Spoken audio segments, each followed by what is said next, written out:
It's the last crucial day of preliminaries in the new in Chess Classic. 8 players will leave us, but 8 will qualify for the knockout stage. And Arian Tari, down at the Meltwater offices, is one of the young players in contention. It will be a tight race. Welcome to the Meltwater Champions Chess Tour.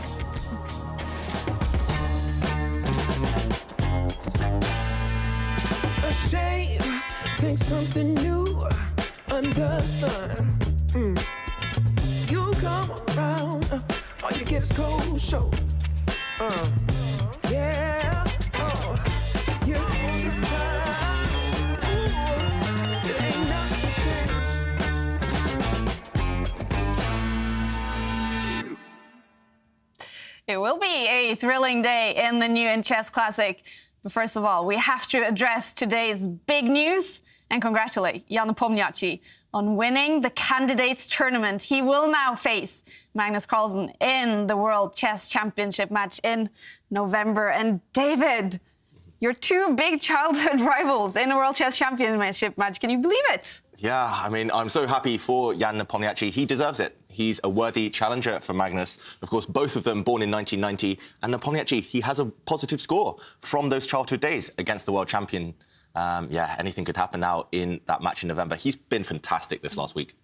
Ending up with a draw against MVL in, well, actually, it's only the second to last round, but it's already clear Jan Nepomniachtchi is the winner of the candidates. And obviously, we're wondering, Ivanka, Magnus Carlsen, he must have seen the news. Will this affect him today? I don't think so. I think he will focus on the task in hand, which is to play and qualify for the knockout stages. But, you know, it's absolutely fascinating. You know, he will have to handle Nepomniachtchi's wild dynamism. But does he seem phased? You know, Magnus is Magnus. And, of course, he had to tweet about it. He tweeted, "Time to say Dubai." The match will be played in Dubai starting November. And, well, David, this must be such a big dream for any chess player. Can you imagine how this feels for Jan Nepomniachtchi? Yeah, I mean, these next few days, he will feel elated. He'll be over the moon. He'll be celebrating, no doubt. But then he will, I mean, he's a professional, right? He will be switching his attentions to that match. It takes months of preparation, physical, mental, also the chess preparation itself. He'll be working with his teams, getting people around him who help him prepare for that match. And yeah, after these next couple of days, that's when the hard work really starts. All right, we're going to talk a lot more about the candidates today. Tanya Sakta will join us in the next break, the first break, to talk about what happened in the candidates today. But we have to get back to the new in Chess Classic. And first of all, we had such a fun day yesterday. Well, especially I had fun yesterday. Take a look at this. In the last game of today. And David and Ivanka. This is the highlight of my career, for sure. This is what I always dreamed of when I first took up chess. It's like the next big thing, Kaya. We're cool. I mean, I can't even move the mouse anymore. I have to say, we did lose a bet. That is why we're dressed up as a penguin and a Teletubby. Yeah, we did have a Norway versus England bet. You lost, so you had to dress up for 5 minutes during one of the games, and you did very good. I'm very proud of you. That was brave, and you look good. Thank you. It was worth it to support our countrymen going Jones. Yes. We're very patriotic here. Yeah, exactly. And actually references our quiz of the day, doesn't it, Yes, Kaya? it does. Because, you know, for those of you thinking that we harboured secret ambitions of being a penguin and a Teletubby, well, we are asking for our quiz of the day. Who would you be if you could be someone else for one day? So tweet your answers using the hashtag #ChessChamps. And join in the fun. Send us your pictures, send us your conversations, and we would love to know, who would you be? I bet you would be Jan Nepomniachtchi today, David. Yeah, I mean, Tinky Winky, Jan Nepomniachtchi, it's a hard call, but if today were that one day, then it would be Jan Nepomniachtchi. Yeah. All right, well, it was a lot of fun for us in the studio before the players in the new in Chess Classic. Of course, it was all hard work and such a tense fight to qualify for the knockout stage. On the second day of the preliminaries at the New in Chess Classic, it was the battle of the countrymen. I'm surprised he's shaking his head. I think that's the Magnus effect. I think Arian doesn't realise that he's actually pretty much OK in this position. He should be able to hold it and make a draw with best defence. But just when you're facing Magnus Carlsen, when he's looking stoic, and you just somehow feel that you're the one under pressure all the time. And I think if he just sat still, if he did nothing, he would have been OK. But it's so hard to do nothing in chess. That's one of the hardest skills to master. It's over. It's a win for Magnus Carlsen. The Norwegian world champion's hot streak continued against Gawain Jones. Kind of subtle hidden trap. He's realised that suddenly this black rook is lacking squares. If you can't bring it down here, where are you going to put it? I mean, there's no safety now. So really sneaky from Magnus Carlsen. He's so good, Magnus. He's so quick at seeing these tactics. The Armenian lion Levon Aronian secured a draw against tournament leader Carlsen. White has pushed forward, attacking the black knight, but the black knight can grab a pawn at the edge of the board. I think he's playing for cheap tricks. I think he's just trying to tempt Aronian to get greedy. To be honest, with the pairings I had today, I would have hoped to score half a point more, maybe, but still, it's fine. In a delightful moment for the Indian chess fans, teenage prodigy Praggnanandhaa fought hard against Vidit Gujrathi. This is so impressive from the youngster, what he has just done. He spent a few minutes there, but he was calculating a really complex variation. Black has to come up with this only move, which is to drop his own bishop back. And Black playing a piece down, but suddenly this piece is attacked, this piece is attacked, he would win back a piece. So Praggnanandhaa had to see this key detail to stay in the game, and he did find it. Woohoo! He got away with it, didn't he? That pawn disappears, and they're about to agree a draw. Praggnanandhaa, miracle save from him. I felt that I played a really good game, so it was a pity not to finish it off and get the deserved win. So, yeah, that's the only thing which I'm disappointed about. Vidit, he is currently outside those top 8, currently in 10th place, but he is definitely in contention to qualify Magnus Carlsen in top of the table. So lead with 7 points, and then we have 2 players on 6.5, Alireza Firouzja and Hikaru Nakamura. And look at that, 3 players on 6 points, and then 3 players on 5.5 points. And one of them, those players, is Wesley So, currently outside Jovanka. So who is feeling the pressure today? I think you named it there. Those players on 5.5 points. Arian Tari, Levon Aronian, who was a finalist in the Air Things Masters, and tour leader Wesley So. They will be feeling the heat. They need to up their game. And of course, Vidit Gujrathi needs to really start kicking up and scoring those points. And we will see what happens, because frankly, anything can happen. Yeah.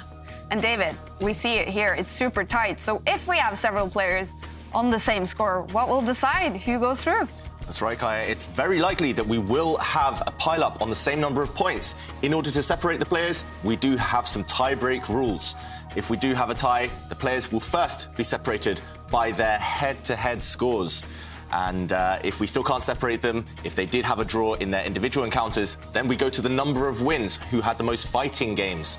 If we still can't separate them, comes down to a maths equation. We will get our calculators out and work out who goes through to the knockout stages. Yeah, we have to find that calculator, our diamond calculator, because it will be tight today. It's going to be interesting who qualifies. Now, let's take a look at the schedule for today's show. And obviously, we know it's 5 rounds of chess remaining. And we're going to follow some of Magnus Carlsen's games, as you can see. Wesley So, of course, Jovanka mentioned. It's going to be a tough day for him. And we're also going to keep talking about world champions. And today, as you can see in after round 3, we're going to talk about Anatoly Karpov, a fantastic world champion. And as we also mentioned, in the next break, we're going to be talking to Tanya Sakdev about today's candidates round, and Jan Nepomniachtchi being the winner of the candidates. But yeah, David, looking at the schedule, what sort of stands out to you? What games are you looking forward to? I mean, it's just highlight after highlight, Kaya. It's hard to pick one game. Obviously, we start off with a bang. We start off with Firouzja, the 17-year-old wonder kid, who's actually in second place right now against the leader, Magnus Carlsen. What better way to start off the day? I'm also looking forward to following Prag, the 15-year-old. I know. Yeah, these youngsters really coming to the fore in this tournament. Yeah, ending the day with Prag against Firouzja, 17-year-old against 15. I know. I mean, that's super exciting. I mean, it's so rare as well, because Alireza is normally the youngest participant by a mile, but here, Pragananda is chasing him. So definitely, I'm thrilled to bits. Yeah, it's going to be a cool day. And of course, we're very thrilled to be down at the Meltwater offices with the three Norwegians playing together in the same location. And we have Maria down there. And yesterday, Maria, Magnus came in super late. Are all the players there now and ready to play? No, they're not. Uh-oh. Sebastian is here, and we have Arian, but no sign of Magnus. Ooh, is tour director Arne getting nervous down there now then? Yes, Arne just told me that he thinks that Magnus will be like 2 seconds before the game or something, running in behind here, so... All right. Well, let's hope Magnus makes it. But of course, you mentioned Johan Sebastian. Unfortunately, he's already out of contention for top 8. But Arian Tari, he had a fantastic day yesterday, and he could be if he does good today, he could qualify for the knockout stage. So what was he like when he entered the location today? He seemed focused, but really happy, and I think that he will give it all today.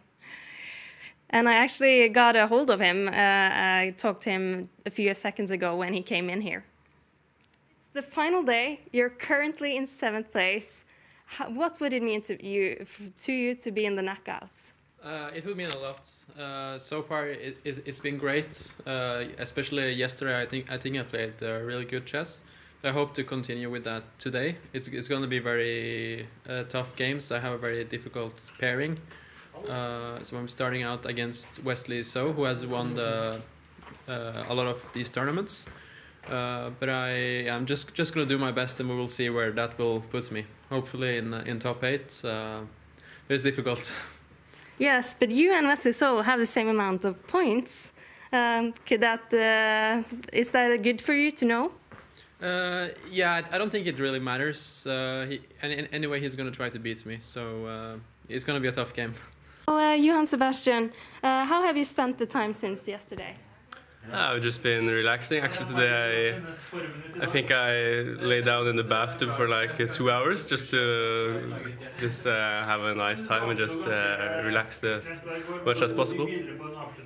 How did it do you any well?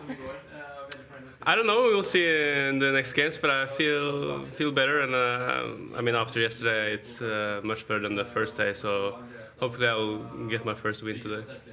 Yes. Your first game is against Duda. Have you played against him before? I played him many years ago in classical chess, and I lost pretty rapidly. So, I mean, I think it's time to get my revenge. All right, 2 of the Norwegians are already down at the Meltwater offices. Hopefully Magnus will show up within the next 2 minutes because it's starting. But here are all the players, the 16 players who are still fighting in the New Chess Classic. 8 of them will leave us today. 8 will go through to the knockout stage. And yeah, David, anyone catching your eye today?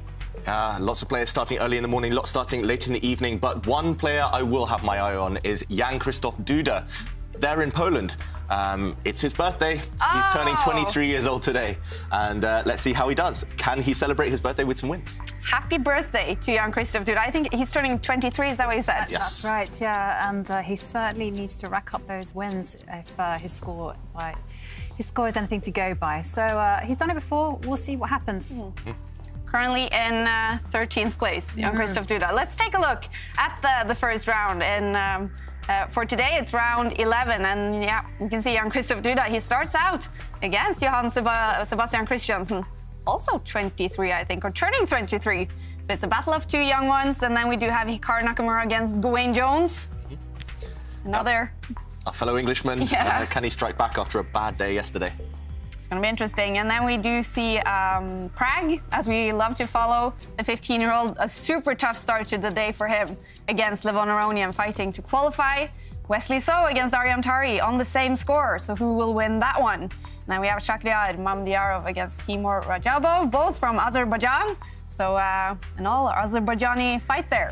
And then we have Sergei Karyakin against Vidit and Lequamliem against Leonid Dominguez. But the game that we will follow is the game between Alireza Firouzja and Magnus Carlsen. And we know why, of course, David. Magnus has said it. Alireza Firouzja, he thinks that is the next World Chess Champion.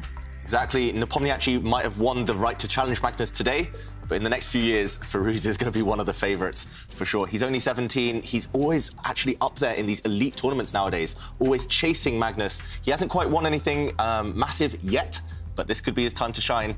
He's getting closer every time, and this game's going to be close. All right, it is starting now. Where is Magnus? There is Magnus. I'm being told this is like 30 seconds ago. Magnus Carlsen arriving on one of those town bikes, very fashionably late, and getting some fresh air before a long day of chess. What do you think when you see this, Ivanka? Well, you know, it's a nice shot of adrenaline because he has to run up those stairs or take the lift and just, you know, get the heart racing while he gets ready to play his first game against Firouzja. Yeah. Waiting for him to walk in the door here. He has to come soon because, well, I see some of the games have started. Magnus starting out against Alireza Firouzja, and I bet Alireza is very curious now. Where is Magnus? He could be showing up in any of these pictures. Are you used to this, David, facing Magnus in games, that he is late? Yeah.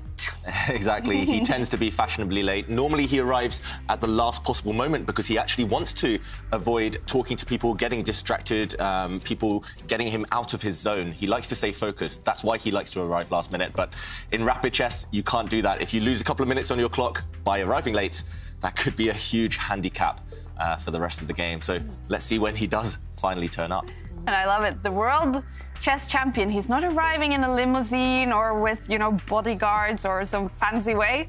It's just on a simple bike that he rents by the city of Oslo. Maybe his limousine dropped him off around the corner. He just wanted to look like an everyday man.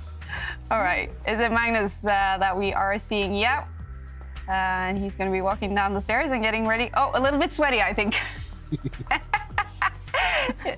Oh. What is that? that? You see the tour director to Arna just telling him, hurry up, get ready. These are some fantastic images. It's 2 past round 1, but Magnus Carlsen is finally arriving. Does he have the white pieces as well in this game? Magnus actually has the black pieces, and it seems like quite a nice touch by Alireza Firouzja. Not starting the game yet. They've been waiting for Magnus to arrive. So that's really, I mean, that's showing some sportsmanship. It's really gentlemanly of Firouzja to not rush to start that game. Oh, I think it's the wrong way, Magnus. Isn't it? Well, yeah. It's what happens when you're under pressure. He's flustered. He's flustered already. Okay, he's having a smile about it. Very cool. The world champion, fashionably late, in fashion. He knows the whole world is watching as well. That's it's hard to get dressed when people are watching, for sure. Yeah, will it affect him at these early stages in the game? Firouzja finally starting there. Yeah, I'm not really sure whether it will affect him too much. He just has to, especially because he can simply play these opening moves very quickly. And Firouzja actually has started by pushing his queen's pawn 2 squares up the board. Yeah, so Magnus finally looking composed. He's wiped the sweat off his brow. He's ready, and we do see a queen's pawn opening. And this is something Firouzja has done regularly this tournament and in previous tournaments. I think he actually started the game in pretty much the same way against Magnus Carlsen in the last tour event. But Magnus now takes the chance to develop his bishop. I don't think this is what he did last time against Firouzja. I would love it if the player, I mean, we've been talking about that and getting heart rate monitors on the players, you know, to see during games if their pulse rises, if they're getting nervous, how they're feeling about the position. I would love to have that right now because I bet Magnus's heart rate would be quite high and maybe higher than when he is in like a very pressured situation on the chessboard. He seems to always keep calm when playing chess. Yeah, that's right. He's renowned for staying calm and keeping his heart rate a certain level. But here, yeah, I agree with you. He's a tiny bit flustered. Yeah. But you know, the thing is, though, he would have known who his opponent was, and he would have had time to prepare. And Firouzja is sticking to a very well-known and his personal favourite weapon. I mean, he defeated Wesley So with this particular opening. But, OK, he has varied. And I do like how Magnus has approached this opening because he has just decided to just develop his light-squared bishop. Yeah, and Magnus continuing to wipe his brow. This is a very solid opening. It's transposed to a branch of what we call the Slav defense, which is, I mean, basically Black trying to build a wall with his pawns in the center. Look at this. Black is about to put pretty much all of his pawns on light squares if he can. Yes. And, yeah, this one, it's very well known, but Firouzja, it's awesome to think. Do you think that Firouzja will play the most challenging line, which is to actually develop the queen and sacrifice a piece? Yes. So shall we show? If we bring up the analysis board, Firouzja right now. OK, well, maybe we can get an eye on Magnus as well because yes, definitely. Losing the best here. It's too hot for Magnus. Yeah. Maybe he'll put it back on later. But, yeah, Firouzja is thinking, and we've actually transposed into a different opening that he was maybe trying to avoid originally. But as Jovanka mentions, this move, bringing the queen out, is White's most challenging. Because remember, every move has consequences, and Black, having developed his bishop earlier on, means that this pawn is undefended. So this is my favourite move, actually, in this position, something I've played before. But Firouzja goes for something a bit different. He brings his knight to the edge of the board. Incidentally, I've been practising on their queen move using the chessable course that was actually produced by Sam Shanklin, who played in the tour. And he recommends a piece sacrifice, and it gets all nice and wild. So I was looking forward to showing off my memory skills. But OK, Firouzja has played something else. He has instead attacked the bishop. Yeah, this is a big question for this bishop. What do you do with it? You don't really want to drop it back one square because later on your opponent can exchange those pieces any time you want. You might even consider putting it all the way back to safety and just kind of laughing at this white knight on the edge of the board saying, what are you doing with that piece? But then, of course, you have lost time. You lost actually 2 moves with this bishop. So it's a real big decision right now. Magnus Carlsen, famously, he doesn't like to give up the bishop pair. He doesn't like to let his opponent exchange a knight for a bishop. So he might well have to do that. That's the most solid option. But Magnus, he will be looking for other ways to proceed in order to keep one of his favourite pieces. Let's see what he does. If he drops that bishop back the whole way, Firouzja has a question. What to do with that knight? It's offside right now. Taking a pause to think here, Magnus Carlsen and I do notice that one game has already finished, and it is the game between the 2 players from Azerbaijan, Mamdyarov and Rajabov. You've been critical of those super fast draws, David. Yeah. Yeah, it's disappointing to see sometimes. I mean, I know Rajabov, Mamdyarov, they both have so many fans, and of course, their fans want to see them play real games. And yeah, I mean, Mamdyarov, he's played very fighting chess so far, but this is his first quick draw. Rajabov, on the other hand, he's had several lightning quick draws now already. So if we do end up interviewing him, at least he can't use the excuse that he'll be tired. He's definitely saving energy for those last few games.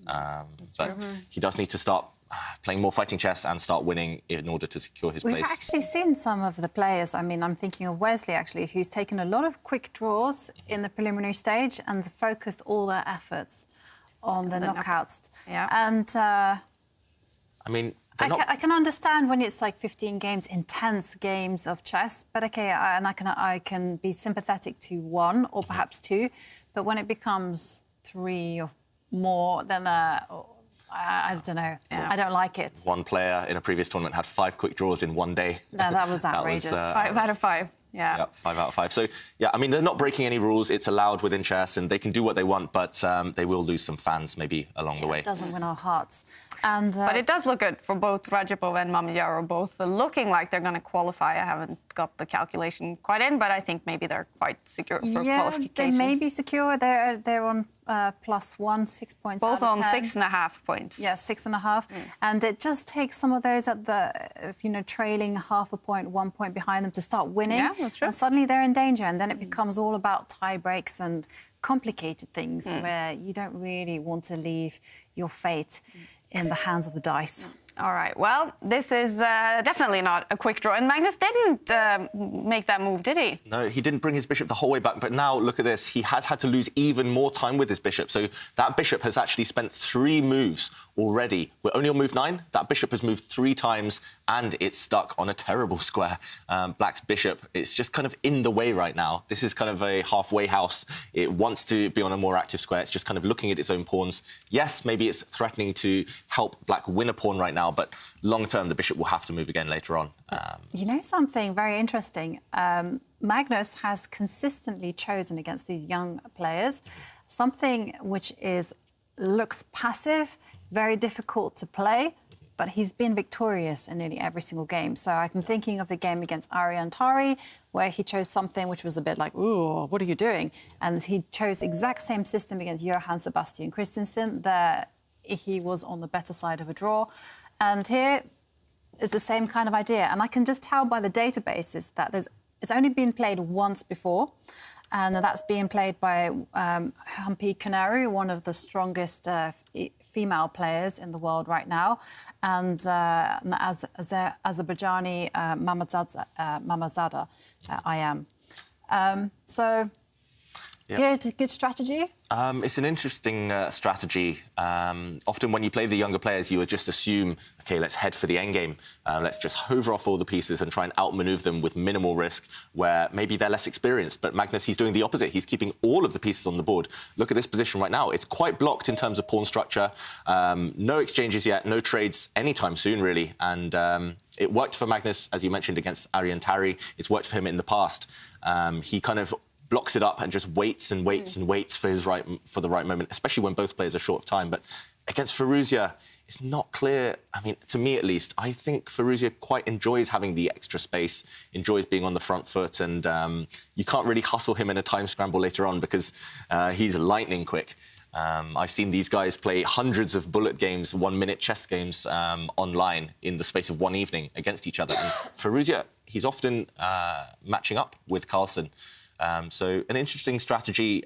It might pay dividends later on, but right now, I quite like White's position purely because Black's light-squared bishop is blocked. It's a terrible piece. Black's a bit cramped, especially on that left side of the board. Yeah. But yeah, it's anyone's game. Definitely. Definitely, and it's certainly a strategical battle, as you pointed out. And whilst we're waiting for Firouzja to come to a decision as to what he's going to do, we do have our question of the day, and we've had some funny answers already. And we are asking, who would you be if you could be someone else for one day? And one lucky winner gets 1 year subscription to the New in Chess magazine. And Giuseppe Teroni says, I honestly don't know who to choose, but I'm sure I don't want to be Dubov's pawn for the day. Getting thrown off that board. Exactly, because Dubov is just famous for that, isn't he? And then we have MC Van Veen, who says that he'd like to be Ramesses the Great. He'd get to find out what it's like to be a mummy and find out if there is an afterlife. Interesting. Wow. That's outside the box, that answer.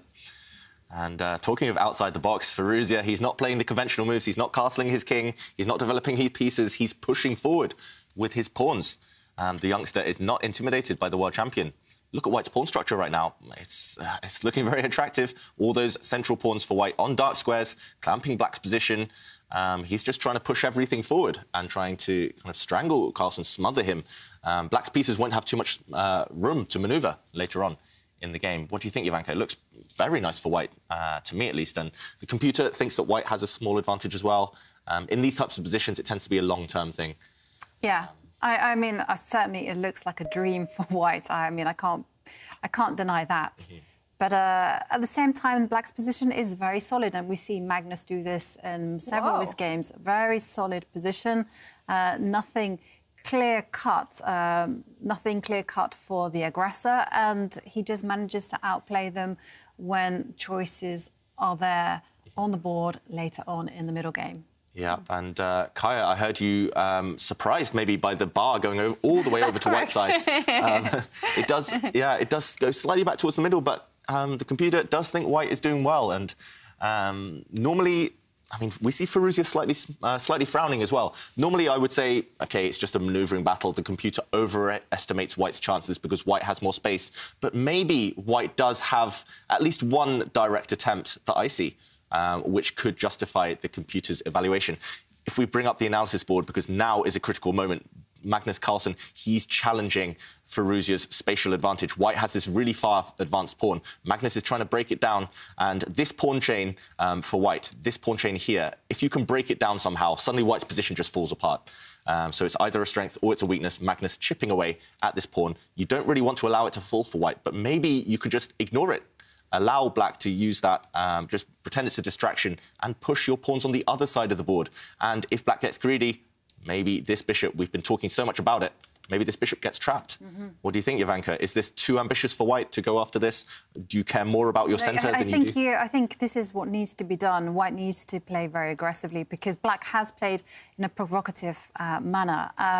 One thing I would like to say, though, about this type of piece and pawn structure for black is that it is tempting to perhaps push the white pawn one step further to attack the bishop and just kind of say, well, that way I secure the bishop pair, say, for instance.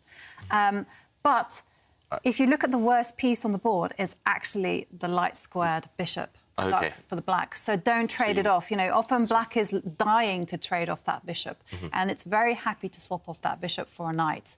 So don't do black's job for them. That's what I'm trying to say. Yep. Make sure that this problem piece remains a problem for the rest of the game if you can. So maybe white can go after it immediately. Maybe white can push this pawn forward and try and trap this bishop immediately. But even if you don't, even if you just ignore it, maybe, for example, you deal with this tension, you take this pawn first, black's bishop is just bad for the rest of the game. Exactly. Don't rush to swap it off for a knight or something. So let's see. Will Firouzja be super aggressive, super ambitious and push all his pawns forward, try and win a piece? Or will he... OK, he goes for the move you didn't want to see, Ivanka. You said you shouldn't play this move. Oh, no. Because now black can just take this pawn, right? And Magnus does it. I have to put my money where my mouth is. Well, you seem to be correct, Ivanka. Yeah. Well, the bar likes your idea better. Well, you know, I've played this kind of position many times from the black side of things, and I know that the positions that are most terrible for black is when I cannot activate that bishop and it doesn't have a future whatsoever, and it's just getting in the way of the rest of my pieces. So, I mean, maybe this is actually a positional idea from Firouzja where he's just saying, OK, fine, I'll keep that bishop bad, I won't swap it off. But, OK, Magnus really is rising up to the challenge because he's simply ignored capturing the pawn and has instead broken open the centre. And I think we're going to see a lot of fireworks on the board now because things are opening up. Yeah, things are opening up. Suddenly, I mean, I pointed out that beautiful white pawn structure. It's just been decimated completely. So still equal material right now, but Magnus Carlsen pushing forward with his pawns there. He's trying to open up the centre, and right now it's not clear whose king's going to be weaker, but white's king has less protection around it, at least. And, yeah, I really like what Magnus has done. He's just complicated things at the right moment. And although the computer still favours white slightly, there's less control. And now it's definitely not a long-term advantage. It's very much in the moment. It's going to be, I mean, whoever has the advantage, that will be decided over the next 2 or 3 moves already. Critical moment. And look at the clocks as well. Firouzja dropping down to 8 minutes. So what do you think of Magnus's strategy, then? I love it. I just think Firouzja has completely lost control. And even if objectively white is doing well, it's so hard to handle things when you had every square covered pretty much, and suddenly it's just chaos on the board. And look at this. Black has the opportunity sooner or later now to exchange off his bad piece. Firouzja dropping out of the picture there, but he did kind of put his head in his hands. He didn't like what he's been doing, I think, and it's just a bit inconsistent from Firouzja. He just made his opponent's bishop bad, but now he's allowing him to exchange it off. Yeah. All right. We disapprove. Yeah. I think there were safer, kind of more... Well, there were just other ways to torture the opponent without taking any risk. This one, it looks like anything can happen now. And if you were Magnus right now, what would you play? Would you just simply castle? Would you try to clarify the situation in the centre? I mean, I would be tempted, actually, not to trade off bishops. Yeah, I would be not immediately. No, I would be tempted to play something else. Yep, I think there's plenty of good moves for black. Like you said, black can castle the king. Black can play queen takes pawn. Yep. White's pawn there. It looks like a bit of an intruder into black's camp, so why not just take it off the board? Yeah, Magnus Carlsen taking a pause. Lots of choice there we go. Yep, Queen takes and pawn. he does play queen takes pawn. Interesting. I have to tell you, my computer decided to configure updates for Windows 10 here now. And it's going very slow. So if something big happens out in the world, you guys have to sort of keep an eye on that. We will let you know. You're being hacked, Kaya. Thank you. Yeah, it's happening. And, yeah, meanwhile, Magnus, he's got an advantage on the clock. That's hugely important in a really complicated position like this one, where pawns are flying around, things are opening up, lines, diagonals. They are all really exploding right now. And Firouzja, he just doesn't look comfortable. Normally, he tends to lean back, I've noticed, when he knows he's got things under control. Sometimes the one thing Firouzja I've noticed is guilty of against the very, very top guys is he pushes very hard all the time. Sometimes he doesn't take a step back and just kind of play solid moves. He always wants to be kind of playing the most flashy moves, trying to smash all his opponents off the board. And most of the time it does work. But against players like Magnus, it's hard to do that. Yeah. So Firouzja right now, he just needs to be practical, maybe just play a move, get the White King to safety as soon as possible. Yeah, and whilst we're waiting for Firouzja to come to a decision as to what he's going to do, I'd just like to show you this, David, because it is a little bit of a silver lining to yesterday. So as you can see, there's a picture, a poll went round Instagram with a picture of you in a Teletubby costume and a picture of me in a penguin. And there was a little poll that said who wore it better. And 67% thought that you wore it better, David. So, sorry, Ivanka. Congratulations. I disagree. I think you rocked that penguin outfit. I do agree. I do agree. You really own that penguin costume. Yeah, but I was a bit happy. I much prefer the grumpy Teletubby look. I mean, with those percentages, maybe only 3 people voted. Maybe it was me and my mum voted against you. I did actually vote for myself. And it was 60%, 40%. I was like, oh, OK. I'm never going to forget that. You guys looked awesome, both of you. And yeah, I mean, Magnus, talking of grumpy Teletubbies, he doesn't look too happy right now, but I think he'll be pretty satisfied internally, at least, with his position. And I just have to mention one thing. I mean, let's consider Firouzja's clock time. I mean, he's just under 6 minutes on the clock, and there is already a lot of tension, a lot of potential for things to go wrong on the board. He does not need that extra pressure. I mean, you've played Firouzja countless times online. Yep. Is this something to be worried about? Maybe. I've played Firouzja actually only once over the board, but yep, countless times online, and he is a speed demon. He can play, I mean, he sees tactics quicker than most people. What analogy can I make? Quicker than Usain Bolt, almost. And yeah, and Firouzja, actually, the only time I played him over the board was at the World Blitz Championship, and I was 2 pawns up, completely winning position. I had 1 minute more than him, and somehow 30 seconds later, he was just completely winning. Wow. He tricked me with, I mean, he barely paused for thought. He saw a very impressive tactical line within 5-6 seconds, and so he is capable of playing quickly, but right now there's so much choice. He just needs to be practical, and there we go. He plays a good move, I think, attacking Black's queen, but Magnus had it covered. Magnus was thinking in Firouzja's time. That's a good tip for anyone at home, maybe playing speed chess online. Just think in your opponent's time. You can't lose focus at any point, and that's how you turn the momentum in your favour. You build up that time advantage. And Firouzja, he spent, 3-4 minutes there.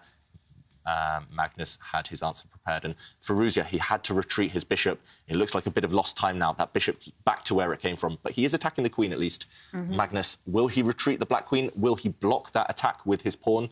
2 decent choices for Magnus Carlsen, but either way, Firouzja, he's lost momentum. He's retreating his pieces, and he's hugely behind on the clock right now. Yeah. And I also have to say one thing is when you're calculating, you will be calculating the forcing moves. What do I mean by forcing moves? It would be the checks, the captures and the attacks. And those are the things you should really focus your energy on. And you can see that Magnus's reply was pretty swift. And that's because he would have been thinking, after White attacks my queen and attacks it again, where am I going to go? What am I steering the position in towards? And yeah, you can see Magnus has retreated this queen all the way back. But look how wonderful that queen is. You know, it looks like it's not doing so much, but it's ready to jump in and just target those weak dark squares on the king side, which is the side on the right. Yep. Black's queen, it might look passive right now, but it is eyeing up. I mean, it's got full control over a very important diagonal. And there we go. The queen jumps all the way into White's position, attacking White's knight, the misplaced knight we mentioned earlier on. That knight's going to have to re-centralise itself now, or Firouzja's going to have to kind of contort himself just to find a way to defend it. It's not clear. Do you want to jump forward and maybe allow black to swap off his bad bishop for that knight, or do you have to retreat with your knight? Well, if you retreat with your knight, there's going to be an issue, right? Yep. There's definitely going to be... I would be looking at capturing of the pawn. So if maybe we can bring up the board and show... Yep. OK, he does jump forward, and the reason he had to jump forward is, as Jovanka mentioned, if he jumped back, this bishop, which was previously a bad piece, jumps, and suddenly this piece and this piece create a huge attack against this pawn and against the white king. So white did jump forward with his knight, and now finally this bad bishop, which was basically doing the same job as a pawn would, it did manage to eliminate itself for a better piece, and suddenly... OK, Magnus, he's gaining time with every move. Note how Magnus, he created a threat with his queen, then he captured a piece. Now he's creating another threat with his pawn. He's gaining momentum with every move, and Firouzja, meanwhile, is dancing around with this bishop. If this bishop drops back now, let me just point out the path of this bishop in the game. It developed once, and then it moved again. Then it came back to where it came from. Then it moved back again, and then it's back again. So it's kind of... It's used this square 3 times, used this square 3 times. He's lost a huge amount of time with that bishop. And that is why Firouzja has gone for the counter-attack instead and has moved his rook to attack the queen. OK, but that doesn't really change the evaluation or the problem of the bishop too much, because now Magnus will simply move the queen. Where would you put it to, David? Magnus, I mean, he has a choice. He can drop it back the whole way along this diagonal if he wants to. He can maybe keep it safe over here. But Magnus, he does, if he's feeling in a peaceful mood, he can actually repeat the position. He can give a check to the white king, and when the rook blocks, he can actually even drop his queen back. But Magnus, being Magnus, he won't take the draw here. He's got the advantage on the board and the clock. So I would expect Magnus maybe to give a check and then use a different square. There we go. Let's see where he puts the queen now. He could go back this way, or he could go back this way. I would go to the right side of the board, nearer the white king. But lots of choice for Magnus. Yeah, definitely lots of choice. Look how great queens are. I know. I mean, just look how flexible it is. I mean, if it does go to the left, you would have seen the queen would have taken these amazing long-range moves. She's gone backwards. She went up, then she went back, then she went across, then she went here. Now maybe she'll go back the whole way again. I'm getting carried away, OK, now with my arrows. But Black's queen doing a bit of a dance. You have to go, me and my arrows, David. Me and my arrows. OK, well, he does do this. OK, he's just doing it to kind of sound out Firouzja's mood. And I think now that we're going to see a different move. Would you be seriously shocked now if Magnus does go into more repetition? Yes. Yeah. OK. And, I mean, this is what I think they attribute this to the Russian school of chess, but they always used to say, if you can repeat the position twice and then you show your opponent that you are not going for the draw, that you play something different, then you should always do it just to assert your dominance over your opponent. Wow. As a bit of a psychological trick. And this is something I've done throughout my career. I always repeat twice if I can, and then play something different the third time. So this position, we've seen it 2 times. I doubt we'll see Magnus Carlsen go for the draw with a 3-fold repetition. Well, that's definitely interesting, and especially this encounter, as Magnus have said previously, that he thinks Alireza Firouzja is maybe the next world chess champion, the one that will take over his crown. So when should we expect 17-year-old Alireza to sort of qualify for the candidates and maybe qualify for World Chess Championship? Yeah, it's difficult because Firouzja, in a way, this last year, it's kind of lost time. And, OK, Magnus, he doesn't go for the draw, meanwhile. But, yeah, Firouzja, this last year, he would have loved to have started this World Championship, this new 2-year World Championship cycle on a high. He would have loved to have been competing against these guys regularly over the board in classical chess, but he's got time, and maybe for the next candidates tournament, he would love to get there. That will probably be next year. And, of course, it's difficult to qualify. It's a bit of a lottery. You have to perform at the right moments against the right opposition. But then again, if you look at world champions, Magnus Carlsen became world champion at 22. Garry Kasparov, I think, also became world champion at 22. Kramnik a bit later, maybe 24. And, he's got time. He's got, 5 years until he is 22, so he's got a lot of time. I mean, he's already world number 13, I think, so he's already doing pretty well. Yeah, wow. That's going to be interesting to see. All right, and what about this game? Is this... we still have pieces on the board. It's looking interesting. Do you think this is going to be a game with a winner? I'm hoping so, unless Magnus does get tempted to repeat the moves, but he doesn't. He still had the opportunity to give a check there, but he doesn't go for it. He's trying to keep this game going. So he might have arrived last minute on a bicycle, but he's in a fighting mood. And yeah. Why is the bar doing this? Good question, Kaya. You have to sit down and figure that one out. It must be for a very tricky reason. I think it's because Firouzja can sacrifice a piece right now. But even then, the consequences are very murky and are very difficult to judge and evaluate for a human. And, OK, I think we will see the bar go back towards Black's side now after that very natural retreat. White's bishop was attacked. But if we bring up the analysis board, we can see the reason the computers didn't like Magnus's last move, bringing this queen back 1 square, is because now the queen is maybe a bit offside and White should sacrifice a piece. White should play pawn takes pawn, allowing this bishop to be captured, because suddenly... OK, White has an option. Maybe you kick this knight away, you push forward, hitting this knight, and there's no good squares. If you jump forward, then suddenly rook takes pawn, your queen gets hit, and your knight gets hit at the same time with a double attack. But it's so difficult psychologically to even sacrifice a piece for kind of no immediate returns, especially against the world champion. Also, the hand tends to respond in situations like this. You know, one of the dangers in chess, it's a big pitfall, is that when a piece is attacked, you kind of just immediately assume that piece has to move. You don't necessarily think about other captures or other potential ideas. I mean, I know I've fallen foul for this many times, like a trigger-happy hand. It just goes, boop, the bishop is going back, and you haven't really considered anything else. Yeah, and, so the retreat of this bishop, I mean, it's going to have to continue retreating, right, Ivanka? And now Magnus Carlsen, being Magnus, he's offering a queen trade. He has the better pawn structure. If we do see the queens leave the board right now, look at Black's lovely pawns. This formation, I mean, they're all connected. Meanwhile, White has an offside knight. White has a misplaced rook. White has a really bad blocked-in bishop. And this the Black favour. Knights have a post. I mean, yeah, exactly. Black's knight. Exactly. And, well, the queens have come off and the pawn structure has been corrected for Black. And I'm just loving this position for Black. Yep, Magnus, he finally castles quite late in the game. On move 27, Magnus castles. And, yep, now White is just left. He is left with the bishop pair, but they are bad bishops right now. This one's going to be an uphill struggle for Firouzja to hold. It does look like the world champion. He's playing very well. He did give a small opportunity, but it was a difficult one for Firouzja to see, a difficult one for him to take. And, yep, right now the world champion is in the ascendancy. Yeah, I don't see any... I just think Firouzja maybe just missed that one opportunity. It's very much in his style as well to have sacrificed that piece earlier on, but he didn't go for it, and now he's suffering on the board and the clock again. Yeah, definitely the clock. 2.5 minutes. OK, what do you think about this decision, just to advance his pawn 2 squares on the right? I mean, it doesn't really resolve any of the problems in his position at all, which is to do with challenging Black perfect pawn structure. Just look at that chain of pawns. I mean, that is like the ideal thing every player dreams about.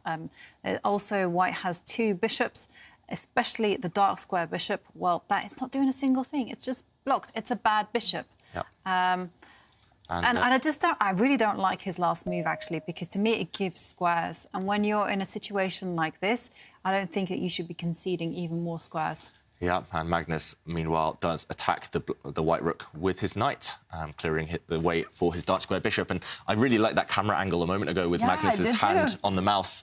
I mean, he just looks so relaxed all the time. I mean, you can tell how much practice he puts in online chess with the mouse, because lots of people, they would be leaning forward all the time, really tense, getting ready to move that mouse. But he, I don't know, he looked quite relaxed. Yeah. His hand ready to react. That would be an interesting image to have if we had time trouble as well. When probably they're like clicking all the time. But how important is that to sort of choose the right mouse to get the right equipment in online chess, David? It's essential. And actually, my best results in online chess have come in this last 6 months. And that was after I started using a mouse for the first time. I used to just use a touchpad on a laptop. And I thought I was really quick on it. And as soon as I got the mouse, I realised, that was all a bad dream. Using the right mouse is essential. It gives you that extra few seconds, and I mean, the margins are so small at this level that those extra few seconds mean everything. Yeah, I'm impressed that you used the touchpad for so long. I mean, you should have seen the touchpad. It was ruined. It was in tatters. I mean, I just cannot do it. I've tried it on a few occasions and I just feel so clunky. I mean, but again, I have to say I'm not so skilled with the mouse as these guys are. Look how controlled they are. I was actually going to text you and ask you for advice because I always felt like when I was using my mouse, I was slightly uncontrolled in the movements. OK, the moves are coming thick and fast. And, yeah. Magnus, meanwhile, he has manoeuvred over the last few turns. He's brought his knight round to a different circuit. Black's knight now attacking white's corner pawn on that right side. You said you didn't like the advance of that pawn earlier, Jovanka, and it looks like it might have just created a weakness. And Magnus, he's found a way to attack that pawn. White's king, meanwhile, continuing to march up the board fearlessly, defending that pawn. But yeah, I was just going to say, Magnus is going to reroute his knight to the perfect square. Please, when you have a pawn that is on the square, which we would call D5, the knight really wants to be behind it. And you can see Magnus is doing everything to solidify that outpost that is there in the centre. And now he's going to use his other knight to just come in and just swarm that square. Beautiful, beautiful, instructive play by Magnus. Yeah, let's bring up the board because in terms of strategy, this is... this is a masterclass, yeah. Magnus Carlsen, OK, he moves his king out of the eye line of the white rook. That's very sensible. But as Jovanka pointed out, this structure that black has right now, these pawns, they do guard this square. And white can never challenge this square with a pawn. So it's an outpost. Black's knight will use it later on, but the other knight will also come to support it. But when you have that pawn, if you can highlight the square for me, yeah, when you have a black pawn there, the knight, the most ideal square for a knight is to be behind it. Mm-hmm. So then it has like so much power, and it's just a small thing like that can often win you so many games. Yeah, it's the same in warfare, right? If you have a foot soldier, often you want to have a mounted warrior behind who to kind of support. And, clear the way. Yeah, infantry before the cavalry. And here, the Black Knight does a great job of supporting this pawn, and later it will jump in. And note that Black doesn't have a light square bishop. White does have a light square bishop. Therefore, Black has put all his pawns on light squares in order to completely nullify the effect of this bishop later on. This is perfect strategy from Magnus Carlsen. And after White pushes a pawn, trying to break down the Black structure, Magnus ignores it. You don't want to allow these bishops to get active. So Magnus bringing his rooks to this left side of the board, and those rooks are going to infiltrate sooner or later. I expect to see maybe rook takes pawn now, and Black's pieces, they're starting to get active. Look how bad these guys are. They're just the worst. They're just the most passive pieces you'll ever see. And totally, especially that dark square bishop. I mean, it's just going nowhere. I mean, the light squared one is not great, but perhaps it can go somewhere. Yeah. But yeah, I mean, I'm also expecting Magnus to take that pawn with the rook and just start to infiltrate the position. I mean, it's just what a dream game. Yeah, Magnus, he's really turned on the style over the last dozen moves or so, ever since the queens have come off. And remember, we've seen it before in the tour. Once the queens come off, Magnus Carlsen really goes into a class of his own. I do think maybe just strategically, practically, that was a bad mistake from Firouzja to take those queens off the board. He had options as well. And now Magnus starting to activate the dark squared bishop. But more importantly, with this last move, bringing the bishop to this square, he's stopping the white knight from getting active and attacking these pawns. Because if the white knight uses this square, it will just get taken off the board. Yeah, Magnus, he is looking very sharp. And, OK, his rook is attacked. It will have to retreat. But when it does, everything's still great with Black's position. All he needs to do is activate this knight. One of these knights is going to use this square at least. And suddenly everything's going to fall apart for White. Yeah. And would you be tempted to jump in with your knight, or would you take some precautionary moves? In this current position, I would just jump in. Why not? Yeah. Well, how about you, Jovanka? I was thinking maybe I could use the other knight to just kind of clear the rook for some horizontal play. So, yep, if you bring this knight across, you do clear. You can use the rook here later on, maybe. But, yeah, I think he's spoilt for choice right now. It's like having a buffet in front of you. You don't know which one to pick because they all look so tasty. And that's the case for Magnus Carlsen right now. Does he move that knight? As you say, I would personally just jump in, attack this bishop and head towards the white king. This bishop's stuck. Where do you put it? It's attacked by the black knight. If you drop it back, suddenly everything begins to fall. This pawn drops and Black's bishop jumps in. This is just game over completely. So I think if Magnus jumps in with his knight right now, OK, he chooses your move, Jovanka. But if he jumps in with the knight sooner or later, it does look like Firouzja is really going to struggle for moves. Yeah. Yeah, has worked wonders, this strategy. Very risky in the opening, very passive, and it just, Firouzja just somehow wanted to punish it. He wanted to go forward just too hard. And this is perfect counterplay. Yeah, perfect.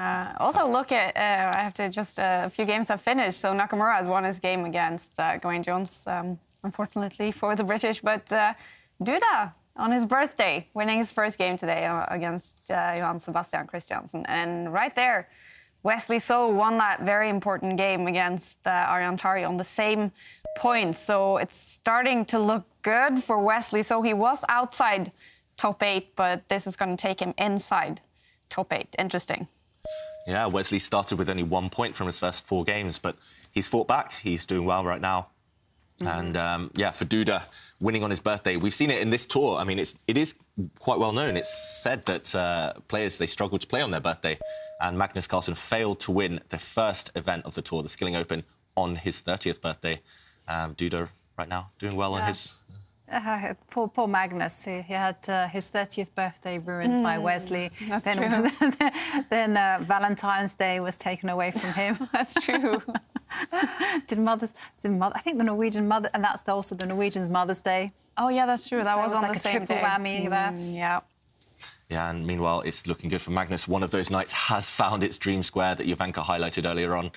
The other knight is about to find a great square as well. And note how it's actually level material on the board right now, but the computer loves Black's position. It already gives almost a winning advantage. And that's purely because Black's pieces are better. Okay. Black's pawn structures are better as well. Black's pawns, especially in the centre, they're all connected. Yeah. You want to have as few pawn islands as possible in these types of scenarios, and White has 2 isolated pawns, 1 on each flank. It's not ideal.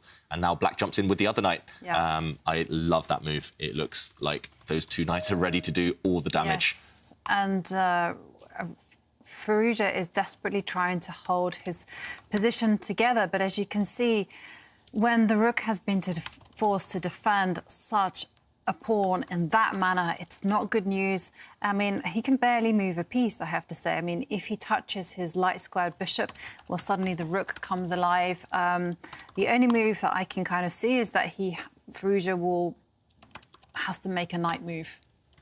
That's it. Yep. Nothing else. I mean, but OK, how is Magnus going to break through? Because, you know, everything is working well for him. OK, he's just simply going to net a pawn. Yep. Greed is good. We've been through this before. Greed is often good, Yes. especially in the endgame when there's no, dynamic factors to punish the greed. Especially if you can keep control of the position. And here he has absolute dominance over the dark squares. Take that pawn. Take that pawn, exactly. No threats for White right now, so Black's a clear pawn up for nothing.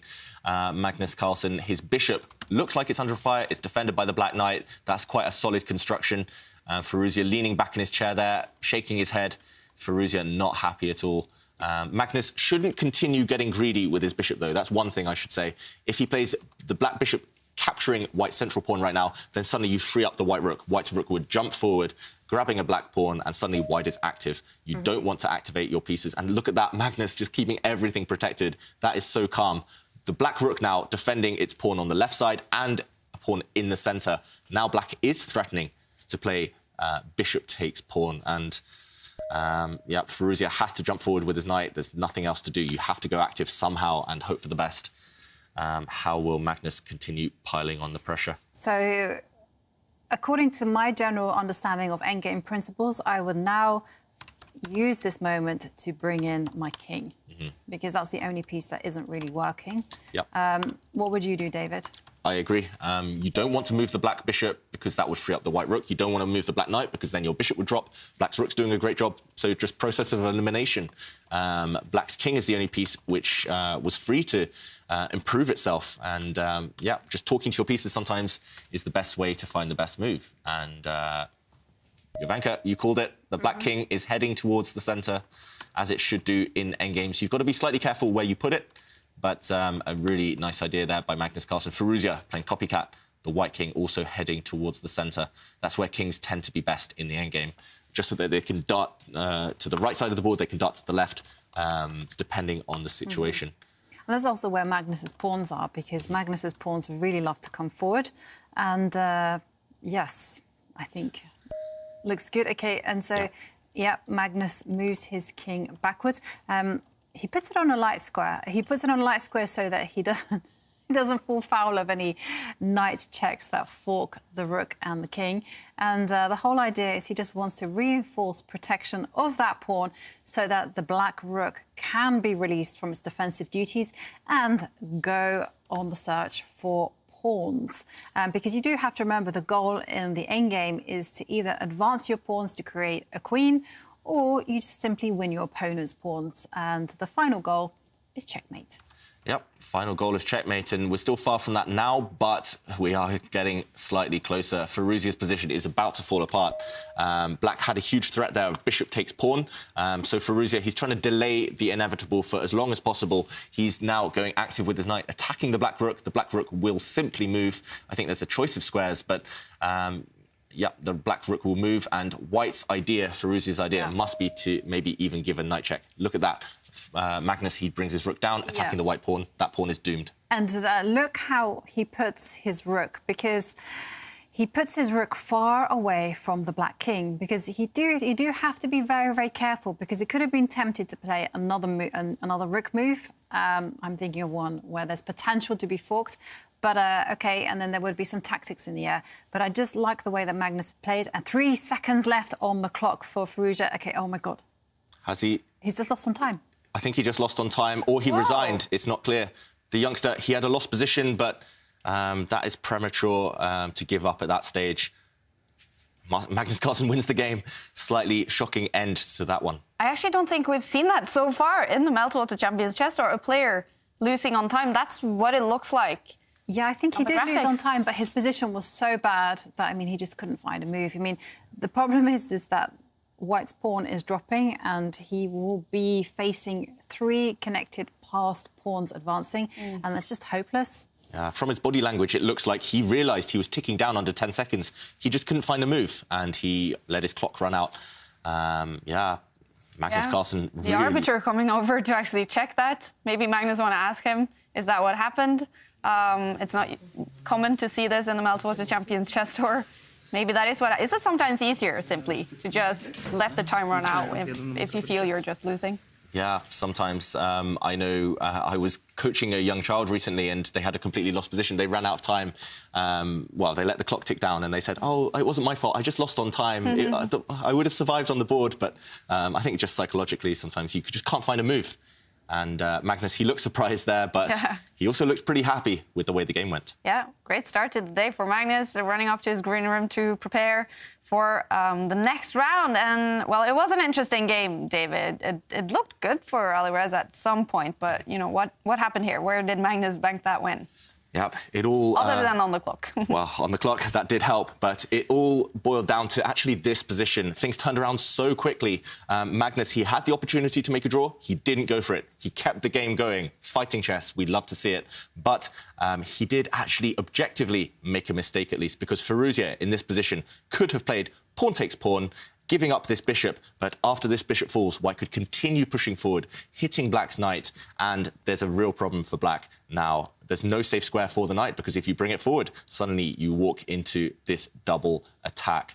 And this would have actually turned the game around completely. Firouzia would have been in control. Instead, things started to go wrong. He started retreating, and that was not a good sign. The bishop dropped back, it was attacked again, and now the queens came off the board. And as we've seen before so many times in the tour, Magnus Carlsen, he's just the best player in the world in these strategic endgames, and he went on to win very smoothly.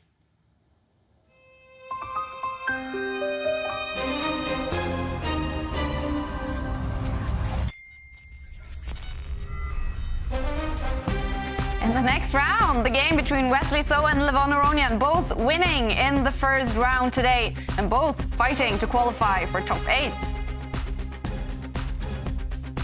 Still a lot of fun to go in the show today. Take a look at the schedule over here, actually. In the next break, we're going to talk about world champion, not the next break. The break after that, we're going to talk about world champion Anatoly Karpov. Still a few rounds of chess to go in the preliminaries, but in this one, right now, we're going to talk about the candidates tournament. It has been decided. Jan Nepomniachtchi from Russia is the winner of the candidates and will face Magnus Carlsen in the World Chess Championship in November. I think actually we have the results from the candidates as well.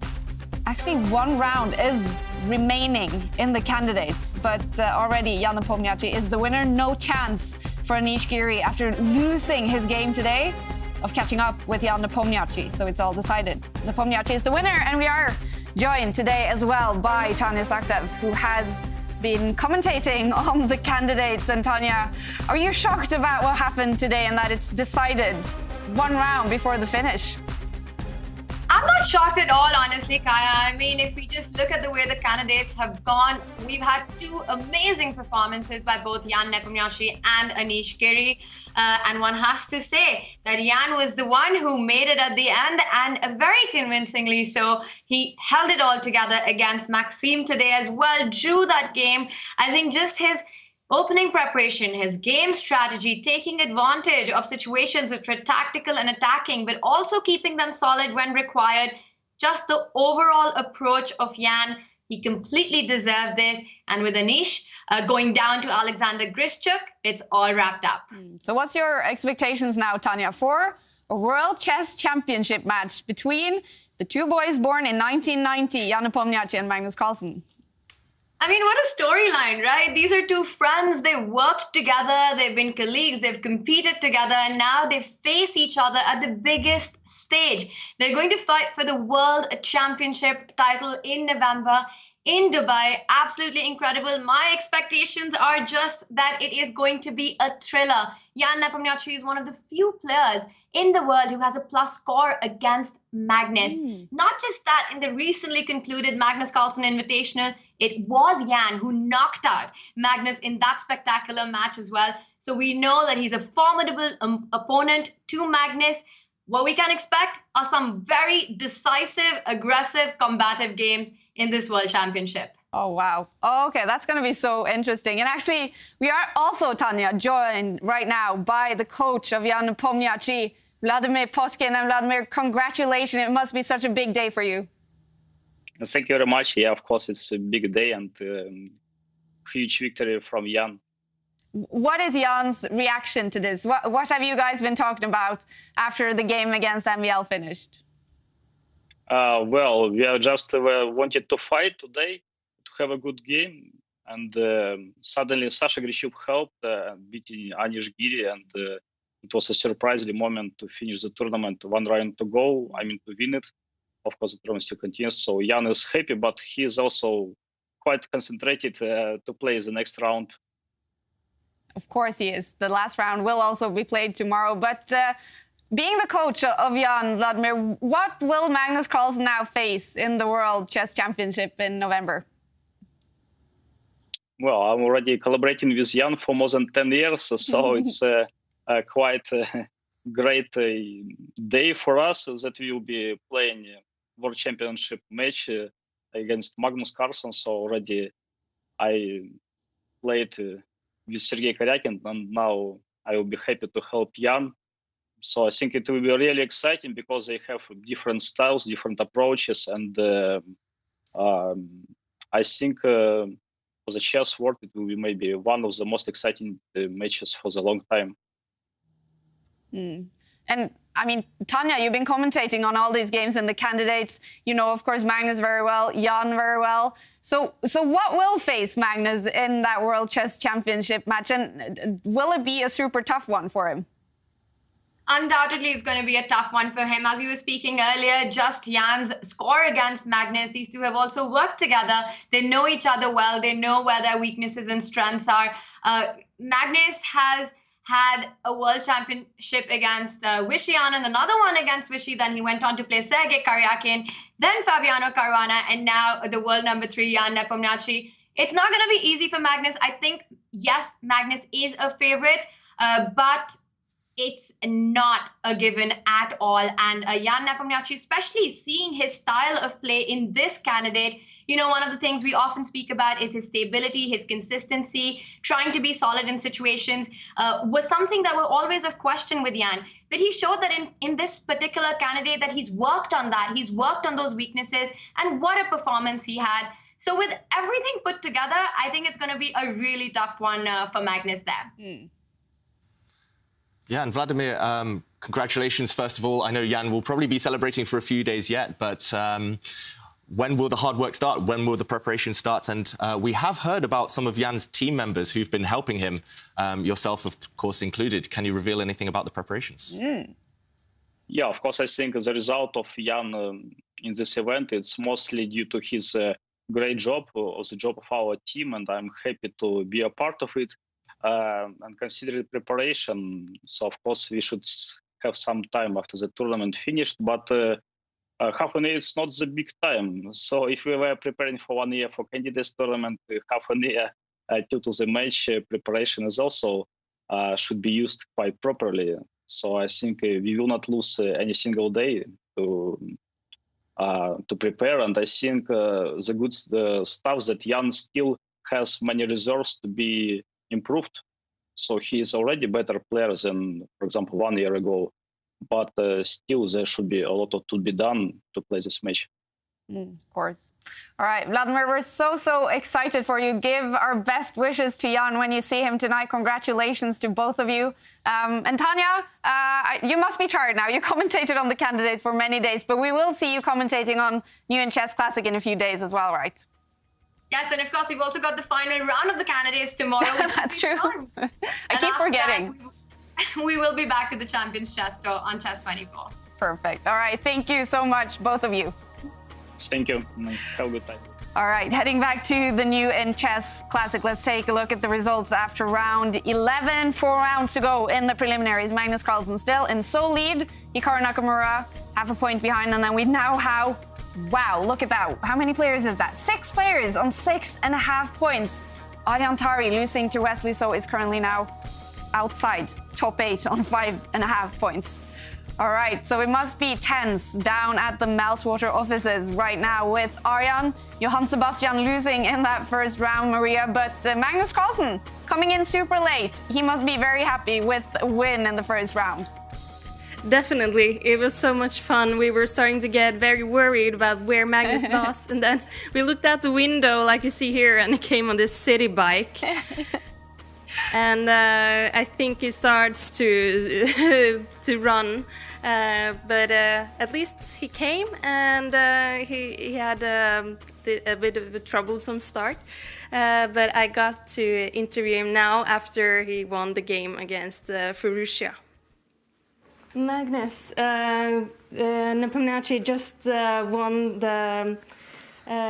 the candidates, and you're facing him now in the World Championship. What do you think about that? It's very interesting. He's a very, very strong opponent, but somebody who also plays very aggressively and usually gives his opponent chances as well. So in that sense, there's every chance that there's going to be an exciting match. Are you happy that it was him? I'm not unhappy. In terms of potential excitement, yeah, I think it's a very good opponent. And back to this tournament, how was this first game for you today? It was a little bit messy. Probably I misplayed the opening a bit because I got a dangerous position strategically. But I took my chance to play dynamically, to play actively. I think he went a little bit wrong, and then the end game I was probably already a little bit better, and eventually I managed to grind him down. Probably he needed to play a little more carefully there in the ending. It seemed like he was still trying to play actively when he probably shouldn't. All right, Magnus Carlsen, and now in just a minute or two, he's going to be up against young Christoph Duda in his second match. Interesting to hear his thoughts on facing Jan Nepomniachtchi. Yeah, definitely. You know, it's going to be a super exciting event. Yeah. And, he seemed so unfazed by it. Yeah, you know, Nepomniachtchi, that's okay. Yep. He doesn't seem at all bothered. No. He'll deal with him later on, I think. Yeah. Because right now it's Jan-Christoph Duda. Next game for Magnus Carlsen. Let's take a look at the games in round 12. 4 rounds to go in the preliminaries. 8 players will qualify for the knockout stage. I'm noticing Levon Aronian against Wesley, so that is the game that we will focus on. Johan Sebastian Christiansen against Prague. Prague needs to win a few of the last games now to qualify. Magnus Carlsen against Jan-Christoph Duda, as we mentioned. Hikaru Nakamura, Alvarez Verusia, interesting one. And then definitely interesting with Arjan Tari, because he is currently the player in 9th place. He needs to start winning some games to qualify, so it's going to be interesting to follow him as well. But we are going to follow the game with Levon Aronian and Wesley. So a big fight there with 2 big players, David. That's right, 2 big players, and as you would expect from 2 players who have been in the World's Elite for a long time, they played each other a lot, and these are their head-to-heads in rapid chess. And what do you notice there? It is level, completely equal scores. Both sides have won 7 games. They've beaten each other 7 times each. That shows how level they are, how fierce competitors they are, and yeah, I think this will be a very close game as well. Yeah, I agree with you, David. I definitely think it will be close. They played each other many times before, and yeah, both players actually, now they've both started off with a win. Well, I think they're going to take it a little bit more carefully from now on. Yep, more careful does, I mean, that would make sense as an approach. Typically, though, Levon Aronian, he doesn't really take those quick draws. He doesn't play necessarily the most safe chess. He always plays very principled, classical chess. He always tries to seize the center. He always goes for the attack if he can. And, OK, which opening will we see? We see the Spanish opening and the Berlin defense. OK, we do see the Berlin wall and... OK, will we see a quick draw? Jovanka, this position after queen takes knight, pawn takes pawn, we are headed straight for a draw. This is disappointing. I was about to say Levon Aronian. I mean, I did say Levon Aronian. He never takes these quick draws, but there we go. This position has arisen so many times in the tour, and it's really testing our patience now, the players. I can understand they're tired. It's been a long event. They want to secure their place, but... it is slightly disrespectful, I think, to the viewers and the fans. Yeah, I mean, I agree with you there, David. And just looking at the score, I can see there have been a few other draws, right? So this game finished in exactly the same way that the Nakamura-Verusia game finished. And, and so did the Rajabov. So we're in round 12, we've had look at that. This variation 3 times. And I mean, is it harsh to say it's a bit disgusting? Yeah, I don't think it's harsh at all. I think even the word disgusting is quite lenient for what's happening here. In other sports, they would just call it match fixing simply. And yeah, maybe the players have to... I mean, it leaves a really bad taste. Yeah. I mean, you know, it feels a bit unfair, actually, on a lot of the other players who, say for instance, the weaker ones, like Johan Sebastian, who really have to play 15 games, cutthroat chess, and draining using every bit of energy. And it just feels a bit unfair if some players can go, well, actually, I'm going to take a timeout, agree a draw in this totally mindless way, and doing it in so many games as well. That's what... Yeah, I mean, OK, 1 game I'm sympathetic to. Doing it quite a few times on various stops of the tour, I don't like it. I really... I mean, they're just taking it for granted. I mean, their place in these types of tournaments. There's so many grandmasters out there, so many aspiring youngsters who would love an opportunity to play 15 games against the world's elite. And, I mean, especially when there's a huge prize money on offer, it does leave a sour taste. Yep, I think you're rightful to say so, David. All right, but we are jumping into a game where 2 fantastic players are fighting it out in a very important game, especially for Arjan Tari, currently in that 9th place. And it's going to be huge for the young Norwegian if he qualifies for the knockout stage in a big tournament, like in the Meltwater Champions Chess Tour. So we know he's going to be fighting for a win in this game. And what's happening? Yep, it's early stages in this game, but a position that's quite close to my heart. This was, and probably close to Jovanka's heart. It came from a Caro Khan defence. Jovanka's favourite opening, an opening that I've taken up myself recently. As you mentioned, Kaya, Arian Tari, he's had 2 fantastic days. Heading into today, he was actually in the qualification places. One tough result to start today, but this position, it's very tense. And there we do see him. He is quite calm. He doesn't portray too many emotions, Tari, but this opening, I actually remember a bit of a discussion with him at a tournament a couple of years ago. If we bring up the analysis board just briefly to show how we got here, in this position, just a few moves ago, I actually played against Levon Aronian.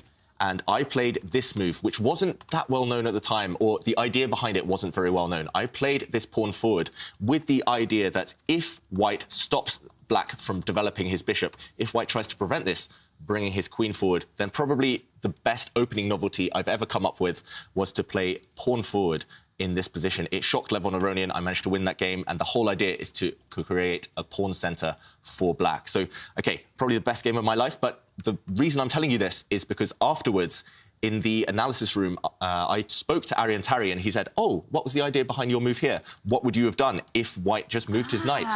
And I said, oh, it's fine for black. You just develop your bishop. And he seemed a bit sceptical. He thought, OK, this can't be great for black. You just take and you put your bishop out. And actually, he's staying true to his word. He's gone for this again from the white side. So Mamedyarov borrowing an idea maybe of mine. But, yeah, Tari, let's see whether he has studied it since my conversation with him over 2 years ago. This is incredible inside information on the chess game. I love it. Yeah, and Mamedyarov, he is holding up the backside of this one. He is trying to argue that black, despite having doubled pawns now, has an open line for his rook. And with his last move, black's rook is attacking an undefended white pawn. Maybe you don't want to grab that pawn because your rook potentially will get trapped, but just asking Tari, how are you going to defend that one long term?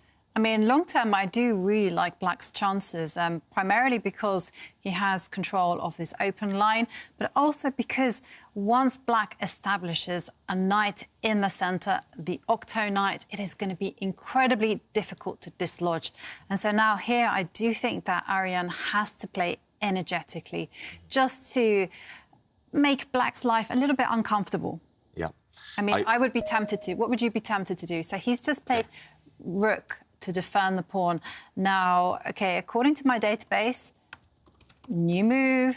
New move. New move, new idea. I mean, seems a bit odd. Yeah, I'm not surprised it's a new move because white does completely lose all flexibility with his king now. White, maybe you didn't want to castle on that side, castle into the eye line of the black rook. But now that your rook has moved, you'll never castle on that side, ever. And white, his Tari here, he's basically declaring to his opponent, he's telling Mamedyarov, I'm going to castle to the other side of the board now. I am going to castle long towards that queen side. And now Mamedyarov has that knowledge. Maybe he can use it in his favour. Note that the evaluation bar as well, the computer really did not like white's move. I did notice from analysing, from studying these openings myself, this pawn structure, computers do slightly overestimate white's chances. So that's why I like to employ this. I also used this exact opening, this exact move order just a few weeks ago in the European Club Cup with success. And as you mentioned, Jovanka, black has a clear plan. White's plan is often less clear. And, OK, Tari, he finds a nice manoeuvre with his knight. I agree. But I don't like the fact that he can't castle ever towards that right side with his king. I mean, I really do love these positions. I mean, funny enough, when you look at them on a 2D board, black's position to me is amazing. But when you're actually sat there physically over the board, the position is a little bit more complicated than you assume. But I mean, I really do like the fact that black can just deposit that knight just as Shakirao has done. And white is really not going to have an easy job now. And there you can see Shakirao just controlling the squares, dominating. With that pawn move, the white's 2 knights. Not often that happens, actually. Yeah, not often that happens at all. If we just briefly bring up the board, we can see this is really instructive for everyone at home. This is one thing to do when your opponent has knights threatening to jump into the centre. If we can get that analysis board just to show black's last move, really instructive. pushing this pawn forward because White's knights both want to use this square. They both want to jump into the centre. From this central square, they would also attack the black queen. So just one move kills the dreams of both of these knights. That is really depressing. You manoeuvre around to get this idea going, and then your opponent shuts the door in your face by playing this pawn forward. So really instructive move there from Mamedyarov. Yeah, and while we're waiting for Arian Tari to respond, well, we do have a quiz of the day where we are asking everyone, who would you be if you could be someone else for one day? And it's partly inspired by yesterday's fancy dress that David, Howell and myself donned. And we have some answers. Comma separated elaborates on the theme and says, I would totally be David Howell. Wearing a Teletubby costume for one day sounds like so much fun. Was it, David? I only wore it for 5 minutes, but maybe next Halloween we can... I was actually... So we have that Tinky Winky costume in a closet here in the studio. And I noticed it wasn't there when we left yesterday. So I'm thinking David maybe took it home. Something, Kaya. Don't check my wardrobe at home. And we also have an answer, a very romantic answer from Harry Galsetti. He says, I want to be Elon Musk so that I can tell my partner how much I love her to the moon and back. Yes. Fantastic. Oh, that's a nice one. Literally, it's very good, isn't it? And finally, Jonathan Duke says, if I could be someone else for a day, I would be Anish Giri, so I could spend all day thinking of ways to troll Magnus Carlsen on Twitter. The thing is, though, Anish's mind works in a certain way. So if you were to be Anish Giri for the day, would you have his mind? Or would you... Oh, that's true. Or would you be have yourself and just have Anish's body, and then would you... And life, sort of. Exactly. Yeah, would true. you have the guts to be there trolling and Magnus? And I don't know, question? And maybe not be Anish today. He had a bad day today, losing his game against Alexander Grishuk in the candidates. If you want to join in the fun, enter our competition, you can tweet your answer using the hashtag ChessChamps. Send us your pictures, send us your quotes, send us anything you like, and we'll try to feature them on the show. And one lucky winner will win 1 year subscription to probably the world's best chess magazine, New in Chess. That's right. The magazine of champions. New in chess there. And talking of champions, we do have two great players in front of us. Arian Tari, former world junior champion, and Mamedyarov, I think, former world youth champion. But also, I mean, just one of the elite players for the last decade or more. And, meanwhile, Mamedyarov is thinking. We did mention he played that really nice pawn move a few moments ago, but now a decision has to be made about the kings. Both sides have to make that decision. They've delayed it. They've postponed that up to this point. We're on move 15. Neither side has castled, but you can't continue that forever. Although Black's knight plugs the centre of the board, completely blocks any potential attacks for White, it won't stay there forever. So you have to get your king to safety in anticipation of things opening up. And, OK, Mamedyarov, he continues to postpone any decision about his king. He offers a trade of bishops. I mean, Black's knight there in the centre of the board, just anchored by 2 pawns. That is the dream piece. Tari's going to have to spend 5-6 moves later just trying to get rid of it. Yeah. And, yes. It's looking decent for Mamedyarov. I slightly disagree with the evaluation bar. I think there's chances for both sides. I think it's overestimating White's chances right now, at least. Yeah. I agree. I think it's just looking at the double pawns and kind of saying, well, you know, White is strategically better. But I disagree with the computer as well. I agree with David. It's going to be about the dynamic factors and the fact that it's actually easier for Black to play the position. And one thing that I have to say, I mean, I really do like that both these players are fighting it out because, you know, I mean, I think it's very unpopular for everyone when the players agree quick draws. And John says that there should be a new rule of chess. He says you shouldn't be allowed to draw until 20 moves are made. He says that the draw between Levon Aronian and Wesley So was just very disappointing to watch. Yeah, I mean, don't get me wrong, a draw is a natural result in chess. It's a huge part of the game, and we never blame players for maybe taking safe decisions in really tense positions, because often, you know, you don't want to enter complications, you don't want to take huge risks, but why just play the same opening over and over again? I mean, at least play the game, respect the other players. I mean, yeah, Fischer would be turning in his grave if he saw some of these quick draws. But yeah, these two players fighting it out, and Tarry. Actually, he was, on the subject of Fischer, this was something that he really fought against because he was that lone wolf, and whenever he would play in these very strong events, it would be full of Soviet players, and they would pick and choose who they would play against, and it would be like, okay, there, I'm just going to agree a quick draw, and then we're going to have a full fight against this. But that's not fair. If someone comes in and has to play. In those days, they had like loads and loads of rounds per tournament, but it really doesn't feel fair. It doesn't feel. If someone's kind of got those half points without even trying, exactly, if they save all their energy, especially for other opponents. I mean, yeah, some of those players who took the draws, they'll be saving energy now for the rounds to come, while their future opponents are really slogging it out and fighting. And yeah, I still believe the chess gods, they do favour the brave long term. And okay. Meanwhile, Tarry's the one thinking. Notice in this position, both kings, they have finally committed themselves to that left side of the board, and now play will switch towards the centre, towards the right side. Yeah, it's back to the manoeuvring stage, but and it's up to the tension as well.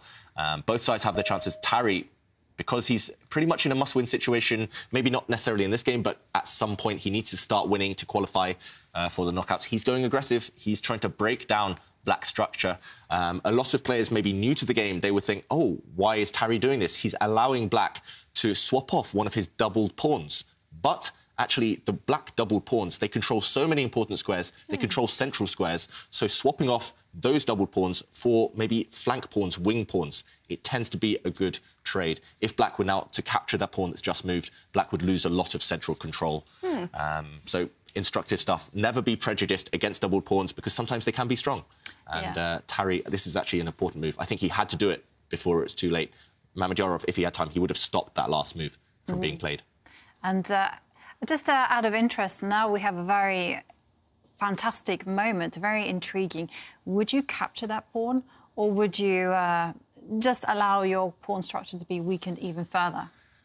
Good question, Ivanka. difficult question. It is a difficult question, but it's a difficult moment. And so I was kind of thinking, tell us how a grandmaster thinks through such decision-making. Yeah, so if we bring up the analysis board just to try and figure out what Mamedyarov is considering. Mamedyarov, note, is a very dynamic player, so he doesn't bother about maybe strategic things so much if he can see a way to activate his pieces. But right now, there is this question, there is this tension. White has a threat. So, for example, if Black just plays kind of a safety move, maybe putting the king towards the corner, then this pawn structure is far, far worse than Black's previous pawn structure, because although the pawns, they still control central squares, they are technically isolated. Not only are they isolated, but this pawn is isolated as well.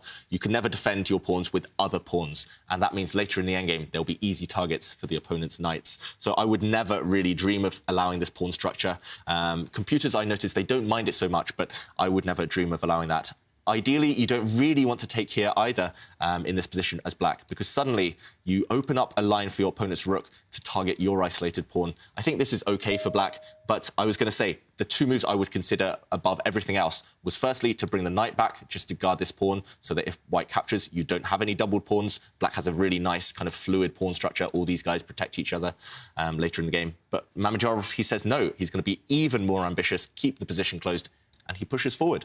He blocks things up, and later on, his idea is potentially to gain even more space in the centre.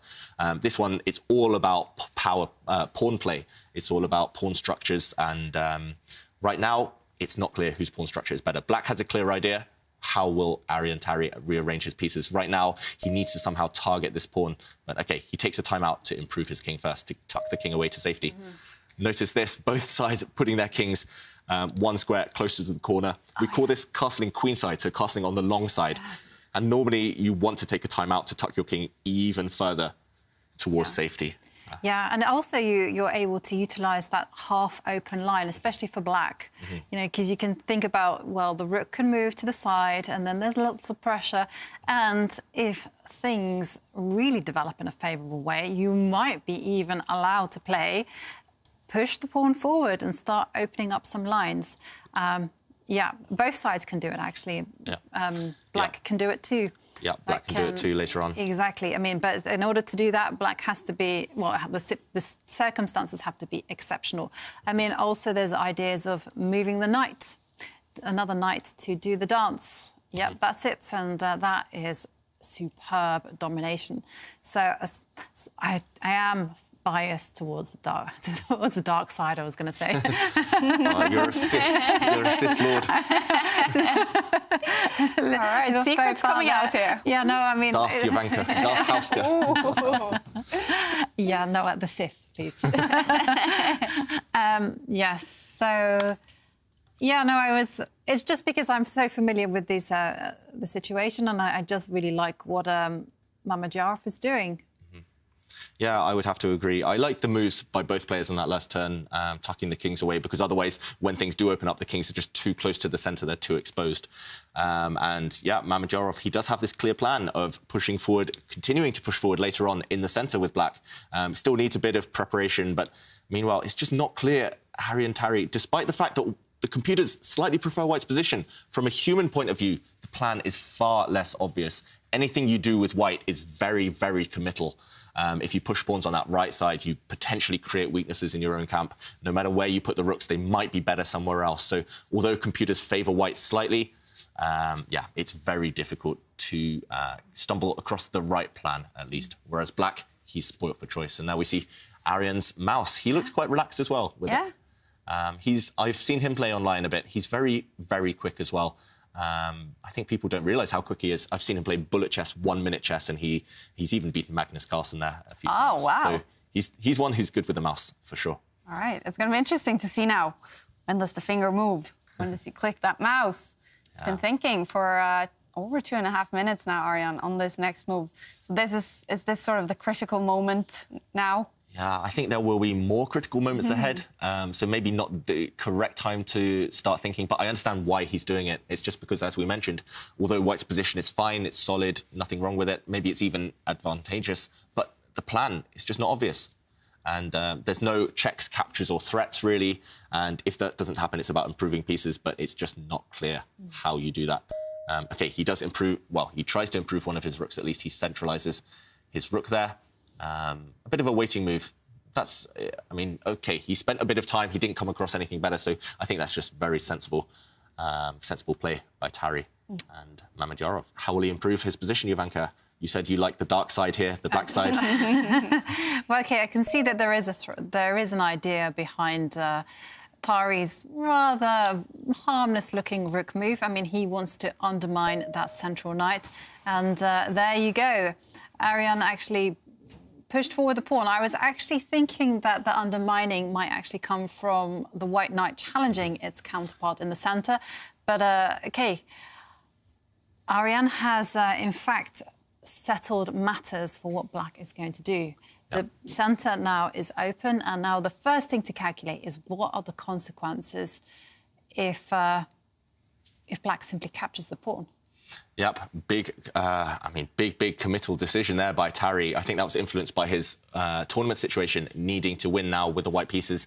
Not many chances left to get into those qualifying places. Let's bring up the board. Let's see what his idea is for that one. The young Norwegian, he's got his head in his hands. He's calculating now because he's pushed his pawn forward, trying to undermine this square. And that's a bit of a strong point for Black. And like you said, Ivanka, Black has options. One of them is to just take that pawn off the board. And, OK, yes, Black loses protection of his knight in the centre, but he does regain the opponent's knight. And this one, it still looks OK for Black, but after rook takes pawn, suddenly I think White's queen is very active, eyeing up this undefended pawn here. Now this one is constantly going to be a target, although it's defended right now. I think Black would lose a lot of control if this happens. So not a bad move, maybe, to capture this pawn for Black, but maybe... there are better ones. What happens if Black just sits still and does nothing? What happens if... OK, I need to find a productive move, but what happens if I just wait and push a pawn, for example? OK. What's White's next move? What's the follow-up plan? I've said go forward, I will continue. I will push forward one step more. So maybe this is Arian Tari's plan. Later on, you can't push these pawns now, but because, for example, if you push forward, you walk into a knight fork. Knights are tricky pieces. You've got to watch out for those forks. But later on, maybe if you guard this square first, maybe if you shift your rook across, you could start thinking about pushing these pawns. Right. But if White attacks on the flank, black will counter in the centre. Exactly. And very tense stuff. And to be frank, that looks amazing for black. I just... this plan is very so powerful. sit still and do nothing. Okay, but he's... Shakira has sat in a different kind of way. He's moved his knight at the edge of the board, and he's basically putting the pressure on that white pawn, so that white pawn must take a decision. What would you do, David? Two options. You either push forward, as in that previous variation, or you capture in the centre. And I mean, Mamedyarov with that last move, he's not kind of hiding his intentions, right? He's begging white to push forward. But the consequences are unclear, because now, OK, black's queen will probably drop back. Now, this knight just looks offside. It will have to spend another move going back. So I'm not so sure that was a good idea for black. But one thing that kind of did worry me a little bit, I mean, I need to do some calculation here, but because that knight has moved to the edge, now, if we look at this position, white can actually now start to challenge the black knight in the centre with his own knight. So the knight could drop back. Exactly. In the other variation, I could not even think about that, because the pawn in the middle was on prise. Yep. In the other position, black's knight was back here, attacking this weak central pawn. So black's knight was, I mean, ready to chop on this square, ready to win a pawn. Instead, now, white is maybe able to remove black's best piece. And if that happens, Tari will breathe a sigh of relief. So, OK, one very tempting option there for white. I'm not a huge fan of this move by Mamedyarov. He's trying to force the issue. But then again, the clock situation, as well as the board, which is very tense, it does hint that maybe Tari, he's starting to overthink things. He's getting a bit nervous because there's just so much going on right now. And as Tari, I think if he wants to win, he has to push forward and hope for the best. If he takes his pawn in the centre, yes, black has a bit of a weird pawn structure. These pawns are isolated now, but it does open up the black rook. And this is far more important, I think, the dynamic factors. You don't want to allow Mamedyarov to get active. That's one thing I've learned from playing against him many, many times. Yep, I think Tari, he has to push forward and keep the momentum going. Like you said, maybe try and get rid of black's knight, Jovanka, and anything could still happen.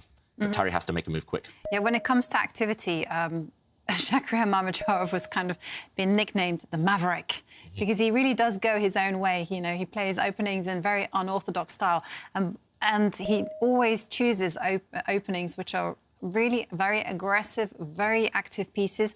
And do you like what Ariane Tari has just done? Because he has played a move that perhaps was a little bit unexpected. He has advanced a pawn. I really like what he's done. It. Yep. I love it. Yeah, actually, Tari is giving up a pawn. But note this, he's actually giving up a pawn. He's allowing black to undouble black's pawns. But he is going to get a square in the centre for his knights in return. And that's really nice play by Tari. That's showing really deep strategic understanding, not being materialistic, allowing black to just capture that pawn in two different ways. But black's pawn will have no influence over the centre anymore in future. And black does capture that pawn with his knight. But now black's strong knight is disappeared. And white's going to be able to install the strong knight in the centre whenever he wants to do that. It feels like, OK, black's a pawn up temporarily, but Tari strategically is doing extremely well. White's queen now going after black's pawns. Two of black's pawns are under fire. You called him the Maverick, Jovanka. I was just thinking of Top Gun when I heard Maverick. Shakriar Maverick Diarov. It wasn't me. It was Chess 24. Well, I love his name, you know, because chess in Norwegian is sjakk. Yeah. So, you know, he was destined to be a chess player. Shakriar. Yeah. No, it's Shah. I was just thinking Shah.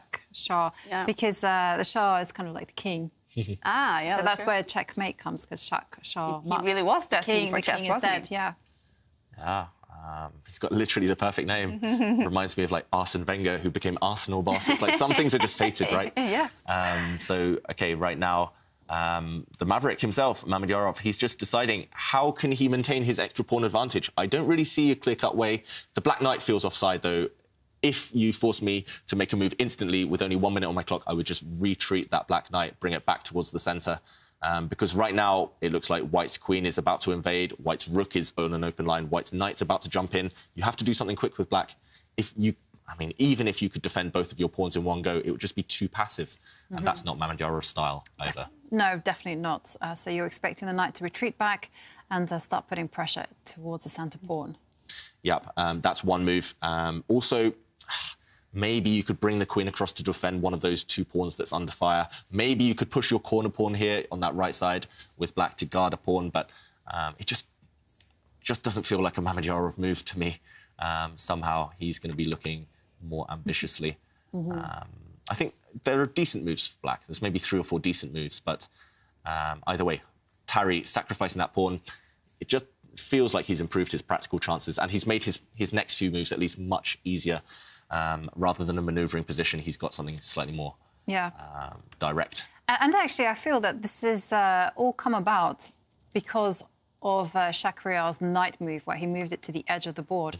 Because natural moves for me would be, I would love to swing my queen all the way to the dark square, protecting his pawn. But, you know, once I've done that now, white can then jump in with his own knight to the centre. And if that black knight wasn't on some adventure on the edge of the board, this kind of move wouldn't even be possible. Yeah, exactly. Like, I mean... Yeah, because it's like this kind of principle of consequences is very, very good. I think they say that about chess. You should always teach chess to some young kids because you always... it teaches them the value of consequences, that every move they make leads to something. Yeah, it's like life. Every decision. Yeah. Short-term and long-term. And I take back mistakes. Yeah. And I learned that the consequence center in the brain is the last center to develop. It develops when you're 27. Ooh. Yeah. That means we should all understand consequences by now, but they are sometimes tricky to handle. Yes. Yeah. And, OK, Mamedyarov, he did take my approach. He dropped back the black knight, which was standing a bit offside, not participating at all. So that black knight retreated, and Tarry, he jumped in. This outpost that the white knight sits on right now, it wasn't possible to utilise that square until white gave up a pawn a few moments ago. So, yeah, that's one lesson for all of us. I've learned something from this game. Don't be materialistic. Don't be prejudiced. Even if you allow your opponent to improve his pawn structure, it's more important to fight for squares than it is for material sometimes. And right now, that knight looks dominant. I would be tempted to take it off the board, swap those knights off, but then white's rooks would get active and... Yeah, I would be tempted just to defend my pawn. Yeah, that's another very tempting move. Yeah, maybe it's the wrong time to suddenly go, oh, well, I'm going to play some defensive chess. But I would much rather, if a trade is going to happen, I would much rather that white captures my knight than I capture their knight, because then I feel like I'm helping white. Yeah, actually, Ivanka, I think there's another hidden idea behind your move. If we bring up the analysis board while Mamedyarov thinks, he doesn't look too happy, or he didn't look too happy a moment ago, Mamedyarov. Remember, this pawn is under attack, so, as you mentioned, it's possible to just step forward and defend it. And if white maybe gets greedy, it's not even... OK, he plays it. He's played it. And, yeah, go on, David, take it away, my sly idea. I was going to say, if white maybe tries to undermine this pawn, tries to take it with his own pawn, then suddenly black's queen now has a square at the edge of the board. It could slide across the whole way, long distance, giving check. Right. Slide to the right, giving check. The white king now has a big problem. If you step to the corner, suddenly the black knight will jump in, threatening to give check to the white king. We have to show out this pattern. Yeah, we have to show the pattern out because it's one of my favourite checkmates. Yeah, exactly. So if white continues to maybe be a bit careless and plays pawn takes pawn here, Ivanka, talk us through your favourite checkmate. Yeah, so the knight will come and give check. And now the king will move to the right. And now this is the important move. The knight will give a check on the edge of the board, and it will be a double check because both the knight and the queen check. And the king moves to the corner because there really isn't any square to go to. And this is like, wow, I just love it. You just everyone just... If you don't know if you're a beginner and you're new to chess and you're kind of unsure about a kind of checkmate, this is one to watch out for. The queen will jump from her post and go all the way to deliver a deadly kiss to the white king. And now rook takes queen is forced. And now the king, as you can see, it's just completely trapped by its own pieces. No escape squares. So the knight comes to deliver one final check and it's checkmate. And that is the smothered mate. Love it. Smothered mate. It happens all the time, trust me.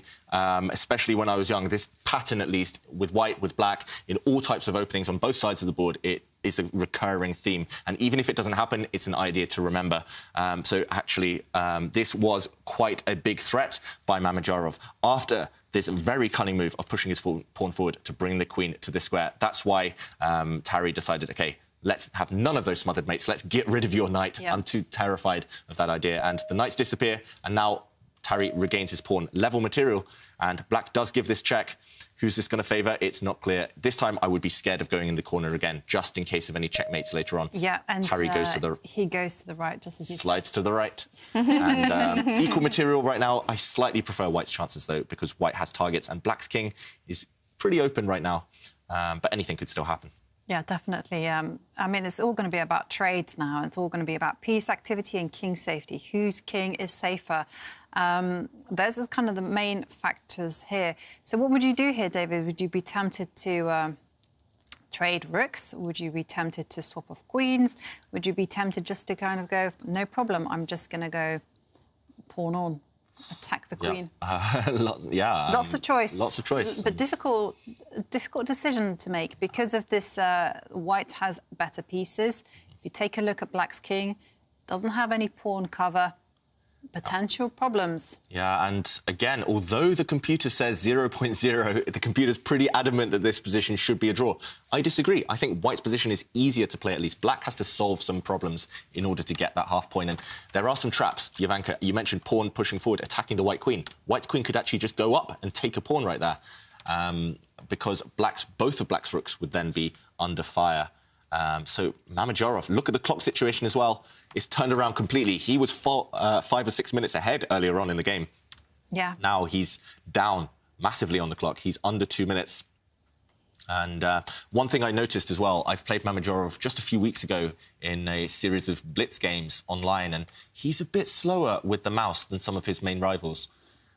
So maybe that will affect him later on. We see Tarry looking super composed, but Mamedyarov looking a bit stressed right now with his position. Yeah, it's very difficult to find the best move for black, and black's definitely the one on the defensive right now. Tarry, if he wins, this would be a huge result for him. He'll be right back in contention. Yeah. And there he puts his hand back on his mouse, ready to make a move. And, OK. So he moves his rook to the left just to defend the pawn that was under attack. But is this a sign that things are going completely wrong for Mamedyarov? Yeah, quite possibly. I wouldn't say completely wrong, but it's definitely a step in the wrong direction, or at least a step that he didn't want to have to take. It's definitely not in his style either to go passive with a rook. But for now, everything's defended for black at least.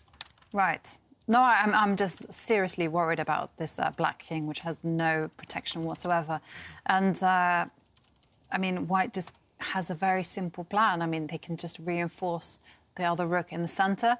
And as long as you control the black queen's activity, everything should be absolutely fine.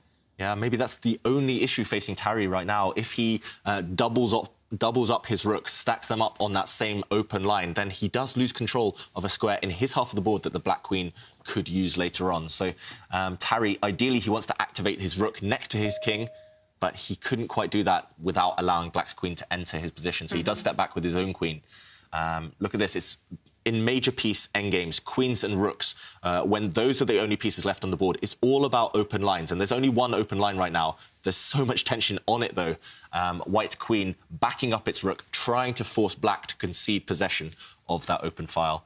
Yeah, it's like maybe in football, you've got one flank under control completely. You're dominating. You want to outnumber the opponent's defenders. Yeah, but I'm not sure about the Ariane Tari's last move because, it does line the queen and the rook up together. So it does allow certain moves, such as I was wanting to move my queen to put pressure on the white rook. But...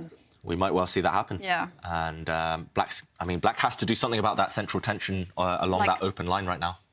Like, for instance, can black be very flashy? And my move that I'm thinking about is just to move my queen one step diagonally forward. Yeah, that is very flashy. Let's bring up the analysis board. It probably doesn't work. No, it doesn't work, David. It doesn't work. It doesn't work. So forget that move. Scrap it. There's a check. OK, I just have to show it for the audience now. No, David. I have to show it. No. Jovanka wanted to play this move, a very flashy one, bring the queen to defend this rook and attack this one. But the whole idea is if rook takes queen, the white queen drops as well and a fair exchange. But the problem is white flicks in a check first. Always look for checks, and the black king has to move And when it does, now the white queen is defended at the very end, and white wins a rook. Yes. So there's all sorts of traps in this position. Mamedyarov, he had to avoid that. I mean, that crossed my mind as well, Jovanka. I was very tempted to suggest it, but not quite working.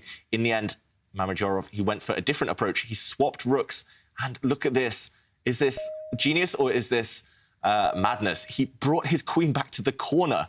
I would never even dream of that move. Keeping an eye on this pawn, that's why he put it there. But now, look at this. White's going on the attack. Tarry moving in for the kill. Bringing his rook up. We call this a rook lift, a rook swing. He's trying to get to the black king. Yeah. And Mamedyarov, desperation now, trying to swap queens. This is fantastic technique, actually, by Mamedyarov. His king is in danger. White was threatening to come in with a rook and deliver a check. And once that check came in, the situation was going to get critical. So when the situation is like that and there's an imminent sense of danger, what you have to do is good technique, try to swap off queens. Queens are fantastic attackers. And you also have to bear in mind that a rook and pawn endgame, suddenly different kettle of fish. Because Black's king is no longer in danger, and then it's all about the pawn structure, it's all about the rook activity, and I think you'll find Black is doing better there.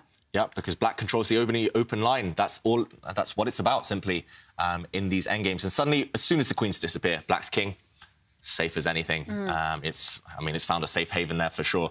So, yeah, I said, is that genius or is it madness? It looks like genius by Mamedyarov, finding this defence in a really scary position. Now Tarry has a question to make, a question to answer at least. If he moves the queen away, if he avoids the trade, for example, if he takes a pawn, suddenly Black gets active with his queen, and you don't want to allow this with only a couple of minutes left on your clock, only 1 minute left. White's king under fire as well. Let's go back to the players. Yes, 17 seconds left and counting down for Mamedyarov to make a choice.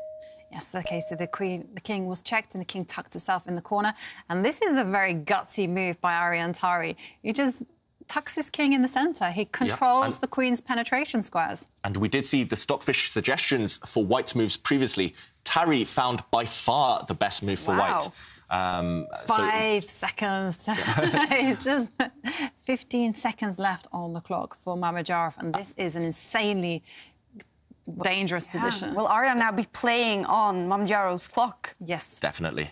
He'll be trying, if he can, to up the tempo, to not give Mamedyarov any time to think. But Mamedyarov, we did see it again, the Stockfish moves. He found the best defence after Tarry's nice king move. White's king controlling Black's queen from entering his position, but now Black is utilising another open line, using the Black rook to attack a pawn. And now the best move for White, Tarry finds it again, pushing his pawn forward. These players so accurate, so strong in this position. Both sides creating threats, both sides defending against the opponent's threats. And Mamedyarov advancing his rook there. Did he shake his head? Was I imagining that? I'm not so sure, but he wants to stack his rook up with the queen. He wants to bring his rook across to the same open line as his queen. Yeah, and it is Mamedyarov now. I mean, before all the games in round 12 have finished, he is the player in 8th place with 6.5 points, and it is Arian in 9th place, 1 point behind. So if Arian wins this game, he's going to snatch that 8th place from Shakhriyar. Yeah, and I was going to ask the question, can Arian just simply get greedy and capture the pawn? And we're going to see it here. The players have played 2 very quick moves.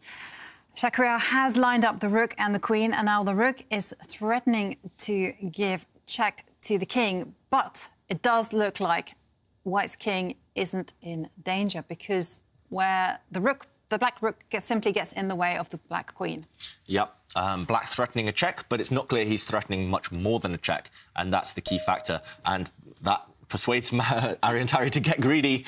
We said previously, greed is good. White now is 2 pawns up. White did snatch off 2 pawns. He's calling Mamedyarov's bluff. Does Black have a way to checkmate the White king or force a perpetual check? Because he has to do something quick. 2 pawns down, 7 seconds. Wow, what a move by Mamedyarov. What a move, but okay, it's just a cheap threat. I mean, there's... Well, actually, it's more than just a cheap threat. There is a big immediate threat that the queen and the rook and the white queen, they're all lined up in diagonal, so Black is threatening to play rook check and then capture the white queen. And look at the black queen is also threatening to deliver a check on the left side. Look at and Tari has 4 seconds. He's panicking. Yes. he panicked there. You saw it on his body language. He didn't even know what to do. That was such an unexpected move by Mamedyarov. And suddenly, maybe black is the one taking control. He's giving check to the white king. White is fighting for his life now. Black has coordinated perfectly. Can he deliver a killer blow? Maybe there isn't one. Black's queen attacking the white king, but that white king going on a walk. Genius by Mamedyarov finding that move. But Tari, equally, I mean, he panicked, but he reacted quite well. And is there a way to finish off the game? OK, he gives a check. OK, White's king is really struggling to survive right now. Black's rook, all it needs to do is join the action. But it can't. It can't right now, though, because there is a checkmate threat, right? Exactly, there is a checkmate threat. So what is the winning move by Black? I think the winning move might be quite a sneaky one, actually, taking a timeout to stop White's checkmate threat, just pushing a pawn in front of the black king, creating a safe square for Black's king to run to. But that is not obvious at all. No, that is certainly not obvious to do that.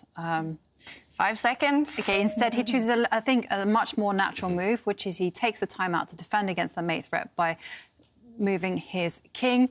And 30 seconds left, but OK. OK, do we have a blunder by Mamedyarov? What's happening? We have, I mean, I think a missed opportunity, but the way to win there for Mamedyarov was so difficult, if it existed at all. So, yeah, this position, Tari shaking his head, but he's defended really well. This position's repeated itself a couple of times now. Black, the problem is his rook is needed for defence of the black king, but it's also needed for attack. And Mamedyarov, he's taking risks, he's pushing forward, trying to win this one. Yeah, so, David, what is this? What's the idea behind this bizarre pawn move? I mean, I simply expected both players to be so tense that they would just simply repeat the position and agree a draw. Yeah, Mamedyarov, despite the fact he's 1 point ahead of Tari, he doesn't want to consolidate his position. This is so much more exciting than those quick draws. He's trying to win because giving up that pawn, if White plays queen takes pawn now, which is actually the Stockfish best move, the computer's top suggestion, that would maybe deflect the white queen away from giving checks to the black king later on. So it takes a lot of courage to snatch that pawn. White has a few moves that are OK, that maintain the balance, but none of them are obvious. None of them are easy. They all require nerves of steel from Tari. 21-year-old Arian Tari. He is a world junior champion from 2017, but this could be a big highlight of his career if he qualifies for the knockout stage, fighting for his life here. OK, well, Kaya, things have taken a huge turn because Arian Tari has completely ignored the threats to his king and has allowed Mamedyarov a winning blow. And Mamedyarov, he doesn't find maybe the most direct way to win. He just improves the black king first. The computer does think that that is winning, though. And actually, black is... It's not obvious still to me, but black is probably going to win by pushing his corner pawn there on the left to open up more lines towards the white king. I thought this last move was very, very sneaky because now the rook can slide to the left and start to join in the attack. OK, yes, Arian desperately moves his queen towards the king, but there's still no checks for the black towards the black king. Yeah, I think Tari, he's starting to realise that he's in huge trouble, and that move, it's designed to scare the opponent, but like you say, no direct threats. Yeah, it's a bit of a hitting and nothing, right? Yep, hitting thin air, and black's marching forward with his pawn. As soon as white takes that pawn off the board because you can't allow it to continue marching, suddenly look at black's rook. The rook can just move now to the open line. You don't even need to capture that pawn. That pawn is irrelevant. Yeah. Queen and rook endgames, it's OK, he takes it anyway. Yeah, he takes it anyway. I think he might as well. But in queen and rook endgames, it's all about king safety. Look at this. White is a pawn up, but it doesn't matter. It's all about going for the opponent's king. And black's king right now is defended by its army. But Tari's shaking his head because he knows checkmate is now coming. White actually has to give up his queen. Right, you just have to... The queen will step 2 squares to the right, give a check to the king, and then the rook will come over. Yep, there's actually a forced way for black to win now, and it's all to do with checks and captures, and that means it's calculation, and Mamedyarov, he's incredibly good at that. Let's see. OK, he's got 10 seconds, though. Will he find the way to win? He needs to give check to the white king to maintain his attack. OK, he brings his rook across, maybe gives Tari a small glimmer of hope, but... Nope. OK, no, it looks like, poor Tari. Yeah. White's king is just getting checkmated. Not much life left now in the position. Yeah, that sad moment when you realise that all is lost. And chess can be a cruel game. Yeah, chess can be a cruel game. I think black's queen, it can take a pawn with check. He can just slide across 1 square, which he does with check. And now Tarry, in order to avoid immediate checkmate, he has to drop his king back to that square. But now, yeah, he will lose his rook. Oh, well, he's just getting checkmated, actually, next move. He doesn't even lose his rook. So, yeah, nice attack by Mamedyarov, but heartbreak for Tarry. It is over. Arjan Tarry losing this game. We see how disappointed he is because, well, with a draw here, his chances would have been big. But he has to remember his chances are not over. I have to say. So he's got 3 games left, and I actually think 2 of the players, Sergei Karyakin and Lenia Dominguez-Perez, are both below him on the table. They're having, a bad tournament. So, his chances still must be there, David. Yeah, still some chances, but it is so difficult to recover from a loss. He has done it before. Yesterday, he lost 2 in a row before winning 3 in a row. So he has form. I think someone just needs to talk to him and just say, OK, you've still got a chance, man. Just keep fighting. You are capable. You are strong enough. He played a great game, actually, for 3/4 of that one. But he did come under some genius attack by Mamedyarov at the end. And, yeah, Mamedyarov jumping up to 3rd place now, actually. Is that sort of a surprise, him being all the way up there? Not necessarily to me. I've seen him play so well in Rapid and Blitz before, but he is a bit inconsistent sometimes. It just seems that he's bang on form in this event. And great news for Mamedyarov fans because he likes to keep his fans entertained. All right.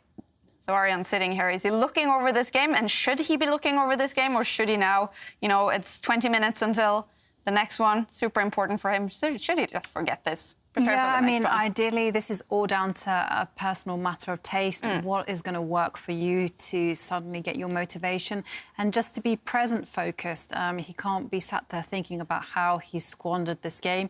He needs to think there's 3 matches left. All he has to do is win 1 game at a time. Yep, he needs to get that closure, as they would say in Friends. Just forget about this game, move on to the next ones. He's capable.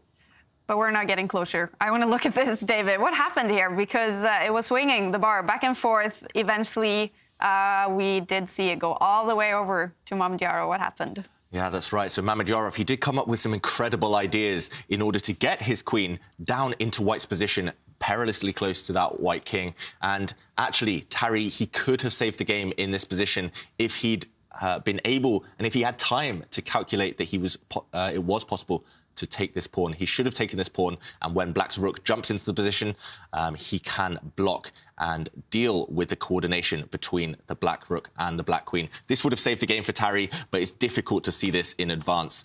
Instead, he didn't take this pawn, he ignored it, and this winning idea by Mamedyarov, it was so sneaky, so genius, and it was just simply to push a pawn, to open a line. And when white continued, it was this king move, creating a square for the black rook to enter later on. And if we fast forward, black did give up a pawn here.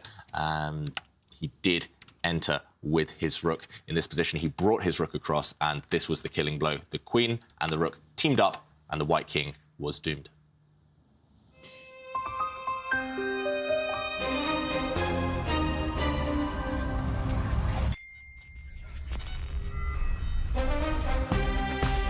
This one is an interesting one. 15-year-old Prag Nananda against world champion Magnus Carlsen. I mean, this is going to be interesting coming up in 19 minutes. All right, we still have a lot of great chess in front of us. How many rounds to go now? 3. 3 rounds to go, and it's not decided which 8 players will qualify for the knockout stage. Arjan Tarry, among other players, will have to fight. Prag also needs to fight to qualify for top 8. And in the next break, after the next round, we're going to head into, the theme of the tournament being the New in Chess Classic. And the theme is great moments in chess. We are talking about the world champions. And in the next break, we're going to hear some stories about a great champion, Anatoly Karpov.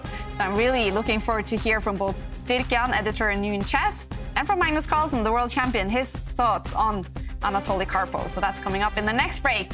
But before that, we're going to have Prague against Magnus Carlsen. Is this a prestigious one for Magnus as well? He knows, of course, that Prague is doing some impressive stuff here. Yeah, definitely. I mean, certainly Magnus will have his eye on this game because he will want to show who is the boss.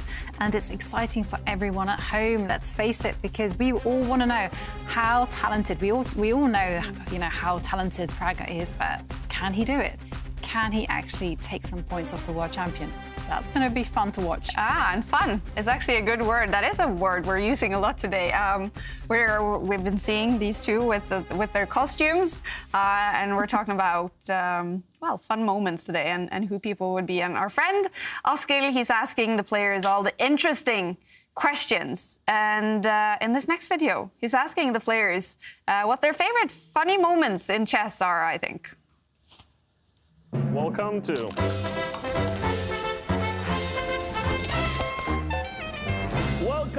Askild Asking. Tell us about your favorite funny moment in chess. Have you experienced any funny, strange moments in games, tournaments? I remember that when I played in Norway chess, he somehow took water, but it was with gas, and the gas was going on. Yes, and actually it was a very funny video later on in the internet. Okay, so the bottle the water exploded over the table, or what happened? Yes, yes. Yes, and somehow, it was still very funny. I wish that it was something really, really funny which had happened. Basically, it's all these typical things when the alarm goes and everyone has to evacuate, and I've also seen players fall asleep during the game. So, but I also remember this in World Cup. In my round 2 when I played Alexenko, I came to the board thinking that I was going to play with the white pieces, but it turned out I was going to play with the black pieces. So I don't know if that's a funny story. Maybe a funny story for everyone else, but for me, that was not ideal. Not at all. My draw against Magnus, which was in like 4 or 5 moves, and it has like 32 million views on YouTube. So I think. Yeah, and the Kolkata Rapid. Exactly. So both these moments, not funny for me, but definitely funny for the public, I would say. Thank you. Catch you later. All right, Vidit talking about a funny moment there. So I guess he was very prepared for this game. He wanted to play it out, and then Magnus went into a quick draw. Yeah, I think Magnus, he had some trouble with his stomach, I think, during that game, so he was happy to take the quick draw. I'm surprised, though, that Vidit didn't mention the time he played an illegal move against Nakamura. He tried to put his king next to Nakamura's king before realising it wasn't possible. Actually, in the same tournament, I think. Wow. Yeah. Okay. Another famous clip. Do you guys have some funny moments you remember?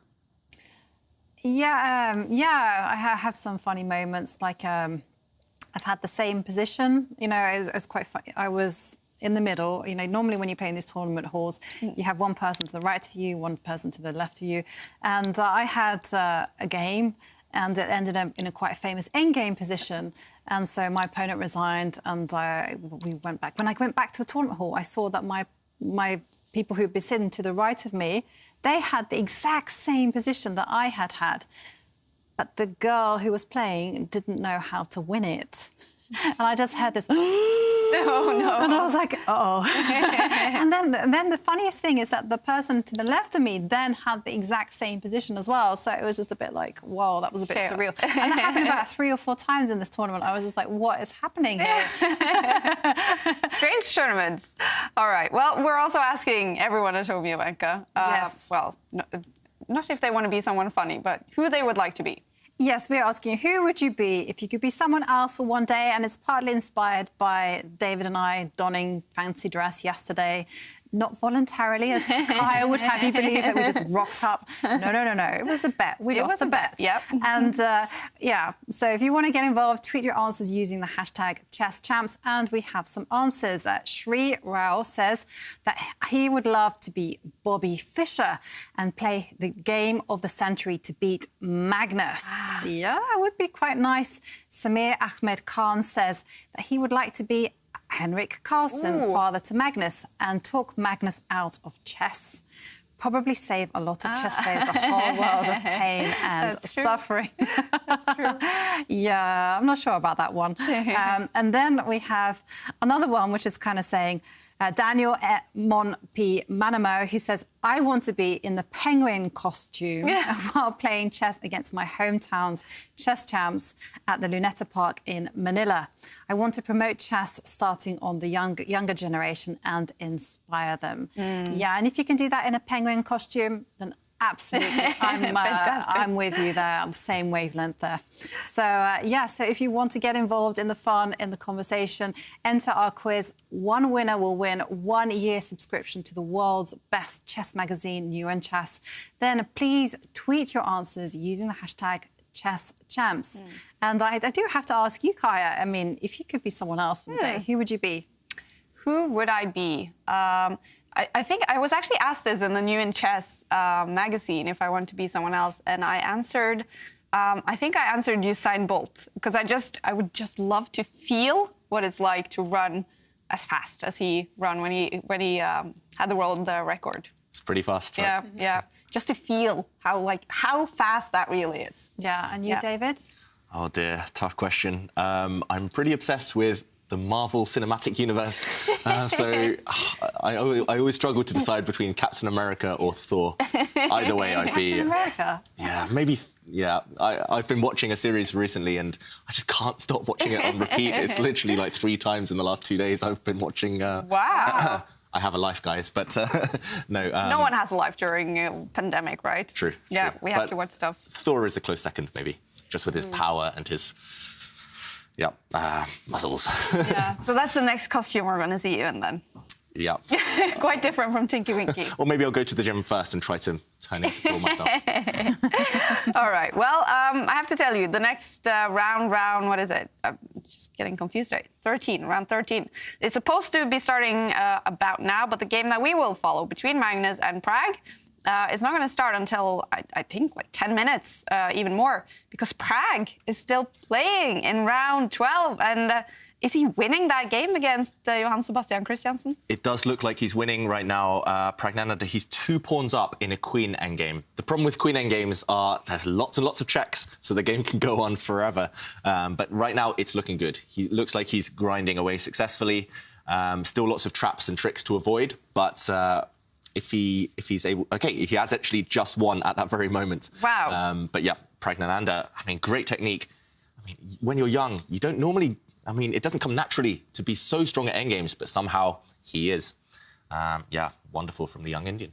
And that's going to take Prag to 10th place, and he's facing Magnus in the next game. OK, so let's head down to the Meltwater offices, where we have the 3 Norwegians playing together, and we also have Maria. And Maria, what's going on down there right now? Right now, Magnus Carlsen is in his green room, relaxing after winning the game. Then we have Johann Sebastian just losing the game, and I haven't seen Aryan yet, but we could see on TV that he was really upset. But I think that he's sitting there studying his game and sitting just after the game and thinking about how he could have done differently. Yeah, he must be very disappointed. Now, we have seen the other couple of days that about now or even maybe an hour ago, food is served. So what is being served at Meltwater offices today? Today, it's sushi. Ah! So, yes. It's tuna, it's salmon, and I think it was eel. Wow. Yeah, eel. That was. How would you like that, so David? Strange. My food tastes are a bit vanilla, I think. Eel would not be on my menu. It's quite nice. It was Yasa Sarawan who introduced me to eel in sushi. Was Magnus indulging in the eel? Yeah, Maria, did Magnus like the eel? I'm not sure. I can ask him later. Yeah, do that. Do that. Yeah. And he must be in a good mood today. He's playing very well, and no problem. He's going to qualify. He's in top of the table. Can you sort of see in his body language he's happy? Yes, we could. He came in here and he was up for interviews, and I also got an interview with him. Congratulations, Magnus. How was this game? I think objectively it was an awful game. I mean, think I was clearly better. And then, I don't know, I should have taken his pawn on e4, undoubtedly with my queen. And somehow I made a knight move quickly there instead. And after he replied, and he sacrificed an exchange, but if I take it, I have no good pieces left. And at that point, I really, really wanted to resign. Still, I think I was sort of okay. But then after I allowed his queen to invade, I think I was almost certainly lost. I managed to fight on, and right there, almost towards the end, I think he could have made a draw by force by playing king h8 instead of knight g4. I have no idea why he didn't, because he thought for a long time there. Anyway, after what he played, I was clearly better, and I eventually won. Yeah, you won, and now you're safe in the knockout. Can you start to just relax now? No, I was already sort of relaxed coming into today, and against Duda, he decided to play sharp opening as black. He decided to play the knight off, and I thought at the very least this will be very, very good practice for the World Championship match. So I decided to sort of go for something sharp, and I think the game showed that I need more practice in these lines. I'm just getting in from the side, the calculator, and I'm handing it over, David, because you're in charge of calculating who's going to head out into the knockout stages. Exactly. It's going to be tight, right? Right now, it does look like the top 8, they have made a bit of a gap to the bottom 8, but anything could still happen. 3 rounds. We've seen big turnarounds before. And Magnus, in this interview, talking about his last game, he didn't say he was happy about it. He seemed happy about it. He's playing fantastic today in that last game, winning against the birthday boy, Jan-Christoph Duda. How do you judge Magnus's sort of body language today? Like, he seems very relaxed and happy. Totally relaxed and happy, and he certainly seems like a man on a mission. And but we've seen that actually throughout the preliminary stages in the Meltwater Champions Chess Tour, because he just coasts it. You know, he effortlessly wins the section, and the hard work and troubles start to happen in the match formats. You know, this is his chance. Yeah. But being so happy, David, do you think it has anything to do with finally knowing who he's going to face in the World Chess Championship match? Yeah, I mean, in one way, there's a burden off his mind, or there's just that uncertainty has disappeared. But on the other hand, I'm sure in future months, he will start having to worry about hiding his preparation. He's going to have to start worrying about, you know, when to plan those training camps between these tour tournaments, and yeah, that burden that will appear later on, I'm sure it will cross his mind. But right now, he's enjoying his chess, and he said it many, many times before. He plays best when he is relaxed. Jan Nepomniachtchi here. We see him shaking Maxim Vachier-Lagrav's hand after round 13 in the candidates. And with a draw here and Anish Giri losing his game, it was clear today, with 1 round to go in the candidates, that Jan Nepomniachtchi is the winner of the qualification tournament to the World Chess Championship. And he is ready for the tournament. For the first time, Jan Nepomniachtchi will get the chance to play a World Chess Championship match. And finishing it 1 round before it's all over, Ivanka, what does that tell us sort of about the strength of Jan Nepomniachtchi now? Yeah, you know, it's certainly you know, one thing that stuck with me was actually some commentary that David and Magnus Carlsen did on Nepomniachtchi, and they described his style, and both of them had said that Nepomniachtchi's style was very erratic, that the ceiling was very high, but the floor was very low. And it was both of them saying that he needed to work on raising the floor, raising the kind of standard when he's not on form.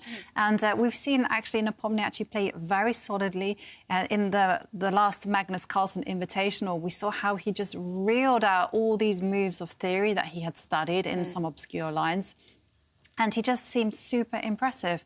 And to do it, like you say, to secure a place, OK, I know it's partly to do with Anish Giri's defeat, but it was still mightily impressive because he hasn't been inconsistent.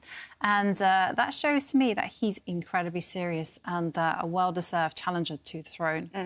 And David, you mentioned it, in a few months' time or even weeks, it's going to start for Magnus Carlsen. He's going to start having to hide his preparations. He's going to, start following Jan Nepomniachtchi, what the seconds that he's going to choose. What is special about a World Chess Championship year? What does it look like? Yeah, I mean, it's the pinnacle of every player's career, the World Championship year. And the World Champions in the past and the challengers, they've all taken different approaches. Some start to play less. They start to maybe just hide away from the world. And they start to just purely study chess with those teams of coaches around them. Some, they prefer to play a lot and maybe play different openings to kind of give their future opponents more to think about in the future. For Magnus, he likes to play as much as possible. He likes to not have any rust in his game. Let's see how Nepomniachtchi approaches it. I definitely think Magnus, he's been here before, he's done it. He's got a great team around him. He will add coaches who he thinks can help specifically against Nepomniachtchi's style and repertoire. But either way, preparation definitely starts soon. And hopefully we're going to see them against each other in the Meltwater Champions Chess Tour. We still have 5 tournaments to go before, well, 4 tournaments to go before the final. So that's going to be super interesting if they face each other. Okay, heading back to the New in Chess Classic. These are the standings after round 12, 3 rounds to go. Magnus Carlsen safely on top of the table. Hikaru Nakamura 1 point behind. And we have to look down at that 8th place. We have so many players. 4 now on 7 points. Levon Aronian now in that crucial 8th place. Arjan Tari on that hard 9th place. He's going to have to win some games now to qualify, but he does have chances. And let's take a look at these images. Magnus Carlsen, he just went into his green room. He's got some few extra minutes because Prague's game is lasted very long. It is over, so the game will start, I think, in about a minute or so.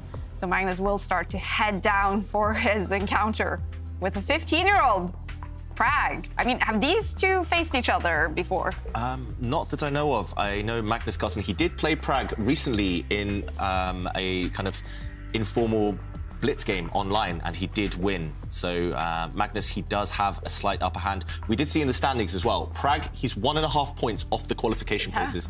He does have the white pieces now. Maybe this is must-win territory for the youngster Magnus there, going down to get ready for his game. But maybe Magnus wants to help his co-Norwegian, Arjan Tari, that is also fighting for qualification. It's not going to be good for Arjan if Prague wins this game. And Magnus getting ready. He's looking a little bit confused. What's happening? Heading over to the arbiter there. What's he going to ask him about? Maybe he's just confirming the exact start time of this game. Okay. Or maybe he needs some help with the setup of the tech.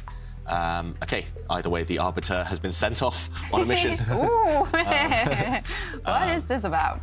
Yeah, sometimes you just want to confirm that you're starting at the right time or that you've which pieces you've got. But okay, the game has started very quickly. And Pragnananda, he did start with his queen's pawn. We see a transposition to the queen's gambit opening, and Magnus there with that last pawn push with black. He's playing one of his favorite openings, a sideline. I'm quite good friends with one of his coaches, and this is something that they've prepared before a few years ago, just as a surprise weapon, just to get a game, avoiding any mainstream theory where it's all about memorizing lots of variations. And okay, white does play one of the main moves. He pushes a pawn forward.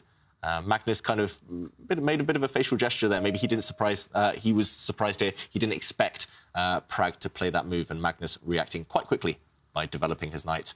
A stable opening. The pawn structure is slightly reminiscent of Carlsen's game against Firouzja earlier. And actually, Jovanka mentioned this strategy.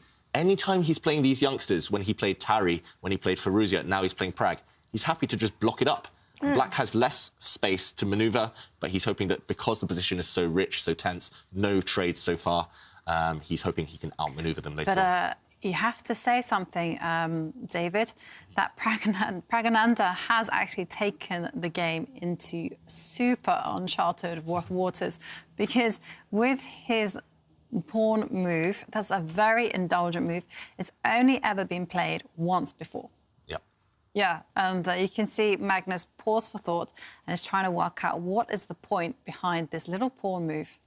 Yep, and the point behind that little pawn move, it might be a bit mysterious for Magnus Carlsen. It's a bit mysterious to most people, but if we just quickly bring up the analysis board in this position, we can see that Pragnananda, the reason he played this move before developing his bishop is because, for example, if the bishop does get attacked later on by the Black Knight, it can drop back to a very safe square. White's bishop now super safe. It's been created, this kind of safe haven by that pawn push. And look, the bishop has huge influence along this diagonal. It kind of cuts the board in half. Magnus Carlsen playing a move that I'm surprised by. He is not surprised by Pragnananda's kind of new idea. He moves a knight for the second time. Normally, you don't want to move a piece that's already been developed while other pieces still haven't moved. But he's going to try and maybe bring his bishop out and put pressure on this knight later on. Ambitious play by the world champion. OK, I have to tell you guys something super exciting. Because we do see another game in this round has ended in a super quick draw. We don't like those. We've been telling everyone at home we don't like those. But we also have a new record in the Meltwater Champions Chess Tour. And it is set by your man, Gawain Jones. He is still playing his game in round 12 against Lenia Dominguez-Perez. And that means they have now been playing for 73 minutes. That is a new record. That is a new record. And I did have a quick peek at that position because I was trying to guess whether Gawain was going to win.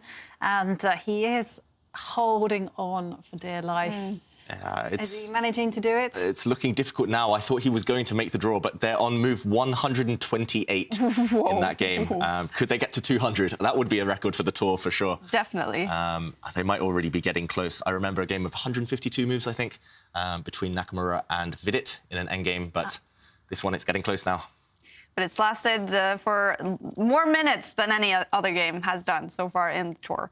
So applause to Gawain Jones and Lenia Dominguez-Perez. It's fun with those long games. That's what we like to see, fighting chess. Definitely. And yeah, in England, I think Gawain Jones, another player, Luke McShane, and myself, we're all famous for playing very long games. My record is 236 for moves. Is that in a classical game? Or that's in a classical game. How long did that last then?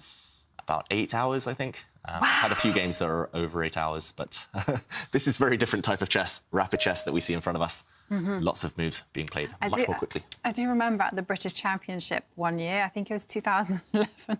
I think Gawain, was it Gawain involved in that one? Our games finished, we went to dinner, we had a lovely long dinner, we came back, and I think, was it Gawain? Or was Possibly. It? I mean, I played a lot of long games in that tournament as well. Yeah, and then they were still playing. Gawain against Nick Pert. Yes, I'm thinking it was that, yeah. Good memory, Ivanka. Because it was it was like, guys, it's like 10 in the evening. What are you doing? I mean, we just really went there just to check out who had won it. And yeah, well... Actually, the game I mentioned that was 236 moves long, afterwards the arbiter was very angry with me. He said, oh, tonight was the arbiter's party and I missed it because of you. I missed dinner, I missed the party, all because of you. So I don't feel guilty there. I know in the past, and we also seen it in the Queen's Gambit series, that they used to just postpone or to stop the games and start again the next day. What was that called? Adjournment. Yeah, OK. Why don't they do that anymore? Yeah, because basically it's a form of cheating in some ways. You're going to get assistance because as soon as you seal the move and you can stop, you can actually analyse the game at home and you can analyse it with computers, friends, all sorts of things. And that's is kind of not the point of chess. The point of chess is that it's you against your opponent, not you and your mates. Yeah, and I mean, especially it was the dawn of computers that put an end to that, really. Yeah. In the past, OK, you could analyse with other players, but in the end, it comes down to your moves. But if you can stop a game, go and check a computer, memorise dozens of variations, it's not chess, like you say. No, but even when it's with your friends, I mean, again, if it's just you and your friend and who's not that much stronger than you and your opponent has friends with lots of strong grandmasters or whatever, that's going to be a little bit unfair as well. Yeah. Like I read some story that Tigran Petrosian, his wife, was very famous for when the Germans happened to kind of go into the other grandmasters, hey, What do you think about this position? And they were, because she was a woman, she was very charming, and they would kind of say, well, I think this and this, maybe they should play this move. And she would go, yes, OK. And then she would move on to another grandmaster and check out their opinion. Sneaky. Yes. It's all about the espionage in chess. And meanwhile, in this game, OK, we do see the air quality in the Meltwater offices where Carlsen is sitting with his fellow Norwegians. Yeah, not ideal humidity, but pretty good air quality. Yeah. Nice temperature for this time in the evening. No, it is. I think it's a really good air quality, considering the fact that we're in Norway and there hasn't been so much rain here and the air is just very dry. I mean, I don't think you can do too much. So, I mean, the CO2 levels are perfect. And, so... He looks very happy and comfortable, at least. Yeah. Magnus Carlsen, and comfortable with the air quality. I think he's comfortable with his position on the board as well. And although the computer evaluation bar prefers Prag's position quite significantly, I would have to say, actually, I think black is just completely fine. Right now, there have been some trades. A set of bishops have left the board, a set of knights have left the board. It's simplified completely. If we bring up the analysis board just to investigate maybe why the computer prefers white, I think it's because computers are slightly biased towards central pawns. And here, there's a small imbalance. Everything's symmetrical apart from these two pawns. And white's pawn here is slightly more centralized than its counterpart on this square. So that's why computers favour white right now. And Prag, he came up with a really interesting move. He played a double attack. Chess is all about double attacks. The queen brought herself across. She slid to the left this time. And there's an idea of taking this pawn with the bishop or taking this pawn with the queen. And actually, Prag's done it. He surprised me. Magnus defended that pawn. He blocked this diagonal. And now Prag, he got greedy. He grabbed a pawn. The queen is actually almost trapped. She had to drop back, only one safe square, and now a queen trade. Prag is a pawn up against the world champion. The only issue is that these are both doubled pawns, potential targets. They're also isolated. They won't be protected by other pawns. So you could imagine black's rook maybe later trying to slide across and grabbing one of those pawns. Looks like a decent practical attempt by Prag, but with best play, the world champion, he should be OK here. It's not anything to really write home about, having an extra doubled pawn. Well, I was going to say that, David. I find that this to be a super risky strategy because, first of all, those two pawns, like you say, they're absolutely abysmal, you know. I mean, they're blockaded, they're weak, and once one of them drops off, the second one is just going to be a relentless horror point for white. So, yeah, I'm thinking that Pragananda actually has to take immediate action right now to resolve one of those weak points. I mean... Yeah, the saving grace for Prag is that he will, at the right moment, be able to push forward with his second pawn, the pawn that's behind right now, in order to change it off for black's strongest point. Yeah. And if this happens... Yeah, he can do it now, but this would pretty much be tantamount to kind of a draw offer, because now, black would just hoover everything off the board. But you're playing the world champion, 15 years old. No, he won't go for the draw. Prag is a fighter. OK, I've seen it before. What do you think? Here, black would... just to finish off the point, black would attack this bishop and then win the pawn back, and complete symmetry, probably a draw. I think Prag, while there's life in the position, he will still try and press. I think there's other things white can do. White can try and occupy the open line. White can try and maybe bring his other rook across to play this pawn push. I think it will be a draw, but I don't think he'll go for it immediately. What do you think, Ivanka? I think he's going to go for it. I think he's going to seize that chance to simplify the position. Because the thing is, what I like about that position for white is that, you know, you don't have to be a 2700 or 2500 to actually draw it. You can be relatively... you can just be a lower stat, because the moves itself and the position itself is pretty simple. So why not take the game into something like that where the margin for error is pretty low? I see the temptation, Ivanka. So you would do that against the world champion, you think? Yes. Get that half point? Yes. You know, it's quite funny. I was playing in a tournament, and my husband, it's always been his dream to take a point from a grandmaster. You know, he just, you know, a draw, a win, didn't matter. And his plan has always been, when he gets that winning position against the grandmaster, he's going to offer a draw. And I was like, oh, come on, you know. And then I was playing a tournament, and he finished, you know, he finished his game against the grandmaster, and I kind of just looked at him like, well, how did you do? And he looked at me really defensively, like, a draw. And I was like, OK, what happened there? And then I went over to analysis, and he was like 4 pawns up. And I was like, you should have played on. But here, I think, you know, I think I would take the draw. Well, not take the draw, because I don't think Magnus would give the draw very easily, but I would try to simplify the position so that I didn't have to work so hard. Yeah, you would guide things towards safety at least. Look at Magnus there, his body language. He does not look happy with this game. Wow, OK, he looked off to the side there. He just thought, I mean, it looks like he's thinking, should have kept it more exciting and should have kept more life in the position. But right now, OK, Prag is thinking. Prag 5 minutes down on the clock. The longer Prag thinks here, the more tempting it will be to play that pawn move, to try and initiate more trades and go for that draw. But Magnus, maybe while he was leaning back, he was just thinking, how can I confuse the youngster here? How can I just keep him playing, well, keep forcing him to find accurate moves to keep the game going? Exactly. So whilst we're waiting for Pragananda to come to a decision, whether he's going to keep the tension in the position or just simplify, I'd like to remind everyone that we do have a quiz of the day, and we are asking everyone, who would you be if you could be someone else for one day? And once again, we have some cool answers. Harry Gelshout says, I want to be the official photographer of Magnus and Jan on the upcoming championship. Capturing their emotions before and after chess moves will be an honour, absolutely.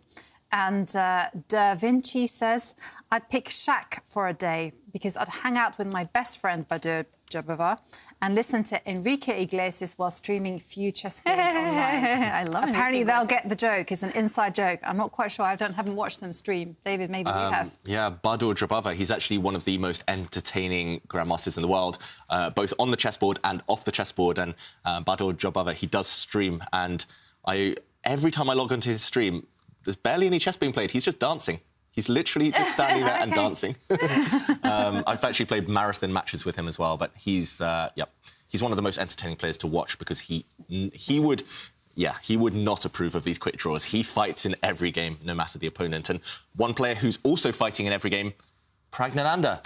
Prag not going for that drawish line, being more ambitious. That's what we love to see from the young player, from the teenager.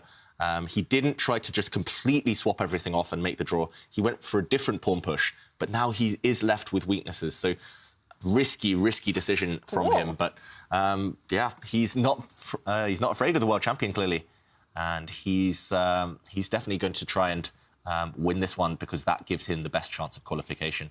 OK, so David, you have to be brutally honest here. Now, would you have played like Pragananda or would you have simplified? I wish I could have said that I would have been ambitious, but probably I would have done the same as you, Jovanka. Maybe in a different order. I think there were other ways for White to keep the game going without too much risk, but this one is taking significant risk. Yeah. And do you think it's a good choice? Again, difficult, but objectively, it does look a bit flawed for White, long-term at least. If we bring up the analysis board, we can see what Prag did in this position. Jovanka was advocating this pawn push, maybe the most natural move in the position. And as we mentioned, in a position like this, once those pawns disappear and Black would regain this pawn with complete equality, everything symmetrical. We could imagine the rooks coming off the board and a draw would be agreed very soon. Instead, Prag went with the other pawn. Instead of pushing here on the left, he went in the centre, he pushed forward with this pawn, and Magnus Carlsen, instead of allowing White's bishop to get active after a trade along this diagonal, he said, OK, you can trade, but only on my terms.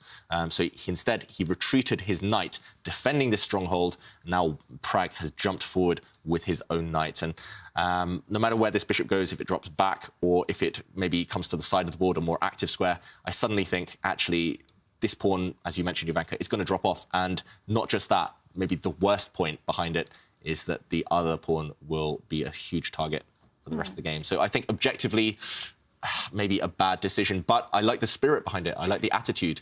I do like the spirit. I mean, I admire that completely, but I do think you have to be practical. I remember someone saying to me, I was desperately trying to try to gain a win, and I was taking big risks against someone who was lower rated than me. And he said to me, Jovanka, be practical. At times, you just have to accept the position is draw. Don't try to force what you want to happen to it. And you also have to bear in mind that psychologically, Magnus doesn't want to draw.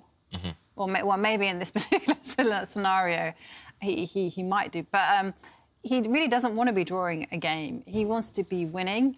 And he perhaps will be the one taking the risk to avoid all these simple positions. Yep, exactly. I mean, the first few times I managed to beat grandmasters in classical chess was because they definitely didn't want to draw against a kid. They were pressing hard against me, and I managed to counterattack when they were careless for a moment. So I understand that strategy, but Pragg, I think his philosophy in this one is a draw. It's not going to help him. He's going to be 1.5 points off the qualification places with 2 rounds remaining.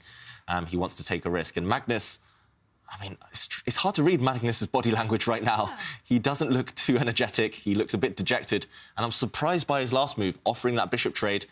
OK, not a bad move at all from Magnus Carlsen, but I think maybe keeping the bishops on the board would have given more winning chances. And, OK, the bishops are disappearing now. And, OK, we'll see Praggnanandhaa. He has a choice. He can capture that bishop. If he's feeling extra fruity, he can maybe push a pawn in the centre of the board, attack Black's knight. But no, he does capture the bishop. Definitely the safest option. I do notice, yeah, Gawain Jones's game did finish after 139 moves, eventually. How did he do? He didn't manage to save the game. Unfortunately. But he did set a record. He did set a record. It lasted for, I think, like 80 minutes, which is the longest game so far in the Meltwater Champions Chess Tour. So we really applaud that. Fantastic. Fighting spirit by Gawain Jones. Yes, and fighting spirit by Pragg. Right now, though, he does have a pawn under attack. Yeah, the reason I'm surprised by Magnus's decision is because now, if you look at White's furthest advanced pawn, it's defended by the White Knight. And knights are fantastic defenders of pawns. They're fantastic blockaders in general. They're very multi-purpose pieces. And if you can't remove that White Knight, you won't regain that pawn. And it was more important to capture the front pawn so that the second pawn would become weak. Yeah, you wanted the backward pawn to be alive because, you know, I do absolutely adore Praggnanandhaa's strategy here. It's actually very instructive. He says, fine, you can win my backward pawn because once that pawn goes, I have more firepower to support the far advanced pawn, which is going to be really, really dangerous. And I completely agree with you. I felt that Magnus made some missteps there. Yeah, I think he just had better moves, simply. And if we bring up the analysis board, because Magnus, he had an opportunity. Remember, Black is a pawn down. He had the opportunity to grab a pawn back. And I think 99% of humans, they would just see a pawn, they would take a pawn.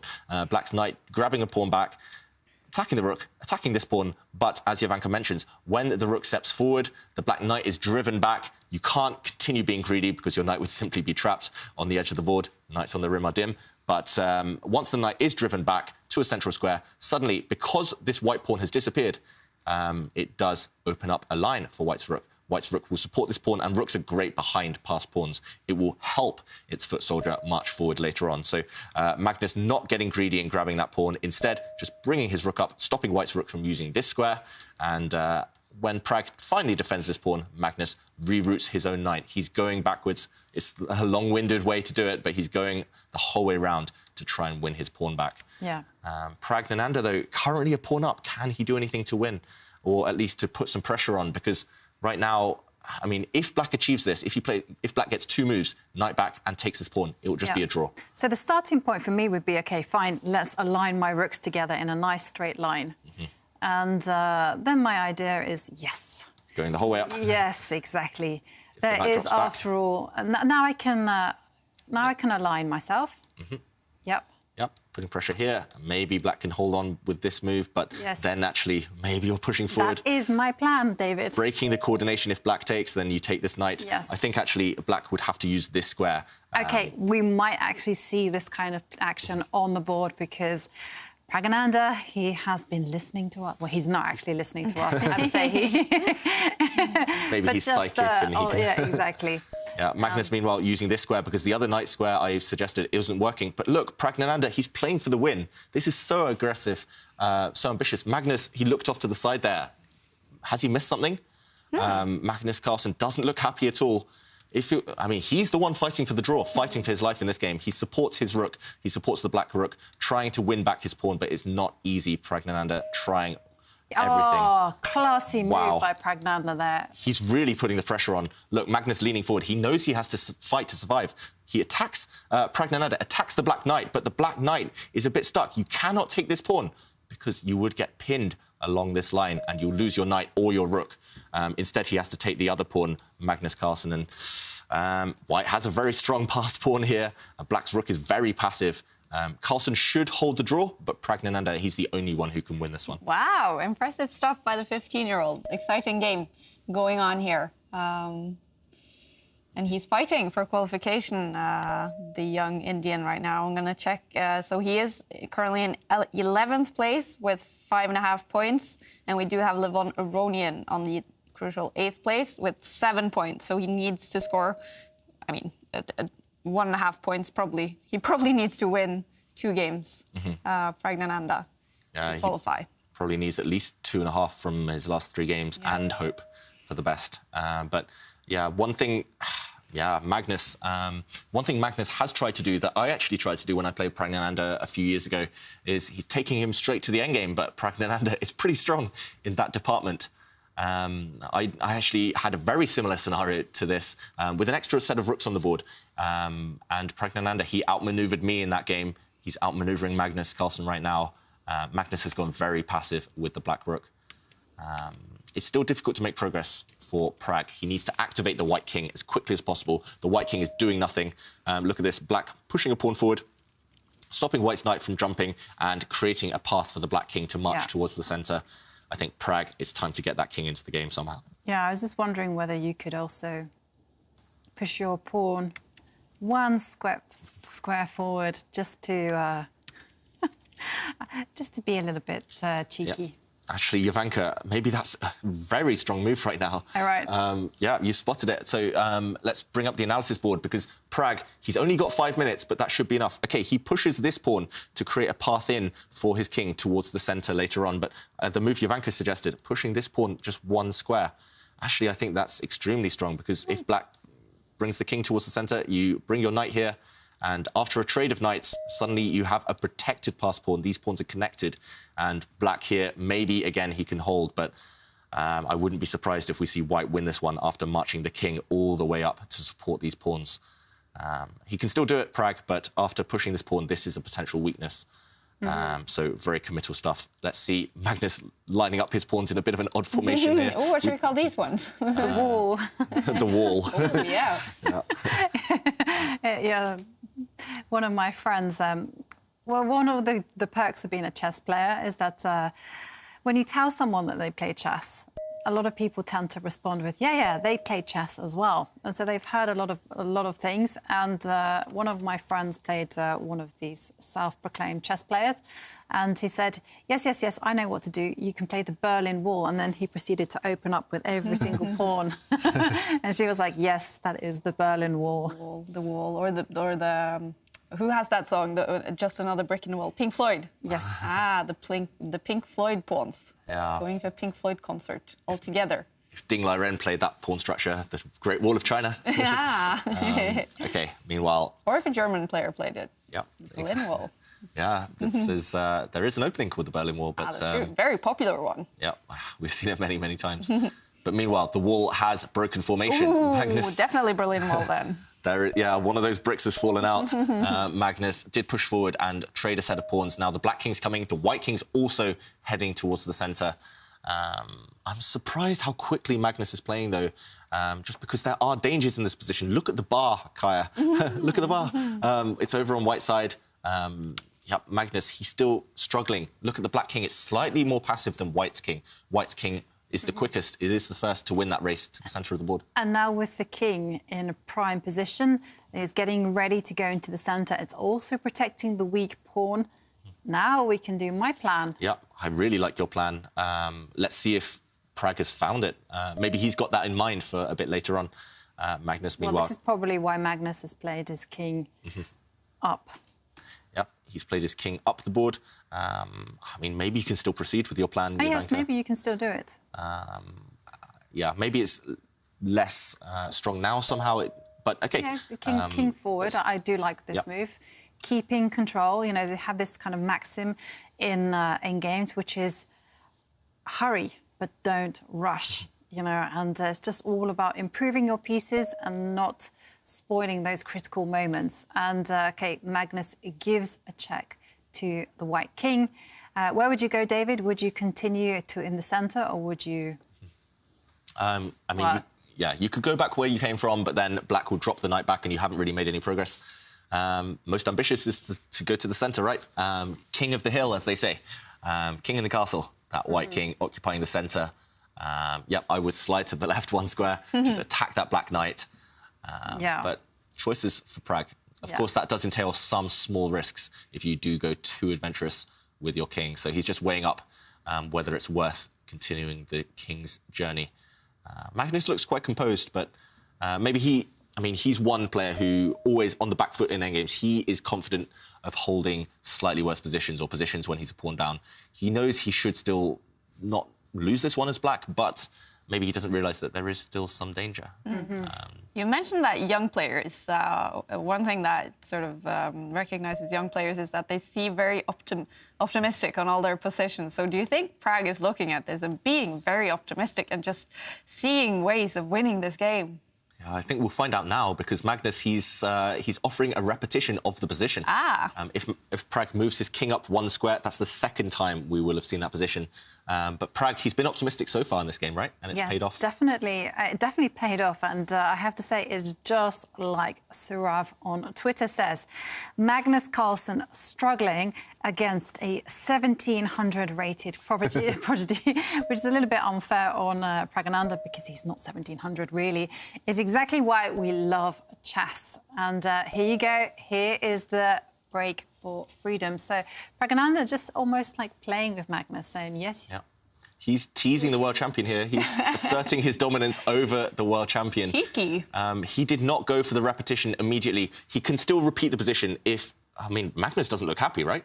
It doesn't look happy at all. But, OK, Pragg has the option to make a draw immediately if he just brings his king across 1 square. But will he do it? He only has 3 minutes left. Will he play for the win? Can he go for your plan still, Jovanka? The problem is, if you don't repeat the position, Black's king will get into the centre of the board. It's looking difficult to win, but... I mean, he's playing so, you know, he's taking the risks and it's really paid off. I mean, I think why not continue?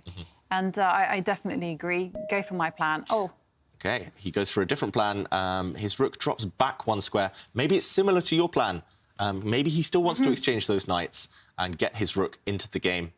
Praggananda, I mean, just his attitude, his optimism, everything, it's so refreshing, right? Not getting scared of the world champion. He's turned down a few opportunities now to go into a drawish position or to repeat the position. It's, this is what we like to see. And this type of attitude shows that he's going to go far and maybe one day will challenge for the world title. I totally agree. And it is going to send a shiver down Magnus's spine, let's face it, because he's doing to Magnus what Magnus normally does to other people. Exactly. In an endgame as well. I mean, to be so young and so confident, so calm in these endgames against the greatest endgame player probably of all time. OK. Meanwhile, Magnus goes forward with his king.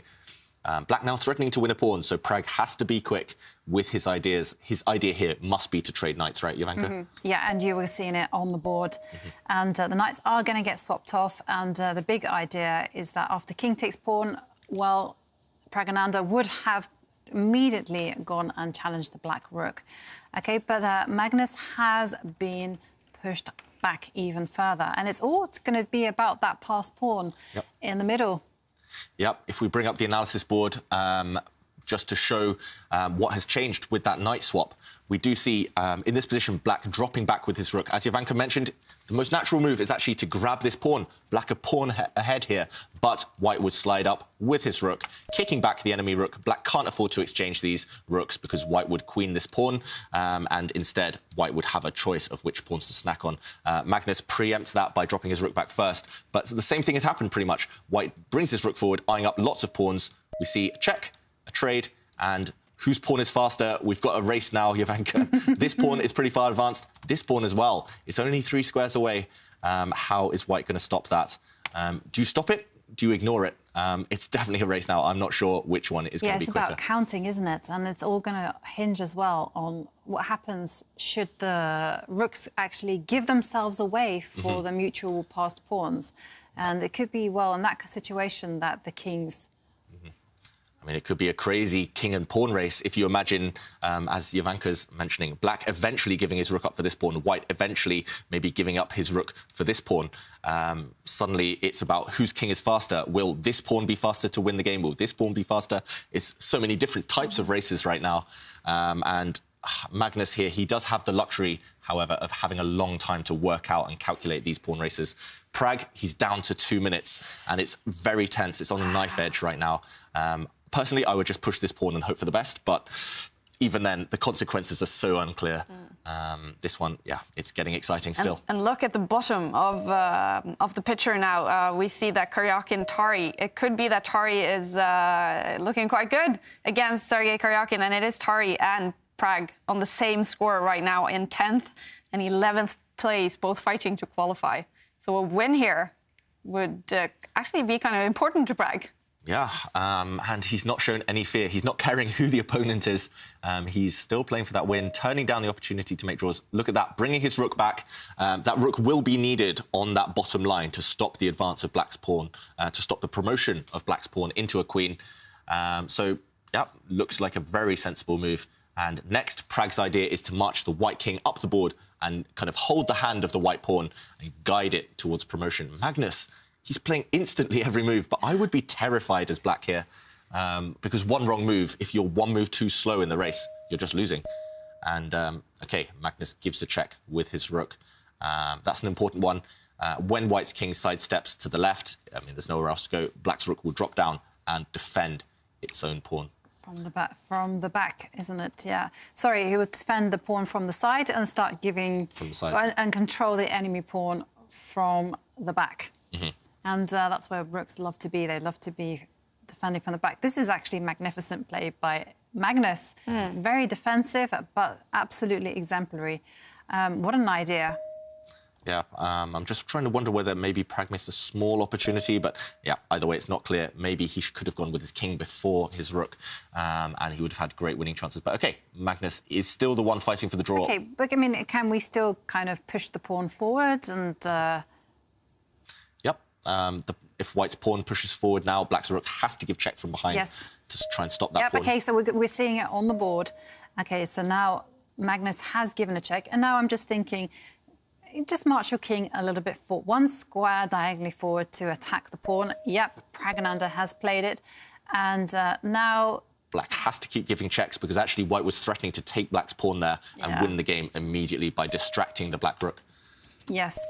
And now black's rook, he's going to do a bit of a dance up and down, right and left, just checking the white king, attacking the pawn, checking the white king, attacking the pawn. How are you going to win this one, though, Jovanka? Is there a way for the... With help, With help. OK, so maybe I can just support the pawn one more time. With the king? Yes. OK, I'll give you a check again. Correct. OK, so you'll support the king. I'll give a check. I'll hide my king in front of the... In front of the pawn. Now, maybe you have to be careful of this king coming, or maybe black has time... Oh, whoops, sorry. Me and my arrows. Black has time maybe to grab this pawn. Instead, the king has gone the other direction. It's still getting checked, though. Pragg, he's still trying to win. Every move, though, his opponent's going to give check. Magnus has to give a check here to survive. Where's this king going to hide? There's just no safe haven here. Maybe there's just no way for Pragg to win. It's so close. One move away, but not close enough. The world champion defending tenaciously. And after the king hides on this square, black's rook has gone back. It looks like we might be repeating the position. Let's go back to Pragg. I want to see how disappointed or how excited he's looking. He's trying, David. He's trying. I mean, we do admire his gutsiness, and he's taken his chances on this endgame. And unfortunately, I think because white's pawns are so far backwards and black's pieces are quite active, I don't think it's enough to... Well, actually, I believe it's not enough to draw. I mean, to win. To win, yeah. Unfortunately for white, he does have... OK, yes, one pass pawn on that left side, which will try and march up the board and become a queen, but he does have a weak pawn on the other side, and now white's rook is forced onto a terrible square in order to defend it. So black's king, sooner or later, will actually go after that pawn. Still some work to be done by the world champion, but he tends to be fantastic in these rook and pawn endings. Often if you're just one pawn up, especially when it's a corner pawn, a rook's pawn, yeah, it's not ideal because you can get checked from the side and you can't use your pawn to block. You can't hide your king away behind its own pawn if it's a rook's pawn. You need an extra line to the side. And here, black's going after white's pawn. This one should be a draw, but Pragg still trying. Again, he is the only one who can win. Yeah. So are we expecting Pragg just simply to abandon the defence of the pawn on the right and simply push the one on the left? And we're seeing that on the board. That's right. He's trying his best to get his pawn running, to get that race started. But the problem is, once he does lose this pawn on the right, which he will after black's king advances... Black starts pushing his pawn. Black's going to push his pawn, and at the very least, black can eventually give up the black rook for white's pawn on the left and just march his pawn down. I think both rooks will have to give each other up for their opposing pawns. And OK, I mean, I'm hoping the players played out right to the bitter end just to show us exactly how the game will finish and reach a logical conclusion. Yeah, I mean, I really like what Pragg's done. He's got so close, actually. It'll be interesting to analyse that endgame in more detail to see if he did miss a chance, because this one, the world champion, pushing that pawn, I'm slightly surprised. I would have just gone forward with the king one square, just immediately kick away that white rook and take away white's pawn, but... Yeah, Magnus is saying, I can do that whenever I like, David. But I would be slightly afraid of white pushing a pawn up now, once pushing his pawn up on that right side. But probably there's just a way to win it anyway. And look at the result in Karyakin Tari. Tari has been able to get a win in that super important game for the 21-year-old. He is still fighting to qualify for the knockout stage, which would be huge, huge for the 24-year-old Norwegian. Pragg, he was on the same score as Pragg before this round. Looks like Pragg only will get half a point away from this one. Yeah. But either way, I mean, even if Pragg doesn't qualify for these knockouts, so many positive signs. Yeah. I mean, he's beaten some of the top players in the world. But also, I mean, to take the world champion to a position like this, Magnus has had to be so accurate just to hold the draw. Yeah. It's good signs of things to come. I really hope we get a reaction from Magnus after this game. And you know, if he can tell us if he's impressed by this 15-year-old, he must be. I mean, I can't even describe how impressed I am by him. OK, meanwhile, white has kept his pawn alive on the right. His pawn on the left is marching forward, but look how Magnus has cut off the white king. The white king is trapped in front of its own pawn right now. That's a really instructive formation, and now white is going to actually run out of moves, so eventually his rook will have to move, giving up his pawn. And Magnus, yeah, he's trapped that white king. Yes, very instructive. He's making it clear. He's kind of almost saying to Praggnanandhaa, you know, you can have the dream, but it's not enough. Yep. Because, yes, OK, Praggnanandhaa pushes this pawn as far as it can go. And now I think the only chance to try to win this is simply to try to create some form of bridge for the white king to escape. But as soon as that happens, if the white king is released, then Magnus can just simply give up his rook for the pawn.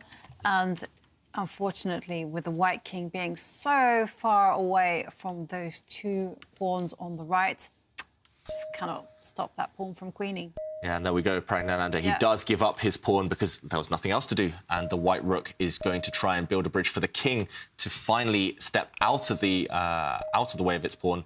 There we go. And now black's pawn, though, is going to cost white his rook long term. Yeah, this one headed towards a draw. I was wondering if we'd see some kind of stylish stalemate when white's king was trapped in the corner. But Pragg wanted to keep trying to win. And, yeah, both rooks are going to have to give themselves up for those pawns. And a draw is imminent. Yeah. How is... OK, is it a draw here? Magnus looks like he's very finished with the game, at least. We're going to go for king against king, though, I think, fighting it out right to the end. This is what a draw should be, a real fighting game. Yeah. It shouldn't be a quick repetition. And now it's in... there it is. It's a draw between 15-year-old Praggnanandhaa and world champion Carlsen. Magnus not looking too happy. It's not disappointment either, but How is Prag feeling after this? I mean, a draw against the world champion, fantastic, but he had huge winning possibilities here. Yeah, mixed feelings surely for Prag. I mean, so many positives to take away. He put the pressure on throughout the entire game. He never really lost too much control, and he had Magnus sweating. A draw, a decent result, but yeah, mixed feelings because tournament situation is probably not enough to help him get through to the knockout stages. And should we take a look at this game, David? Where did Prag have his chances? Yeah, it's hard to say, Kai, but potentially in this position, endgames, they're so tricky, they always need deep calculation. Here, Pragnananda brought his rook across, attacking the black pawn, but maybe he could have saved a move by instead marching his king forward first. And the whole idea is that if black tries the same plan and gives check, as white, you step back with your king, and now black cannot defend in the same way as he did in the game. Also, it's worth noting that if black drops his rook the whole way down the board, trying to, well, just create a safe square for his pawn to promote, now white queens with check, and that is an essential detail. Black doesn't have time to make a queen of his own, and maybe white can win this one. Instead, if Magnus tries the same thing, if he brings his rook down to check from behind, Jovanka, we were struggling to find checks here, well, a safe haven for white's king. But suddenly, if you go, for example, this way, black cannot give checks anymore because you just take it and both sides will make a queen and Prag would win. It's difficult to say. Maybe Magnus could still defend this position, but maybe a small missed opportunity for the youngster.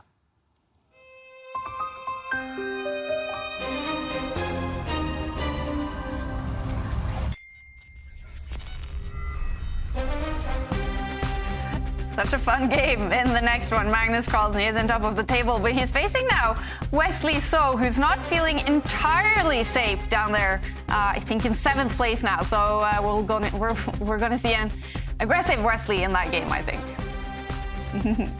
All right, well, it is the New in Chess Classic. As you all know, we have partnered up with the legendary chess magazine New in Chess and their editor, Dirk Jan. And I mean, he has one of the most mesmerizing memories of the history of chess. He has so many fantastic stories. And today he is going to tell us about one of the great world champions. It is Anatoly Karpov. Anatoly Karpov is a collector. Boris Spassky once said that Anatoly Karpov collects advantages in chess just like he collects stamps, which in fact is an apt comparison because Anatoly Karpov has one of the biggest, most spectacular stamp collections in the world. And it's not the only collection that he has. He also has a beautiful chess library with thousands of chess books. And quite interesting, he also has a fantastic pin collection. Sports pins from the Soviet era. Besides that, Anatoly Karpov collects tournament victories. He's approaching 70 now, and I think by his own count, he has won 184 tournaments, which is quite something. I mean, they're not all super tournaments, but still, that's a lot. Probably, well, certainly, his biggest tournament victory was in 1994 in Linares. Not only his biggest tournament victory, but maybe the biggest tournament victory ever. In a field of 14 players, only the very, very best, he scored 11 points from 13 games, 4 draws and 9 wins against all the best players in the world. It was a very special moment for Anatoly Karpov, and it was a special moment for New in Chess because afterwards we had interviews with both Karpov, the winner, and Kasparov, the reigning world champion, who finished 2.5 points behind him. Kasparov almost comically said that he didn't think that a match between him and Karpov made any sense at that moment, which probably many people disagreed on. And Karpov cleverly maneuvered how to express that in fact he thought that he was the best player and in fact the deserved world champion at that time. He didn't say it outright, but he came up with a spectacular theory saying that just like American presidents are president for life, He, in fact, was also world champion for life. So it was world champion Karpov, and he happened to be the best player at that point. Anatoly Karpov is one of the great champions, one of the absolute greatest champions of all time. And the good news is that he is still collecting tournament victories. I hear that in September he's going to play in the TP Siegermann tournament in Malmö. Can't wait for that and see if he wins that one too.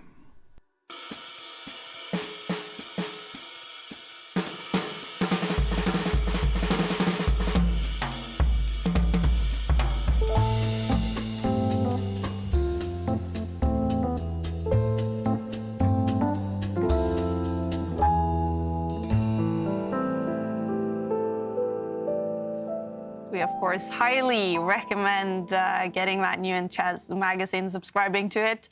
So many fantastic histories and interviews with chess players in that magazine. Now, Anatoly Karpov is the theme for today. And we have, of course, also asked Magnus Carlsen to share his thoughts on this world champion. And the current world champion actually says that Karpov is one of the most naturally gifted chess players he's ever seen.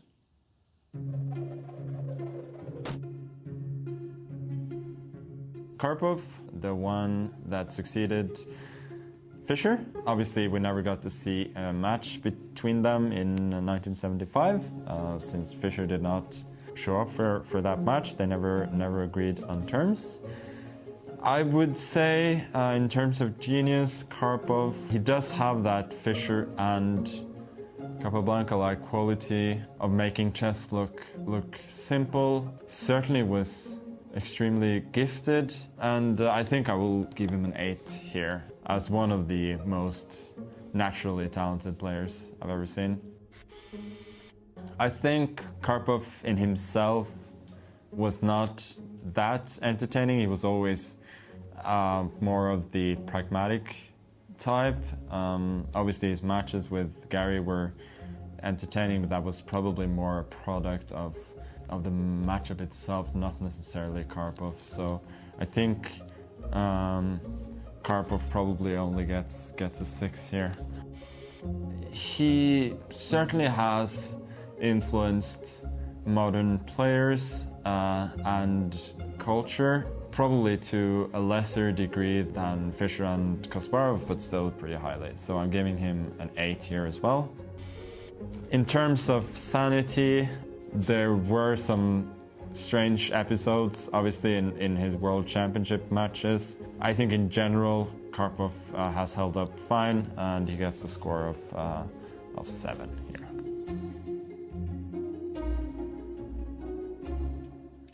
Great scores by Magnus Carlsen for Anatoly Karpov there. And I have to say, David, talking about all the world champions, Karpov's name is not the one that comes up the most often. Is he sometimes a little bit forgotten? Yeah, maybe underappreciated at least. Yeah, yeah, maybe just because of his style. It was maybe less exciting in terms of sacrifices, spectacular moves, surprising chess, but that doesn't take away from his understanding and his dominance for so many years, actually. And as Dirk-Jan said, I mean, 184 tournament victories, that's pretty impressive. Insane. And yeah, in 94, winning one of the strongest tournaments ever. And, I have to say, though, Kaya, it really depends on when you were born. Yeah. Because, you know, I grew up as a kid and it was all about Karpov and Kasparov, and we followed absolutely every single tournament that they played. And so he had a big impact on certainly my generation, and we were all trying to figure out what was he playing, because he was playing such clever chess, and he was the one who really kind of used this idea of what is my opponent thinking about doing, and he would take measures to prevent it, even before the opponent even realised it was a possible plan. So, I mean, Magnus himself says it's not necessarily that entertaining, but I would have to say I disagree. It's a very intelligent kind of strategy that he had. And once you figured out what was happening, you can sit back and admire its beauty, because it takes a certain kind of skill and understanding to do this against the world's best players, because you have to remember the margins are very, very fine. Was that a big rivalry, David? Kasparov, Karpov. Yes. Oh, that's so cool. I mean, it just represented a kind of maybe a changing of the guard in terms of, you know, the Soviet dominance and battle of generations, of course. And yeah, they played so many matches for the World Championship. I think we would be having a very different conversation if Karpov had managed to retain his title in that first match that they played against each other. We'd also be having a different conversation if Karpov had the chance to win his title by beating Fischer rather than just kind of winning it by default. Yeah, I mean, if he'd beaten Fischer, if he'd managed to retain his title at least once against Kasparov in those matches, we'd probably be thinking of him as the best player of all time, or one of the top three at least. Yeah, a legend either way, and he's still going, as Dick Jan says. He's planning to play later this year, 70 years old, against some really elite players. That takes courage. Wow, OK. Well, is he still sort of able to compete, or is he now sort of travelling around, being an inspiration, teaching and stuff like that? Or is he still competing? He's not really competing, I mean, but you definitely do see him in tournaments. I've seen also he does a lot of simultaneous, is where he plays several games at once. The last time I personally saw him was at a Bundesliga, which is the German league for chess, and it was just a casual kind of encounter. I got into the lift, and he was there staring at me, when just kind of like I felt like I was being scrutinised underneath this killer gaze, and I was so flummoxed that I accidentally pressed the wrong floor, and then the doors opened, and I was like, okay, well, I have to walk out now. So I kind of just walked out, and I was like, oh, I hope he's not looking at me going, you idiot, you walked out on the mezzanine, you wanted the ground floor, clearly. But yeah, you know, absolutely. For me, when I was growing up as a child, it was Kasparov, Karpov. These were the legends. So. Yeah, and Jovanka, you mentioned that Bundesliga team. So Karpov, he still occasionally plays for a team in the German league. Wow. It's the same team as me. And a couple of years ago, I think about 2 years ago now, I was playing board one on the first day of the weekend. On day two, they said, sorry, you're going to have the black pieces again. Karpov's coming. So I stepped down to board two. He came on board one. He crushed, I think, a 2,600 rated player with white. Barely even thought for the whole game. Wow. And the team managed to win, thanks to him. So he still can pull it out of the bag when he needs to, although he is obviously less active. Wow. Oh, what a fascinating story. I love hearing you guys talk about the legend Anatoly Karpov. And actually tomorrow, his rival will be, of course, the next world champion is Garry Kasparov. So we're going to hear about him tomorrow. But it's also interesting, the players in our tournament, we have asked them, Askil has asked them who their favorite world champion is. Welcome to...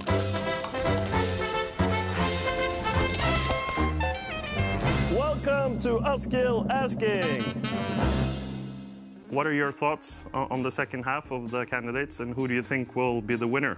I mean, obviously Nepo and Lagrave is in the lead, but I think that Caruana will be extremely strong, because he's, in my opinion, clearly the best player in the field, and also he has been preparing a lot. So I think he will be quite dangerous, and if he can kind of beat Maxime, I think he's just already back, and I think he will be a huge challenger for that title. I think everyone will be just happy that it's over, you know, that it's dragged on for so long. You know, regarding the players, I have no clue, because it's so unusual. Like, the first half is done 1 year ago, and now the players are in completely different shape, how they were. Like, for example, now Anish is in great form coming into this tournament, whereas MVL was really struggling. And Nepo is in good form. So I think Nepo would be one of the top picks, because he has 1 point more than Anish. But yeah, okay, it's very hard to pick. I think Magnus at some point said that winning the candidates is the toughest tournament to win. Do you kind of agree with that assumption? I absolutely agree. Maybe it would be even more difficult to win it if Magnus would have played. Yeah. But other chess players, they also feel this pressure. But for example, if we talk about Levon Aronian, he somehow has problems to stay under this pressure in the candidates. Yeah. Because he's basically playing a great chess, but in the candidates he has some problems. My personal favorite moment was when I won against Fabiano Caruana in Moscow in the candidates and qualified. That was the best day in my life. Thank you. Catch you later. Yay!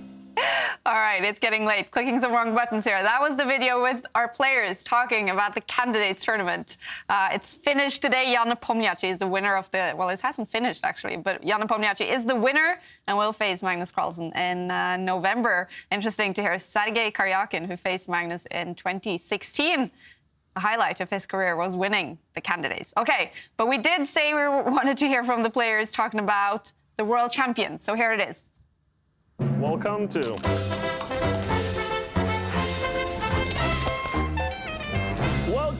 Askill Asking.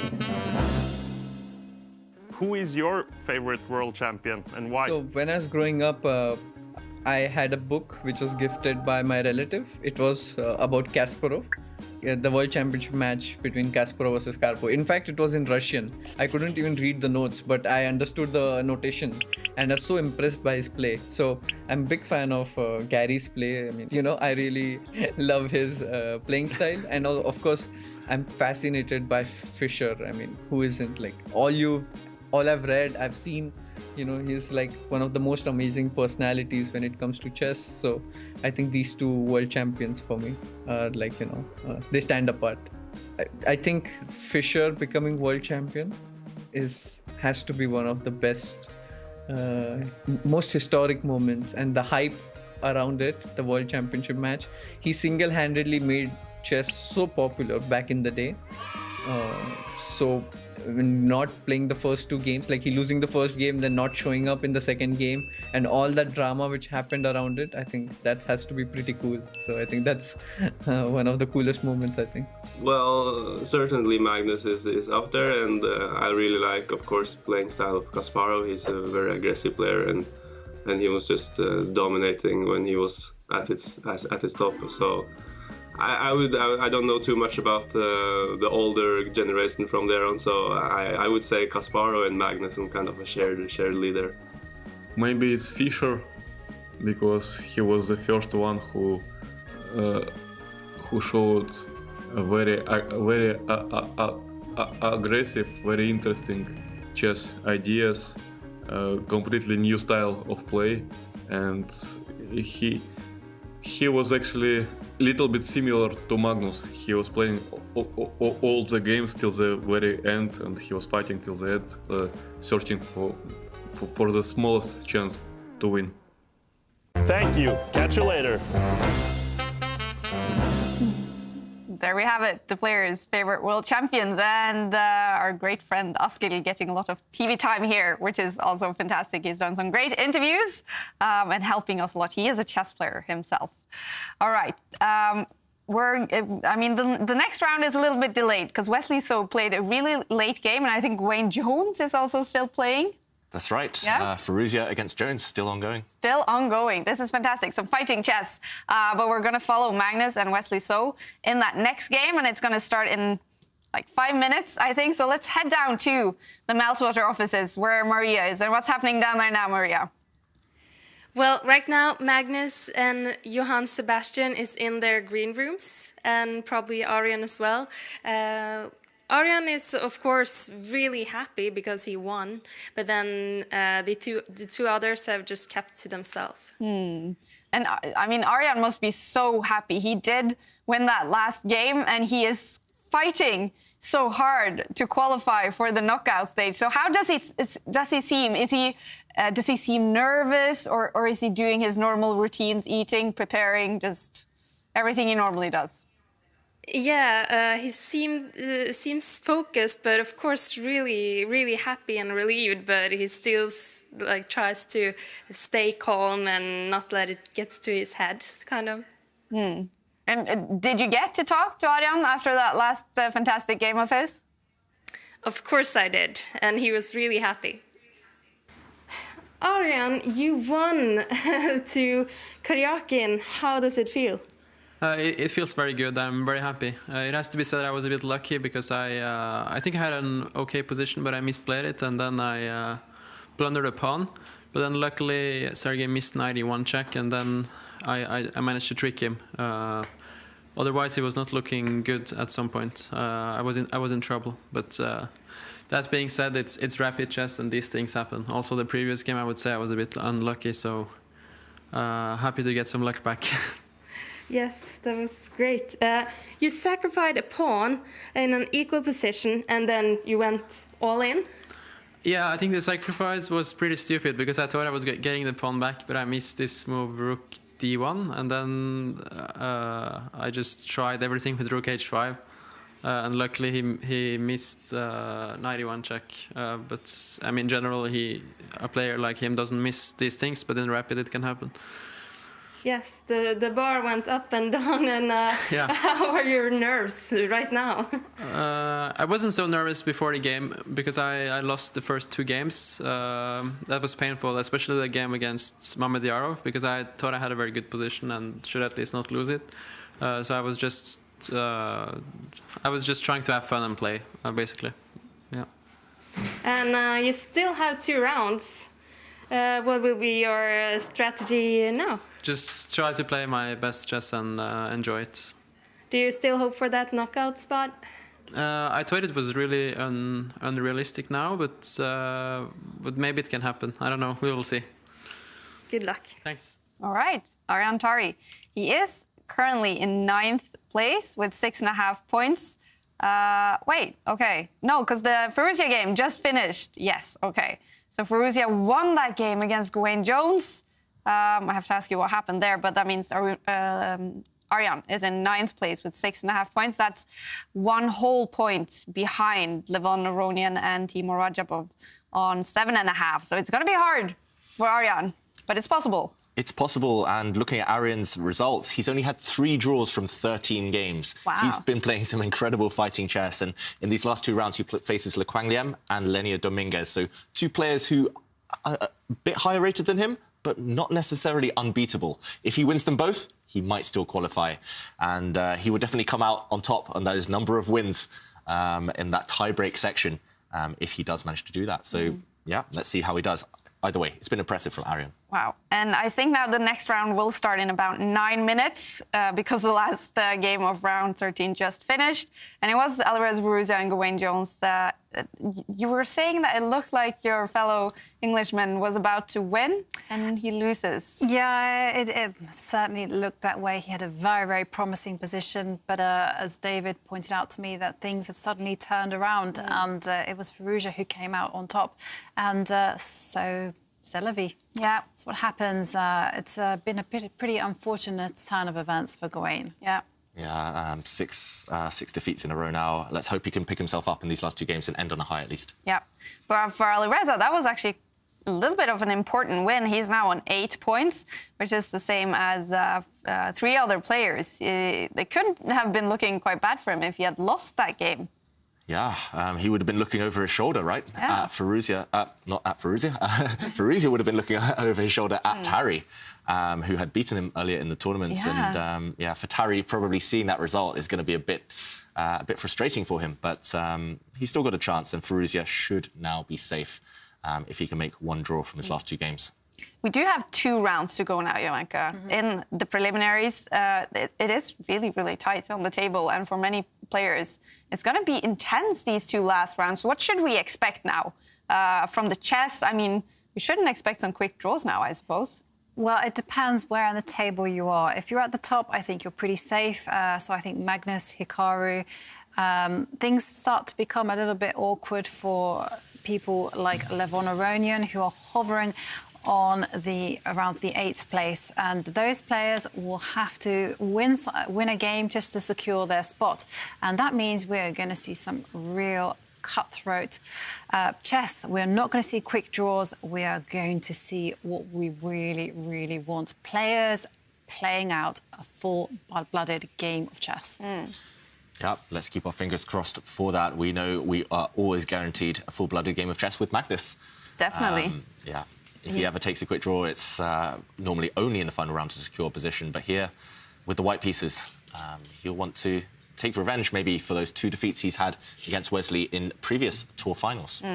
Magnus getting ready. The next round will start in a few minutes. Let's take a look at those standings, because that is super interesting before those 2 last rounds. So we see Magnus in sole lead with a whole point, actually. That's very impressive. 9.5 points for him. Hikaru Nakamura is in second with 8.5 points. And then we do have those 4 players on 8 points. Lequam Liem, Wesley So, Alireza Firouzja, and Shakhriyar Mamdiyar. Should these 4 players feel safe now, Jovanka? Yeah, I think they should be relatively safe. But, you know, you just don't know. Anything can happen. Absolutely, anything can happen. And I would not recommend just taking a quick draw and trying to secure your spot on calculations. Just go out there, play chess. I think the only one who's certainly guaranteed is the top 2, Magnus and Hikaru. The rest just have to play games. Historically, right? 8 points. I think we have seen a couple of players miss out on those tie breaks. 8.5, you're nearly definitely safe. But 8 points, there's a small chance you might miss out. So those players on 8, they'll be looking to at least secure themselves with a draw. Those on 7.5, they'll be feeling shaky now. 7.5 will likely not be enough to go through.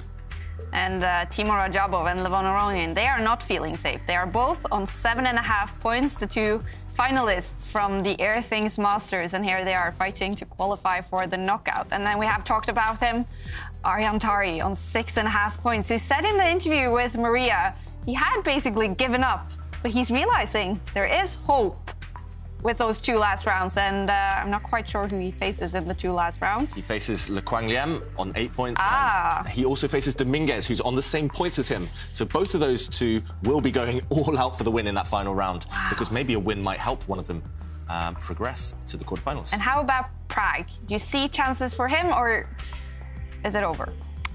If he wins both, there's a small chance, but he still needs a bit of luck along the way. Yeah, I think he's more or less eliminated. That's my vibe, because there's too many people around 7.5 and 8 already. And also, he's facing Nakamura and he's black. That's a difficult one in a must-win situation. Yeah, let's take a look at the games for round 14, the round that will start in 4 minutes, I think. We do see that Praggnanandhaa is up against Hikaru Nakamura. Let's see what he can do. He's been playing some fighting, interesting, fantastic chess. So that's going to be an interesting game. Wayne Jones, he's going to be up against Vidit. Both of them will be out of the tournament. Timur Rajabov against Lenya Dominguez. That's interesting because they are quite close on the table and both not feeling, well, Timur Rajabov currently qualified but not feeling safe. Arjan Tari, as we mentioned, against Lequam Liem, the Norwegian, definitely will be going for a win in that one. Levon Aronian, he should not feel safe, and now he's facing Sergei Karyakin. Johan Sebastian Christiansen against Shakhriyar Mamdiyarov. Mamdiyarov, one of the players on 8 points. And then we mentioned Hikaru and Prague. Alireza Firouzja, he's up against Jan-Christoph Duda. Alireza, another one of the players on 8 points. But the game that we will focus on is Magnus Carlsen against Wesley So. What do we expect from this one now? They have faced each other so many times in the Champions Chess Tour. That's right, so many times. And until recently, Wesley was always the one in the ascendancy, Magnus having lost 2 finals to Wesley. But recently, in the last tour event, Magnus did win their 3rd place playoff. So Magnus, he knows that he's turned the tables lately, at least, in their matchup. All right, we are a little bit delayed, but the next round will start shortly. But let's head down to the Meltwater offices, where Maria is actually standing with the first arbiter we have in the Champions Chess Tour. That's right, Kaja. I'm here with Christopher Grasli. And Christopher, what's your job as an arbiter? It's maybe not well, when it's online, most of my job is basically to ensure that everything is according to fair play rules, so that they don't have any cheating programs on their computer. These guys are professionals, so they don't cheat, but due to fair play regulations, you should always have an arbiter at the place anyways. But when players, they've been playing at home, is there anybody watching them then? Yeah, they have a web camera on themselves, but they also have a web camera behind them that shows their screen, and they share the screen. And the arbiters also have that task manager for the players available, so they can see everything that happens on their computer. So there's no cheating going on in this tournament.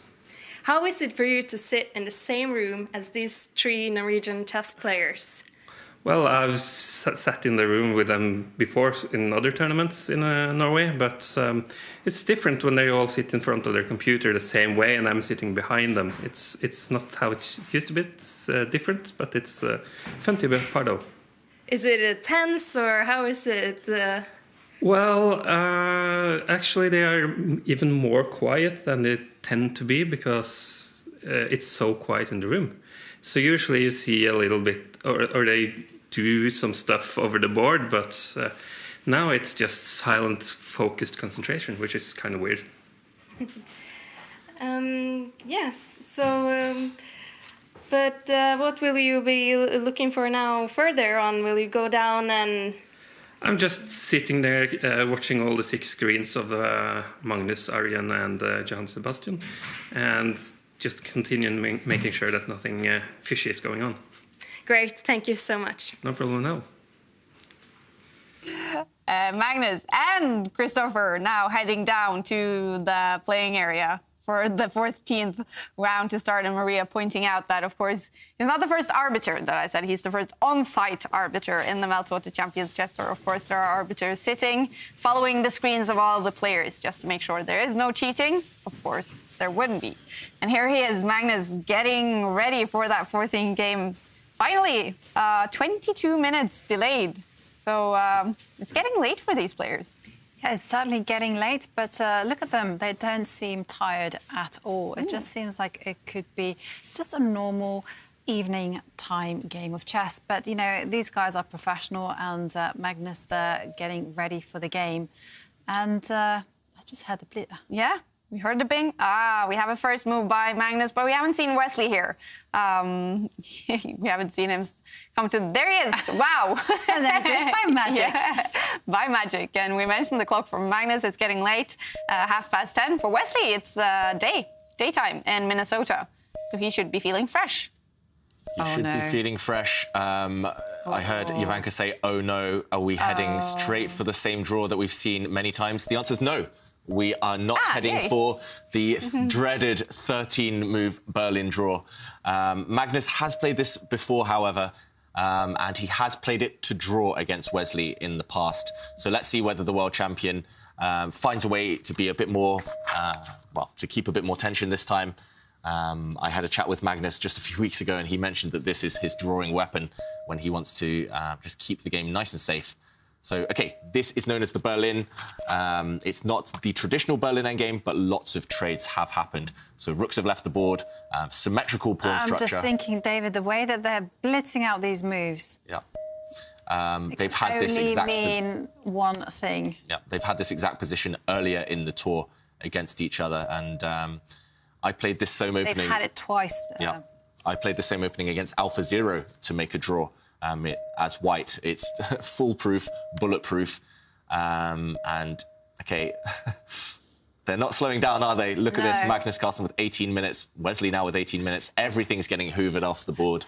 Queen and Knight against Queen and Knight. They played so quickly, I haven't even managed to keep track of the game in my database. So, I mean, these are real speed demons here. They know what they're doing, and they're... Not too much to see here, unfortunately, Jovanka. I think we'll see a draw in the next few moves. White will push a pawn, Black will move his king, White will bring his queen out, I think, and we'll see the queen kind of yo-yo back and forth. That's my prediction, at least. So you still think it's going to be a draw, a quick one? Yeah. Any moment now. Look at the bar as well, 0.0. That's the most drawish evaluation out there. OK, I'm surprised by Wesley's last move, pushing a pawn, allowing White's queen into the position, but OK, he doesn't care. Here it comes. Here it comes, the yo-yo with the queen. Yep. And the players... And the players have... How long did that take, David?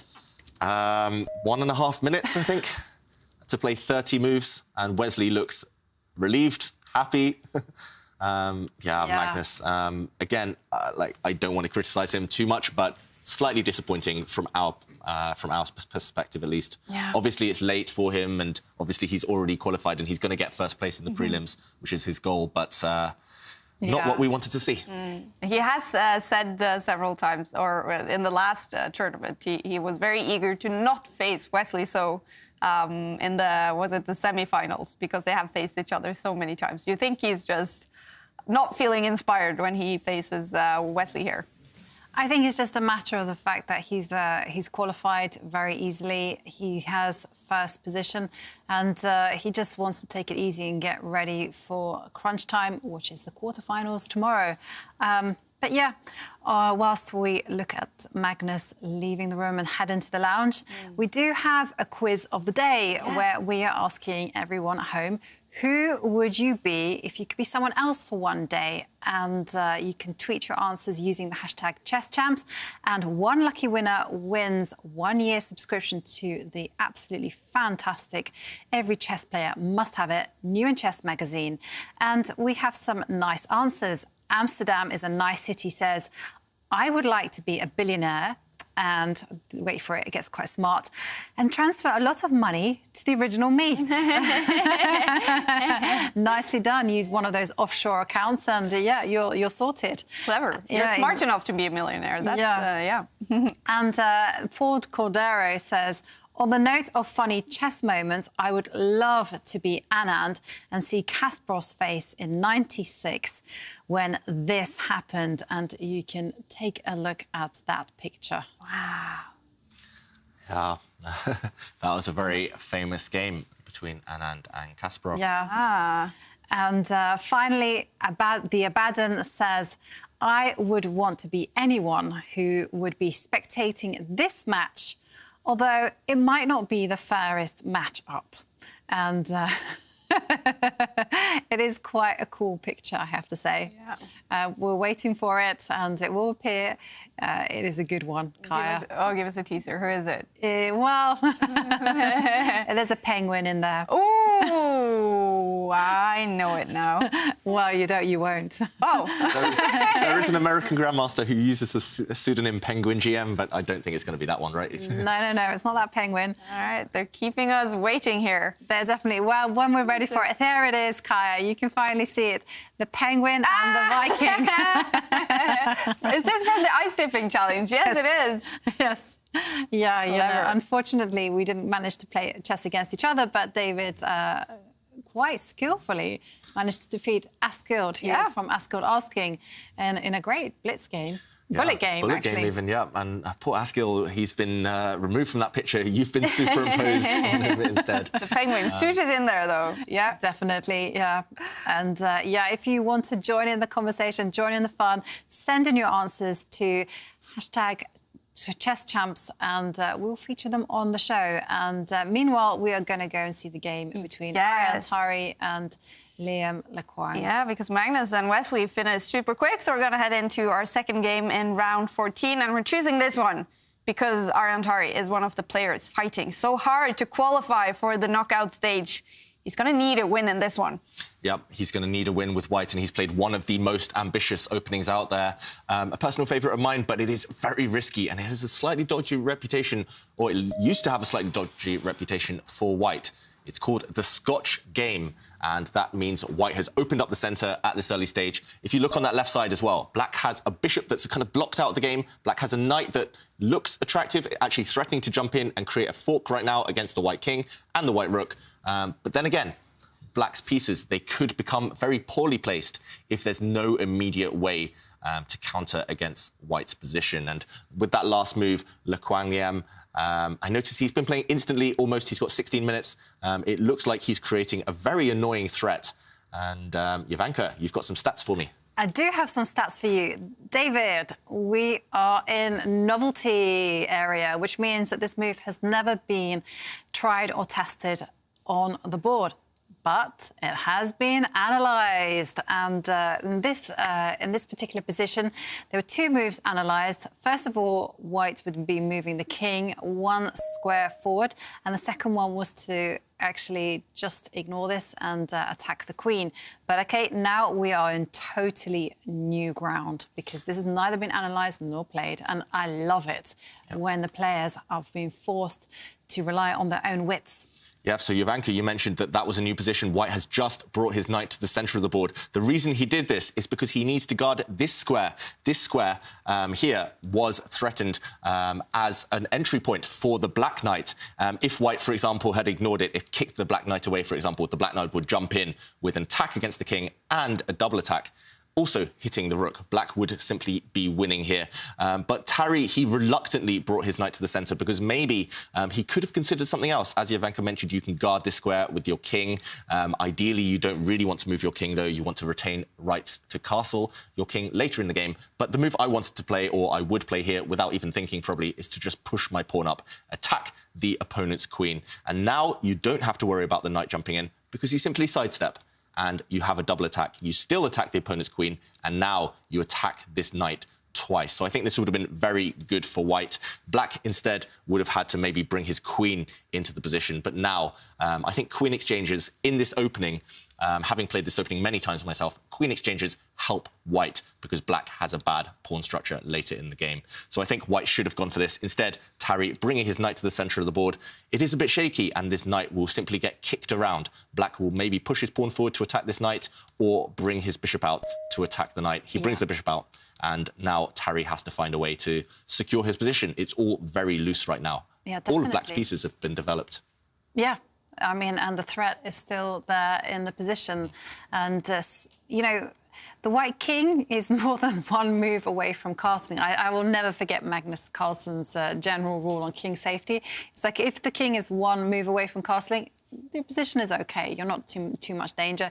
2 moves away from castling, maybe you could be in trouble. 3 moves away, the alarm bells are ringing and you have to be careful. And, yeah, OK, what is happening here? I mean, how can Ariane do anything about this attack on the knight, but also at the same time defend against this knight check? Yep, I think there's 2 choices for White right now. One, he can push a pawn forward and hit the black knight. So when a piece is attacked, you often have 3 ways to react. 1, you can move the pieces that are attacked. 2, you can block the attack or capture the piece that's attacking you. Or 3, often the best, is counterattack.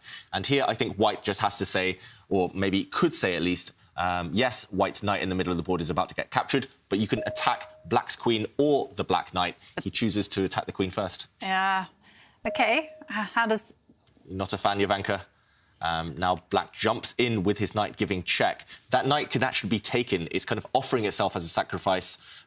Tarry, he was nodding his head there as if he thought, OK, actually, well done, Le Quang, that's a good move. And White will take that knight quite likely. And then we'll see a queen trade. And at the very end, Blacks will recapture the white knight and will restore material parity. Yeah. So everything will be level at the end. But Black's bishops are very active. Here we see queen trade is coming. White's knight about to drop off the board. There we go. So both sides lost their knights, lost their queens, but level material. Look at this. Black's, especially the black bishop in the middle of the board, super active right now. Right, super, super active. I completely agree with you about that. But there is one chink in the armour, and that is Black's light-squared bishop, which is basically bricked in by either its own pawns or White's nice wall of pawns there. One thing that I understand about the Scotch is that sometimes you can even give up material, but as long as that light-squared bishop that is stranded on the edge of the board is there and is completely useless, Black will never have an easy time of it. Yep. Normally, that does tend to be a bit of a problem piece for Black. But in this exact scenario, Jovanka, I think it's maybe not the worst piece in the world because it just takes 2 moves to correct that piece to find a really prosperous diagonal. Just while Arian thinks again, because this is a bit of a critical moment, he needs to maybe defend his central pawn. This bishop, as Jovanka mentioned, it is in this whole opening, in every line, it is the problem. This bishop completely blocked. It has no future on this diagonal, hitting a brick wall, so you have to reroute it. And I think, for example, if White pushes a pawn to defend its fellow in the centre here, Black has options. Black will maybe even consider pushing a pawn forward, anchoring this bishop, supporting it, but more importantly, creating a better diagonal for this guy. in the corner. He's going to reroute it to this square where it's going to rain down. It's going to rain terror along the long diagonal. So I think this would be very promising for black. Instead, Tari... and it's happening, David. It's happening. It's happening on the board. That reign of terror by the light squared bishop is about to get initiated. Yeah, this bishop, I mean, look how strong. It's going to cover every square along this diagonal. And white's rook, yes, it was attacking the bishop, but now this bishop is defended. What is that white rook doing there? What on earth is this guy doing? Now white's lost the right to castle. Not that he would necessarily want to anyway, because the queens are off, but strange play. Strange last move, at least, from Tari, I think. Yeah. Kind of this rook lift is often a move that you see very early on when people just learn how to play chess. I mean, there should be some kind of like brain studies as to why the brain is drawn to these kind of very strange rook moves. It's a forward move. Yeah, but that's often it's like the first thing. And sometimes I've noticed, certainly when I play my Caro-Kann, is that people will instinctively, again, go for this rook lift as opposed to playing other chess. Yeah, I mean, it's not the worst route for the rook in the world. Maybe the rook will swing across and try and attack some pawns, but it does lose a lot of flexibility. Normally, we want to keep the rooks on the back rank because then they can kind of choose... Oh, whoops. Me and my arrows again. Bingo! The rooks can choose which file they want to use later on. But if you bring the rook from the side, often you're just hitting against nothing or you just lack squares. So, yeah, you're right, Jovanka. Yeah, no, I was just I had always that when I was young as well. Exactly. I mean, I remember someone reading some Icelandic grandmasters telling us that in every Icelandic school, everyone started by advancing the pawn, the rook pawn 2 squares, and the opponent copied, and then the rook would come forward, and the opponent would also copy. And he remembered like the first time someone deviated from this and actually played a central pawn forward, they were like, whoa, no, that's not how you play chess. And, we do actually have a question from Vivek Saxena, who says, would Karpov be considered the best player of the Roy Lopez, the opening, which is the King's Pawn opening? Karpov. I mean, he's had some very famous games against Unzicker. That's one that stands out. Yes. But, yeah, I mean, Karpov, great player of the Roy Lopez. I don't think he would be the best player. I think there are others, I mean, who employed it with success. Fischer, Kasparov, Carlsen, they all employed it. Yeah, he later switched to the Queen's Pawn opening anyhow, so and that's kind of what I'm familiar with him. OK, well, that rook has gone on a magical adventure and now is attacking a black pawn. Is this a big problem for Le Quang Liam to face? I don't think it's a huge problem. There are some small ideas that Tari has in mind. I'm still recovering from the shock of seeing this rook lift, Jovanka, as you mentioned. It's just, for me, it's something that wouldn't be natural. It's been so ingrained in me that rooks belong on the back rank. You save them for later where you find open lines. This rook is kind of doing its solo journey. It's like broken from the rest of its band and it's a solo star now. But, yeah, black, I mean, black can just push that pawn 1 square. Black can defend that pawn that's attacked by the white rook. Can just defend it with the king. Lots of choice. There's one small trap in the position maybe we should point out to the viewers at home if we bring up the board. There's one trap you have to avoid, and that is taking this pawn with your bishop. It looks like you grab a pawn and you defend this guy here, but you always have to look out for threats, and this is a nasty pin. This bishop cannot move now because of a pin along this line, and even if you defend it, the bishop, it will be lost for a pawn. So don't get greedy, don't grab pawns, but now this guy is under attack. I would simply maybe either move it or defend it with my king. This looks like a very solid move. Also preparing to bring the rook across to target the white king. You could also even castle in this position as black, but I'm slightly loath to just put my king on the same line as this rook. That's why I don't want to castle here, and you could imagine moves like white bringing the bishop out, targeting this pawn, which is now pinned. So don't put your king opposite your opponent's rook unless you really have to. And, yeah, also avoid this trap. Every other move should be fine. I prefer this one, defending it with the king. Yeah, defending with the king seems to me the most natural move. I did wonder whether black could be a little bit maximalist and go for more and try to play without defending that pawn. But I think that's asking too much of the position. How would that happen? I was trying to advance my pawn in the centre. Ooh, this one. Yeah, 2 squares.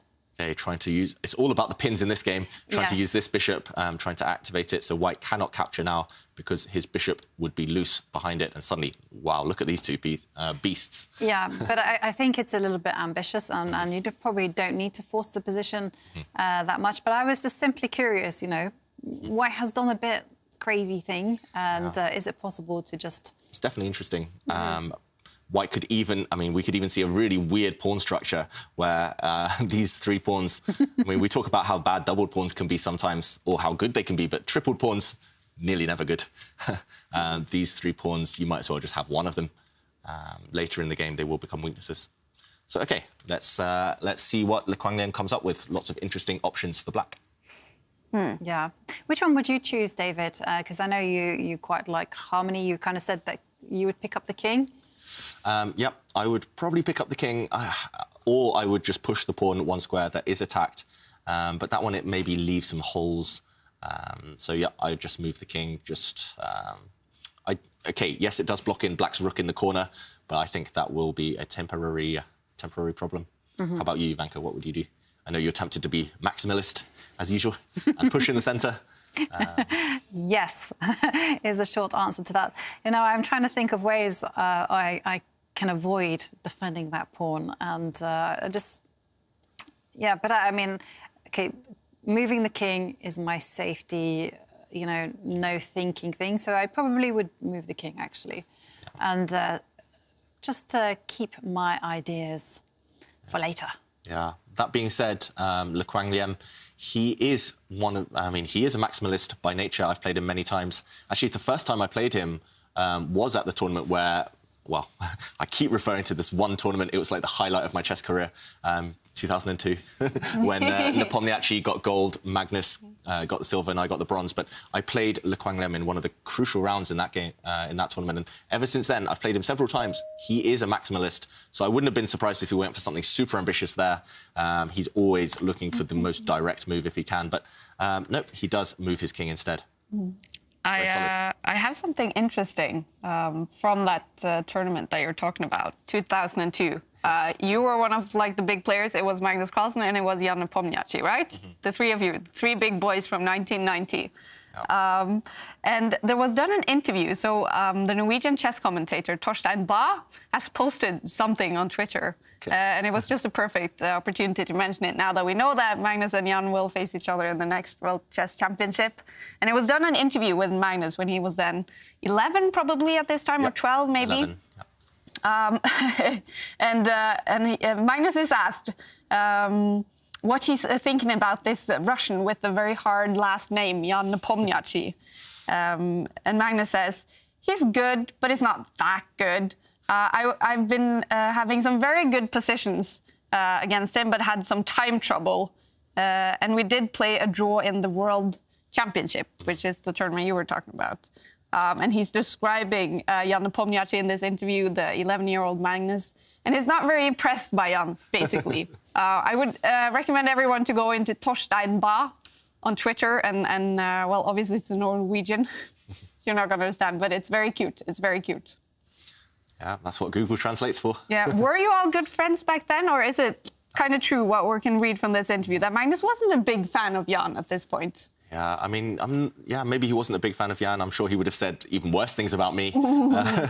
And actually, I think we do have a video clip later in the week about my game against him from that tournament. But I would say there was a mutual respect, and I think that lasts to this day. So although we always, it's just by nature, we're very competitive humans, chess players, and I think obviously we point out our rivals' flaws. It's just a natural thing to do, especially when we're young. We want to pretend that we're the big dog, but I think there's definitely a lot of mutual respect there as well. And no, I quite like that, that you were so young and you still had respect for each other, because I think that's very unusual. Yeah. I mean, because when I think back to when I was that age, it was like,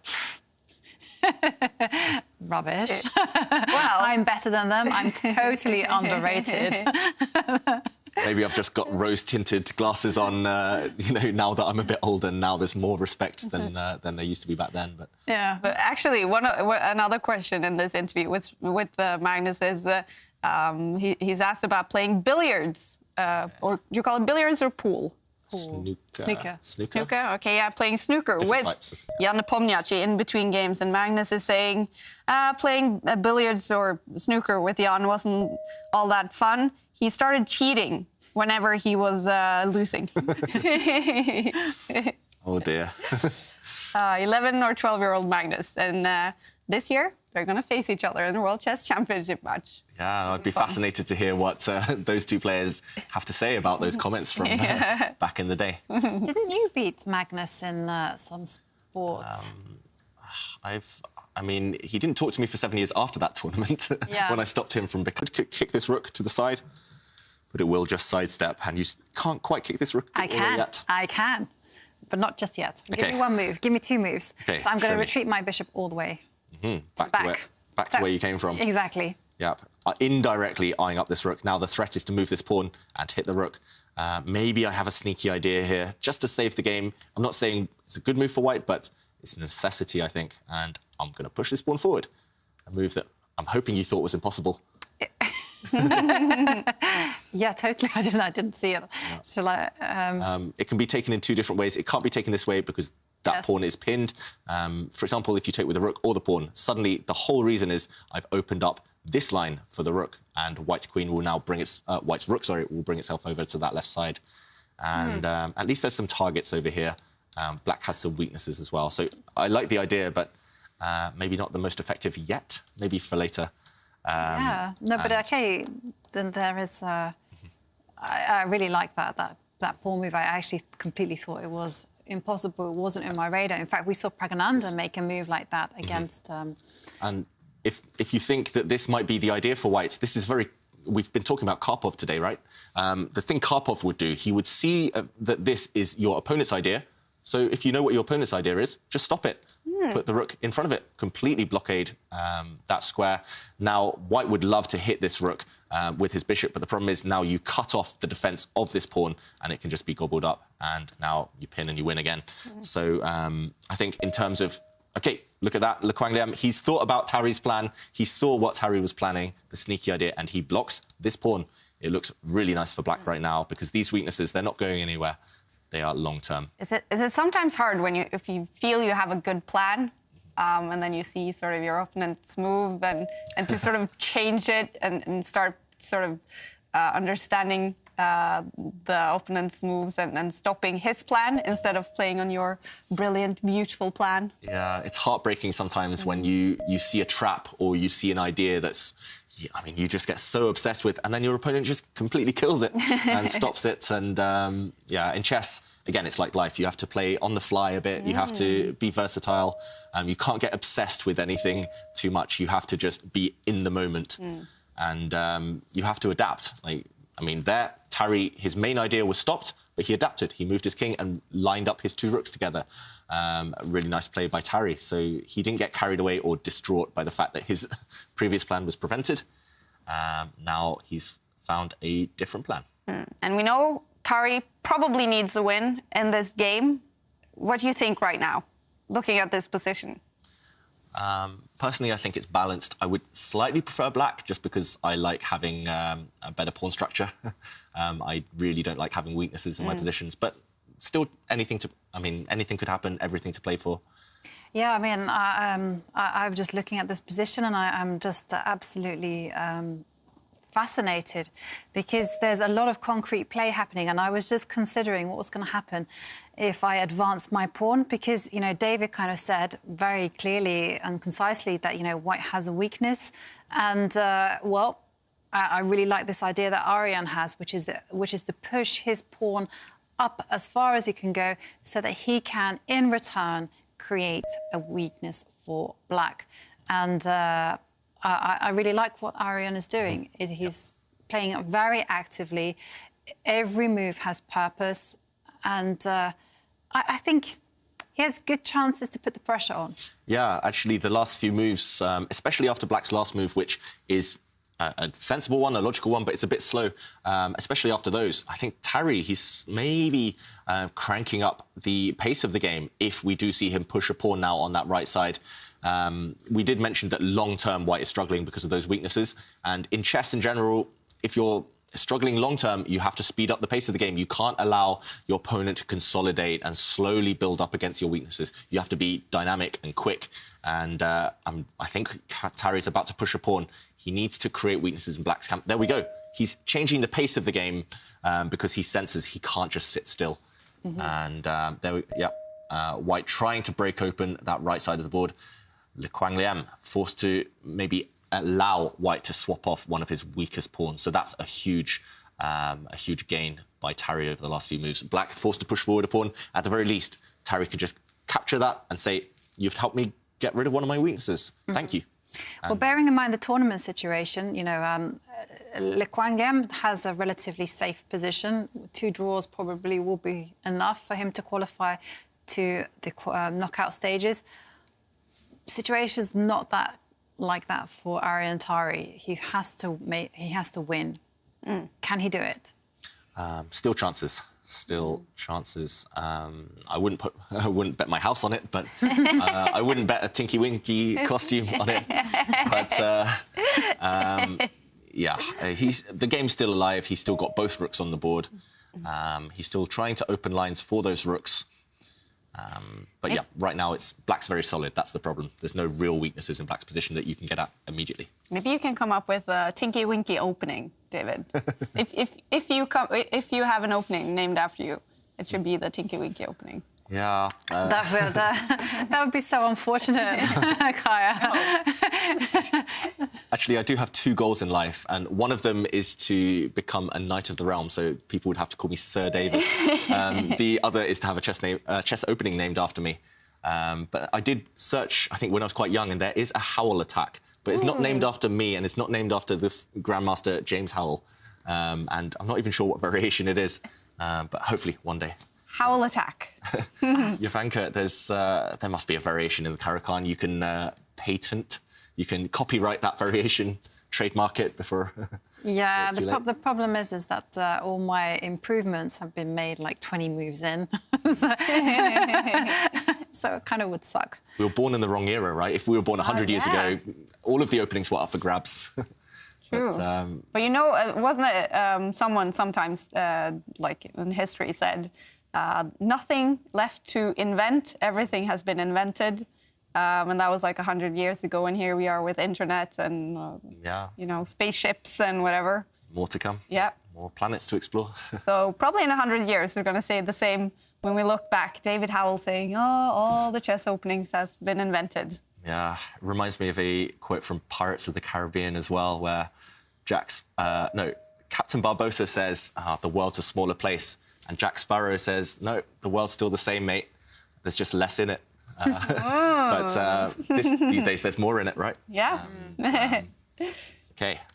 The Black Bishop, meanwhile, drops back. So I like what Tarry's doing. He's occupying an open line with his rook, at least. I'm so obsessed with openings now that I keep saying opening. And look at that. Tarry going active with his rook. That's what we like to see. Rooks on open lines, rooks on that 7th rank, where they have lots of targets. How will Le Quang Liem try and ease the pressure? Will he try and trade a pair of rooks? There we go. Yeah, he offers that trade. Say trading a pair of rooks looks quite good. I mean, but with that trade comes a potential weakness on the right side of the board. That pawn is a little bit vulnerable.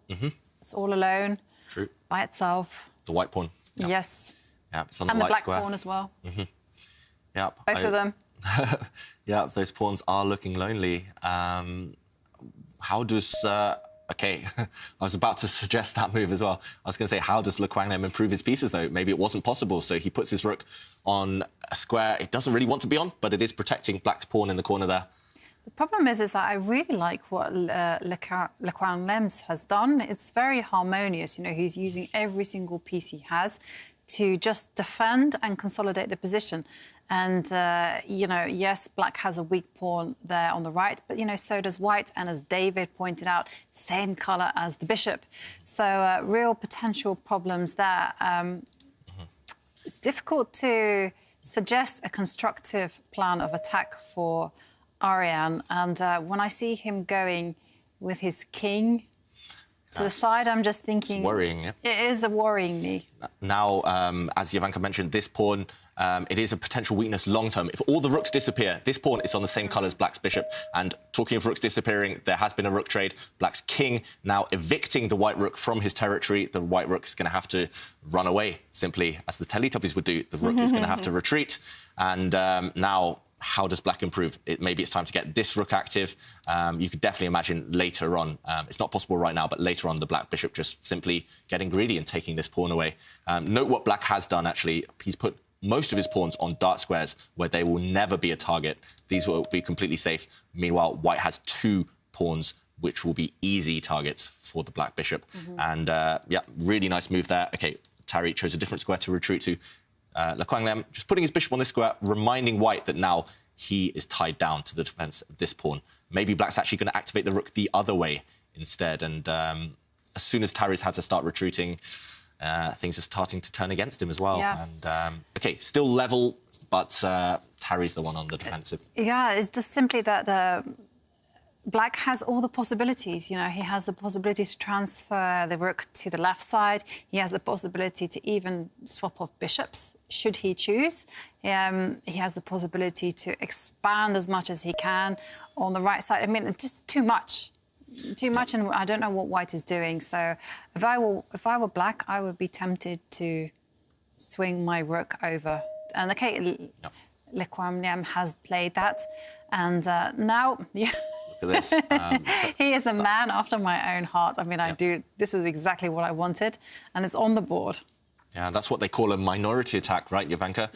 If you look at that left side of the board now, 1 black pawn, it's marching forward to undermine 2 white pawns. And that often, when you've stabilised the position, that often is a way to make progress, just to open up some lines. And also, I mean, it might not be of such significance, but if you look at white's pawns on the left, the queenside pawns, well, what colour are they? They are on the white squares, and Black has, very handily, a light squared bishop.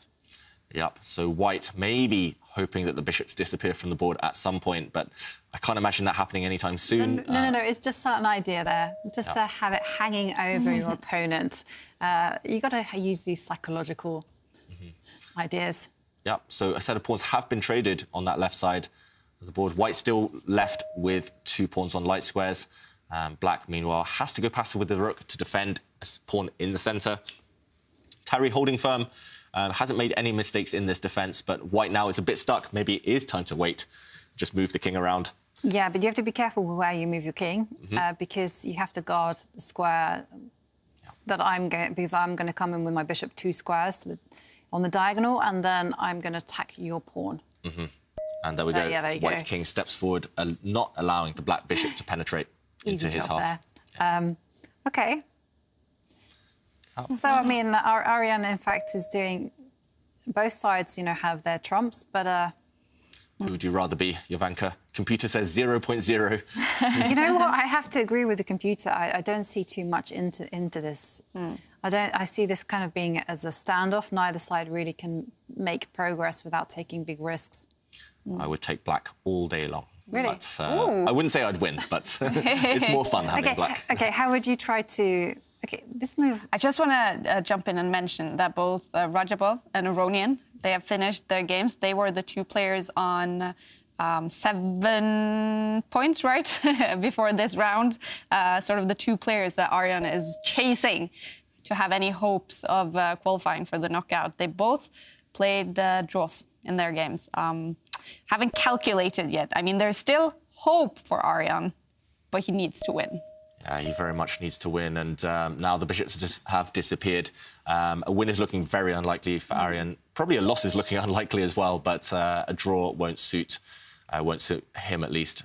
It will suit Le Quang, who I think will just secure his place in the quarterfinals, which is an impressive result from him. It's nice to see those new names qualifying for those knockouts if it does happen. But meanwhile, bishops have disappeared. White going after a pawn on that right side. Ariane may be taking a risk here. After the black king retreats, do you think he'll take that pawn on the right side, Jovanka, or will he drop back his rook to defend his own pawn all the way across on the other flank? I think he's going to drop his rook back. What about you? Must-win situation. Maybe he needs to try something. He is running out of pawns, though. Yeah, it's just 1 pass pawn, which you can kind of easily keep under lock and key. That's the issue. Tari with 2 minutes. Will he just go all out and take a risk somehow and imbalance the pawn structure, or will he just retreat his rook? Retreating the rook wouldn't have helped. Okay, well, he's made some slight improvements, so now the white king is closer to supporting the passed pawn that's going to be created on the right. Now, this is getting exciting here, David, because who knows what's going to happen, because it's going to be a race. It's going to be a race, and note this, that Arian Tari, he didn't go pawn hunting, which I think both of us wanted to do. He instead checks the black king back. So the black king caught on the worst square possible, pretty much. But in rook endgames, normally you won't get checkmated, so will white's king be active enough to win him the game? Black going after pawns. Looks like everything's going to be eliminated, Jovanka. We might see a pawn race, but more likely than not, we'll just see all the pawns disappearing. Yeah, Tari, he's trying. He has been trying over the last few moves to create something, but Kwang holding firm. Yeah, I mean, yes, this is the issue, isn't it? Black is just going to behave as though he's got no pawns left on the board and simply try to blockade the pawn that is there on the right side. Yeah, those corner pawns in rook endgames, they're the worst one to have, actually, especially if your opponent's king's in front of them, because you can just never do anything. Ooh, Tari, cheeky, he's threatening checkmate now. That's a very sneaky move. He was hoping that his opponent had automatically, we call it a pre-move, automatically captured that pawn. And if black plays rook takes pawn right now, the white rook will step up and give checkmate. So black prevents that by hitting the white rook with his king. That was probably the least subtle trap I've ever seen in my life. But, OK, worth a try by Tari. Now he gives a check. Which way will the black king go? Yeah, I think he should go to the left. Oh, he went to the right. OK, so in the corner, still some checkmating ideas for Arian Tari, potentially. I'm surprised as well, Jovanka. I would have gone the other way. Just run. I mean, if you need to, you can run towards safety. But boldly calculated by Le Quang Liem. And, OK, well, we do have a question whilst we're waiting for Arian Tari from Kushagrag Singh, who says, who asks us, personally, do you prefer to play online chess or over the board? I don't know. I don't think I could live without either of them, to be honest.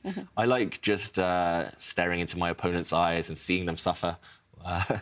But I also just like being able to, relax in bed and just switch on the computer and just play some friendly games. How about you, Jovanka? Hang on, wait. Wow, what a nice idea by Tari. He's aiming for stalemate. He's actually sacrificing his rook with that last move. Black can win a rook right now, but the game would... OK, we're going to see it on the board. White is giving up his rook, but White has no possible moves, and he's not in check. It's a stalemate and a draw. Tari finding an artistic way to finish that game. But it's not the ending that he really wanted. Of course, he was hoping for a win in this game. I see him talking. Don't know what he's talking about. But is all hope out for Arian now?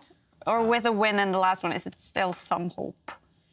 We will check the standings to find out. So he's on 7 points right now, and we have a bunch of players on 8 points and some players on 8.5. It's hard to say. It looks like he needs a win in the final game, and he's got to hope that both Rajabov and Aronian lose. Or at least one of them loses, and then it's down to the head-to-head, the number of wins, and the maths equations. But yeah, he does look a bit despondent. Maybe he was just asking the arbiter, is it still possible for me? Maybe that was it. Yeah, and we do notice Christopher, the arbiter, he has left. So maybe he's gone to work out for Arian on his behalf what he needs to do or what he needs to hope for in the final round. It's obvious what he needs to do. He needs to win his last game. He's also playing Dominguez, who's not completely out of it. He's on the same points as Tari. The same situation. So, OK, yeah. It's interesting. It is super interesting, because then we also have to look at who's playing who. And Levon Aronian is playing Le Quang Liem. So... His hopes have improved, though. I did notice Furuzia looks like he's lost. And remember, Tari beat Furuzia early in the tournament, so head-to-head, he's up there. So, well, actually, so if... OK, I'm going to try to calculate this. If Arian wins the next game and Alireza loses... He would catch Alireza. I mean, maybe he's got to hope that Radjabov and Aronian win or draw, and that Firouzja is the only one who loses, so he can catch Firouzja. But remember, Tari, his opponent as well, Dominguez, he's got a chance. He's going to be hoping that he can win. So both sides need to win in the last game, which is going to be exciting. Wow, interesting. And we're going to head down to Meltwater offices, where Maria is standing with Arjan now. Yes, Arjan, not quite the ending you were hoping for, but how was this game? I played a sharp line with white. I was trying to make it as complicated as possible to play for the win, but he knew the line well, and then I didn't really get anything. He had a very solid position. So yeah, I tried, but in the end it was a draw. So now it's still one game left, and your chances are there, but they're small. yeah, they're small. I just have to play the last game and give my best. We will see. How are you feeling otherwise during this tournament? You've been like almost there and very close all the time. Generally, I've been feeling good. It has been fun to play, and I'm really happy to get the chance. For me, it's really nice to play against these top guys. It's cool and hopefully a good training. Great. Very good luck on your last game. Thanks.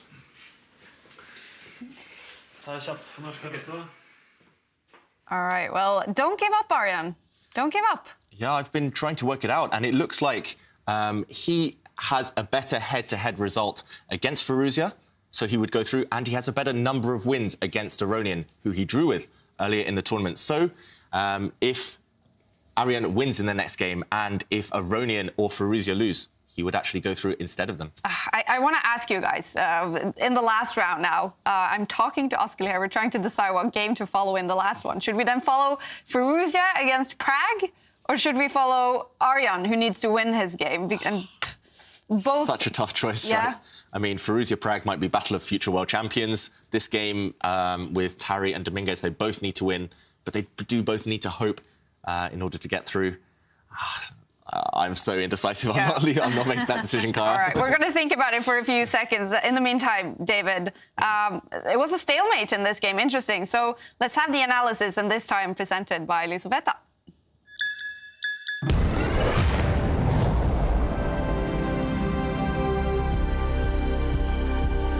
This really hard-fought game was quite spectacular, and we did see the ending heading towards a draw, all of the pawns starting to disappear, and rook endgames with a drawish tendency. I really like what Tari did here, though. He threatened checkmate, and why not? Maybe your opponent won't see the threat.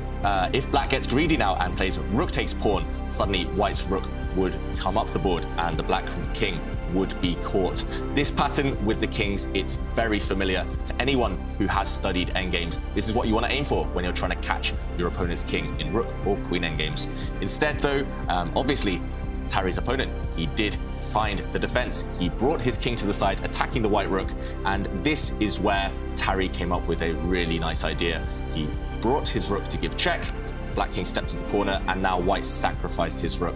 All roads lead to a draw there, but this is the most artistic. Now, white giving up a rook, Le Quang Liem, he checked. Why not? Your opponent offers you a rook. And when the king sidestepped, rook takes rook. Black is actually a whole rook up in this final position, but the white king is trapped and cannot move. White has no possible moves, stalemate, and a draw. All right.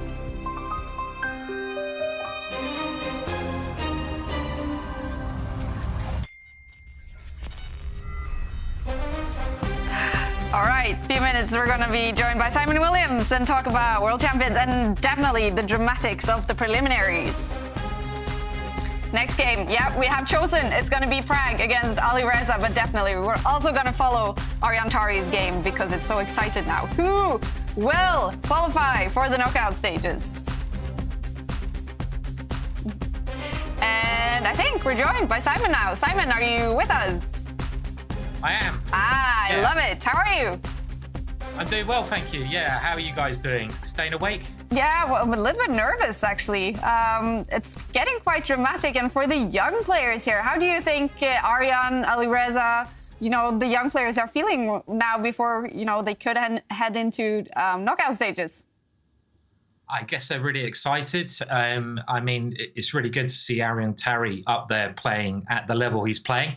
He's clearly a really good talent, and at least he's got a chance, right? That's all you can ask for in the last round. I mean, it might not happen even if he wins, but he's in a position where he may qualify, which should be a major step up in his chess career. So I've got to wish him a great deal of luck. With Ali Reza, he's kind of been there before. He's already established himself as a top player, but he's got a bit of work to do as well, right? So it's going to be interesting, the last round, of course. Definitely. And these young players definitely giving us a lot of entertainment today, Simon. We've been a little bit critical in the studio because some of those more experienced players have played very many quick draws, and we don't like them, do we? No, we don't like them at all, do we? It's not. I mean, it's not really the right attitude to have a quick draw, but it is a grueling event, and you can understand that they want to save some of their energy. But at least people aren't paying to see those games, and there's loads of other exciting games going on. And the guys who are playing every game, they should be applauded for their fighting attitude. Definitely. And we're talking also about, you know, the world champions in this tournament. And today it's about Anatoly Karpov. And Jovanka and David have told me about the battle between Karpov and Kasparov. Would they go into these quick draws, or would they always have those fighting games? I think they would always fight, pretty much. I mean, Garry Kasparov especially was very famous for his attitude of trying to win every game, quite similar to Magnus Carlsen, except in that last game against Wesley So. But generally, they had the right attitude. Karpov was very famous for playing very long games. He had a similar style to Magnus Carlsen, famous for his end games as well. And I mean, it was kind of a different thing when they played in those days, in the 80s, when they played their World Championship matches, they'd go on for months on end. It was really like a one-on-one battle to the death over such a long period of time. And it's a great sort of stage in chess history, I feel, their clashes. Definitely. Is Karpov one of the heroes for you as well, Simon? He is, yeah. I mean, I actually love Karpov. I mean, he's one of my favourite players. And my brother actually had a chance to play him in a simultaneous, my much older brother, and managed to get a draw against him. And it was quite funny that afterwards there was quite a lot of press there because Karpov was the current world champion and my brother was the only person to draw. And a lot of the English press went over and tried to get an interview, and he was like, "No, I speak no English. Sorry about the accent." And then he turned around to my brother and said, "Do you want to analyse the game?" And they sort of started analyse the game very deeply. So and he took the time out to look at the game with my brother, which was a really nice thing to do. Fantastic. Yeah, really classy player. Do you have any favourite Karpov games, or would that be putting you on the spot too much, Simon? Well, two games really, which are quite different in their styles. I think you mentioned his Bishop A7 against Unzicker earlier on, but then that was a positional idea, very famous. But then he had a rivalry with Korchnoi, another K. If you're basically a Russian and your second name is K, it seemed to be a very good thing in those times. But he had a brilliant game where he destroyed Korchnoi in the Dragon Sicilian, best name for any opening, and opening that Gwen Jones also favours. That was very famous. All right, some great champions. Love to talk about them. Now, it is dramatic in the New in Chess Classic, of course, Simons. We're heading into the last round of the preliminary. So what's going to be your predictions here? We're especially focusing on Arian sort of versus Ali Reza. Which one do you think will qualify? I mean, it's really tough to say. I'm hoping that, they just play really exciting chess. And, I'd like to see Arian Tari, as I think I mentioned earlier, just because it's a great opportunity for him. Obviously, Ali Reza, brilliant player, but he's been there before. And it's nice to see people in these new positions having a chance to fight with the world's best. So that's who I'm kind of rooting for, at least. All right. It's starting in a few minutes, so I think we're going to head out. But thank you again, Simon, for joining, and we'll see you tomorrow in the quarterfinals. I'll see you tomorrow. Yes, thank you. All right. It's getting close. I hope we have the results from that round 14 ready very soon, because it's super interesting. And, of course, the standings. It's getting close.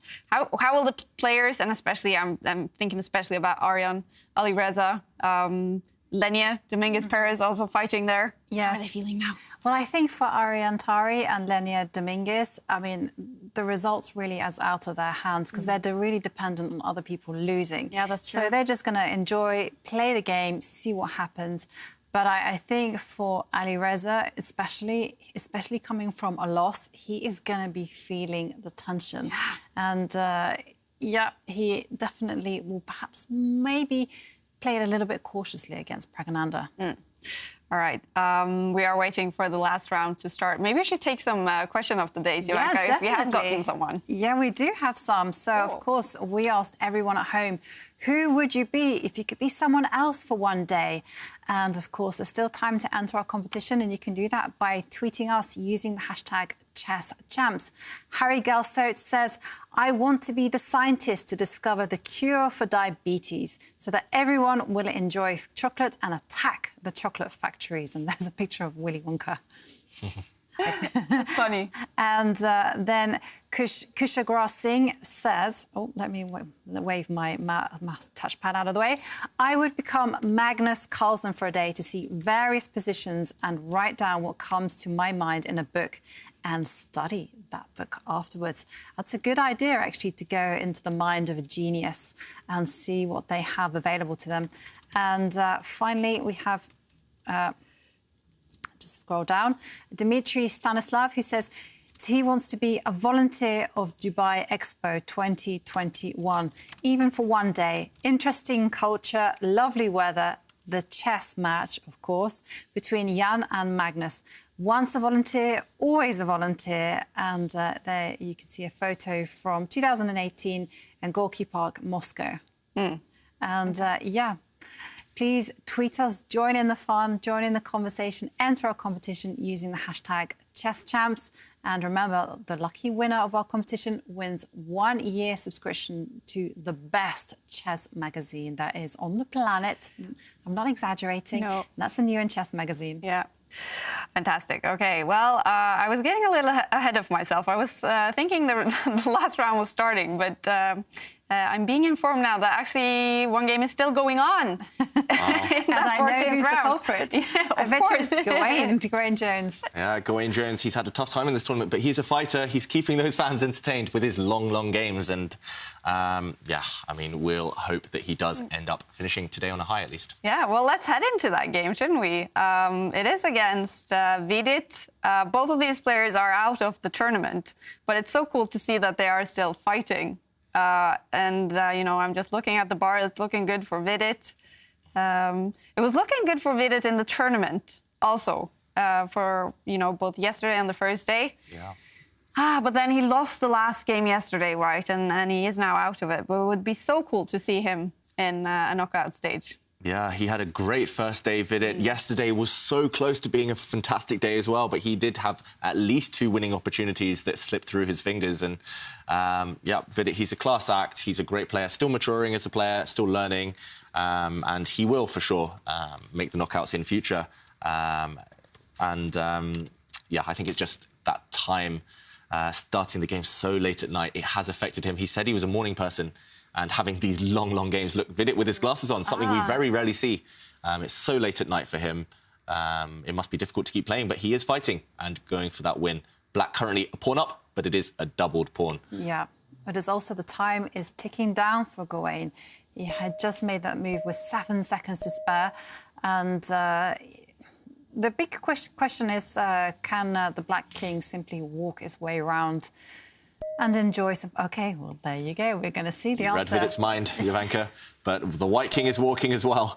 Whose king is going to be quicker? Well, this is why we enjoy endgames, because it's a cold-blooded race.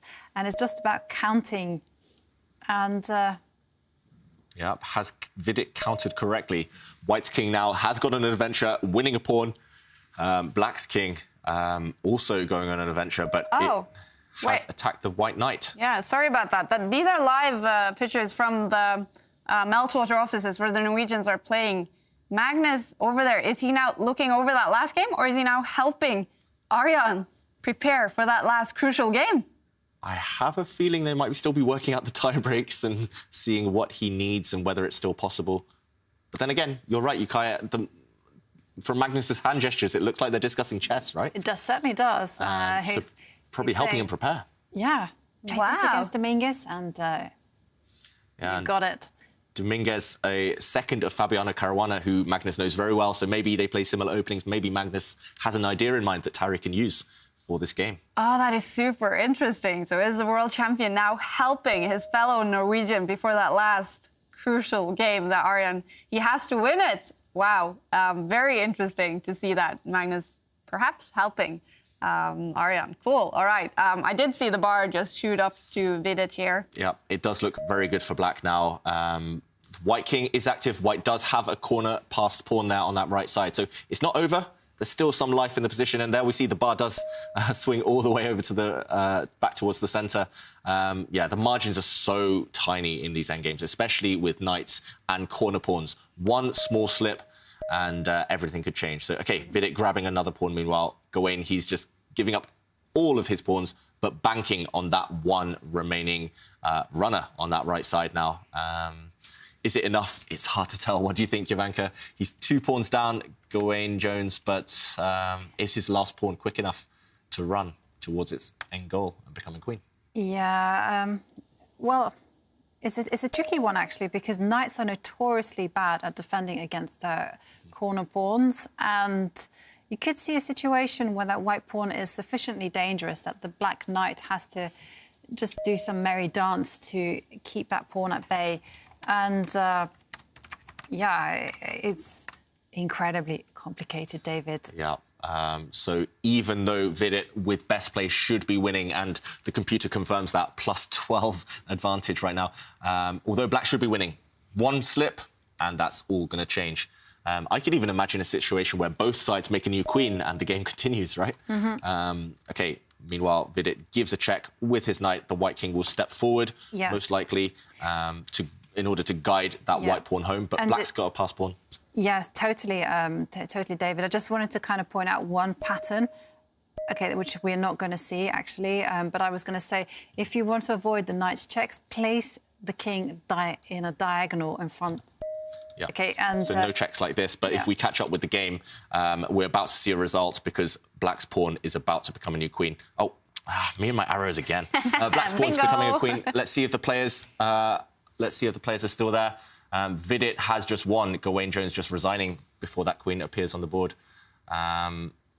Poor Gawain. Yeah. Yeah, it's been a tough couple of days for him. It has, but it's nice to see an Englishman here. And, you know, the debut in the Meltwater Champions Chess Tour is always going to be hard. So hopefully he gets some inspiration and we'll see him back in the Meltwater Champions Chess Tour. OK, so now the last game of round 14 has ended. And we're joined again by Simon Williams. Simon, thank you for coming back. So sorry for just being very confused there. Oh, it's lovely to be back. It's glad I'm so happy that you missed me so much. Yes. You know, I've taken my jacket off, got in my smoking t-shirt, but I'm back now anyway, so all good. Fantastic. And I mean, I have to admit, I am getting a little bit tired. I'm not used to sitting for, 5-6 hours like we have now. You guys must be very used to this, playing chess for many hours. So what's your best tips for me to sort of keep my energy when we're here on hour 5 now, 6? I can't, I give up. I mean, I just think picture David in his costume yesterday, and the more you picture David as a Teletubby, which you really seem to be enjoying with that big smile there. He's a natural Teletubby. Just have that in your mind, and the energy will start flowing back to you. That's all you need to do. So. Thanks for reminding everyone, Simon. I'm so grateful. Oh, look at that. How cute are you both? And, David, you do look good. And Jovanka, I was wondering what was on your head for quite a while when I was watching this, but it did become clear it was actually a penguin, right? I think I got that right. Yeah, okay, it was good. a penguin, yeah. Yes. Jovanka and I have been planning our revenge, though, on you, Simon, for fooling us in a previous event, and for Kaya for launching this bet on us. I think we should be scared now, Simon. And you should probably also switch up that. I know you have a picture of David over your bed, but you should switch it to this one, David and Jovanka in the costumes. I've already contacted my local framing company, and I've got a big, nice Teletubby coming my way in a nice black frame. So yes, that will be that'll definitely be above my bed now. Yeah. Actually, that sounds a bit worrying, but yeah. On that note, Simon, we need to get Simon in on a bet, don't you think? Yeah, we have to think of. Do you have something? No, I don't have anything to mind, but you know, the great thing is that we have social media here to help us. Simon, are you up for a bet? I've been known to have the odd bet in my past, so I can't really say no, can I? After you guys got involved and dressed up, I guess I have to say yes. Oh dear, I don't like the way this is going. All right, so we're taking tips from the Twitter world now. It's so good you came back, Simon. Yeah, I'm so happy I came back now. All right, so we're asking people to send, what should we bet with the Simon and what should the punishment be if he loses, right? Mm-hmm. Yep. Send it in on hashtag #ChessChamps. Okay, Simon, I have a serious question that I really want to ask you that I didn't get to ask you before. Jan Nepomniachtchi is the winner of the candidates. What's your reaction to him facing Magnus now in the World Chess Championship match? Yeah, I mean, it's been one of the most exciting days to find out who the challenger for Magnus Carlsen is. And it was really between Jan and Anish. And I've always said, even before the candidates, that one of the toughest opponents, I think, for Magnus Carlsen will be Jan. Jan is the only player, I think, who has a plus score out of the players in the candidates over the board against Magnus. So that's got to count for something. He's going to have a lot of backing from Russia, who have got great trainers, great ways they can support him for that match. And he's just a very dangerous player. And he's got that samurai haircut. You know, he's got that edge about him. So I think it's going to be, I'm really happy just for chess to see that match, because it's going to be a very exciting World Championships. Yeah, and I mean, we know it from the Bobby Fischer, Boris Spassky match that it was America against Russia, basically. And the Russian team seems to be so good at just gathering all their forces and helping the one who's going to play the match. Is it like that with this one as well? Will Magnus be facing not only Nepo, but Russia? Yeah, I think so. I mean, it is quite a big PR thing for your country to have someone who's won like the established highest mental game. So, like, I think Russia will be supporting Nepo, which is understandable. At least Magnus has David Howell supporting him, maybe dressed up as a Teletubby. So it's all right. Teletubby versus Russia. Which one's going to come through? Sorry, David. I'm going to, I'm pushing it a little bit, but it's just going to be a great match. Really exciting World Championships. Yeah. And talking of World Championships, Simon, in this tournament we've been following Pragnananda quite a lot, Firouzja a bit. We're going to follow them in the last round. Do you think those two might be future World Champions? Certainly. I mean, there's a long way to go. They're at a certain standard, and it's always these little breakthroughs you have to make. And the higher you get in rating, the harder the breakthroughs are to attain, because it's just really small margins. I mean, Prag has this really mature style. I've been so impressed. He sort of has just fit into this tournament. And as a 15-year-old, that's incredibly impressive. And Firouzja reminds me of Garry Kasparov, this dynamic style of play, but they've still got a lot to prove yet. So they haven't got to the winning post quite yet. Yeah. And Simon, who's impressed you the most so far?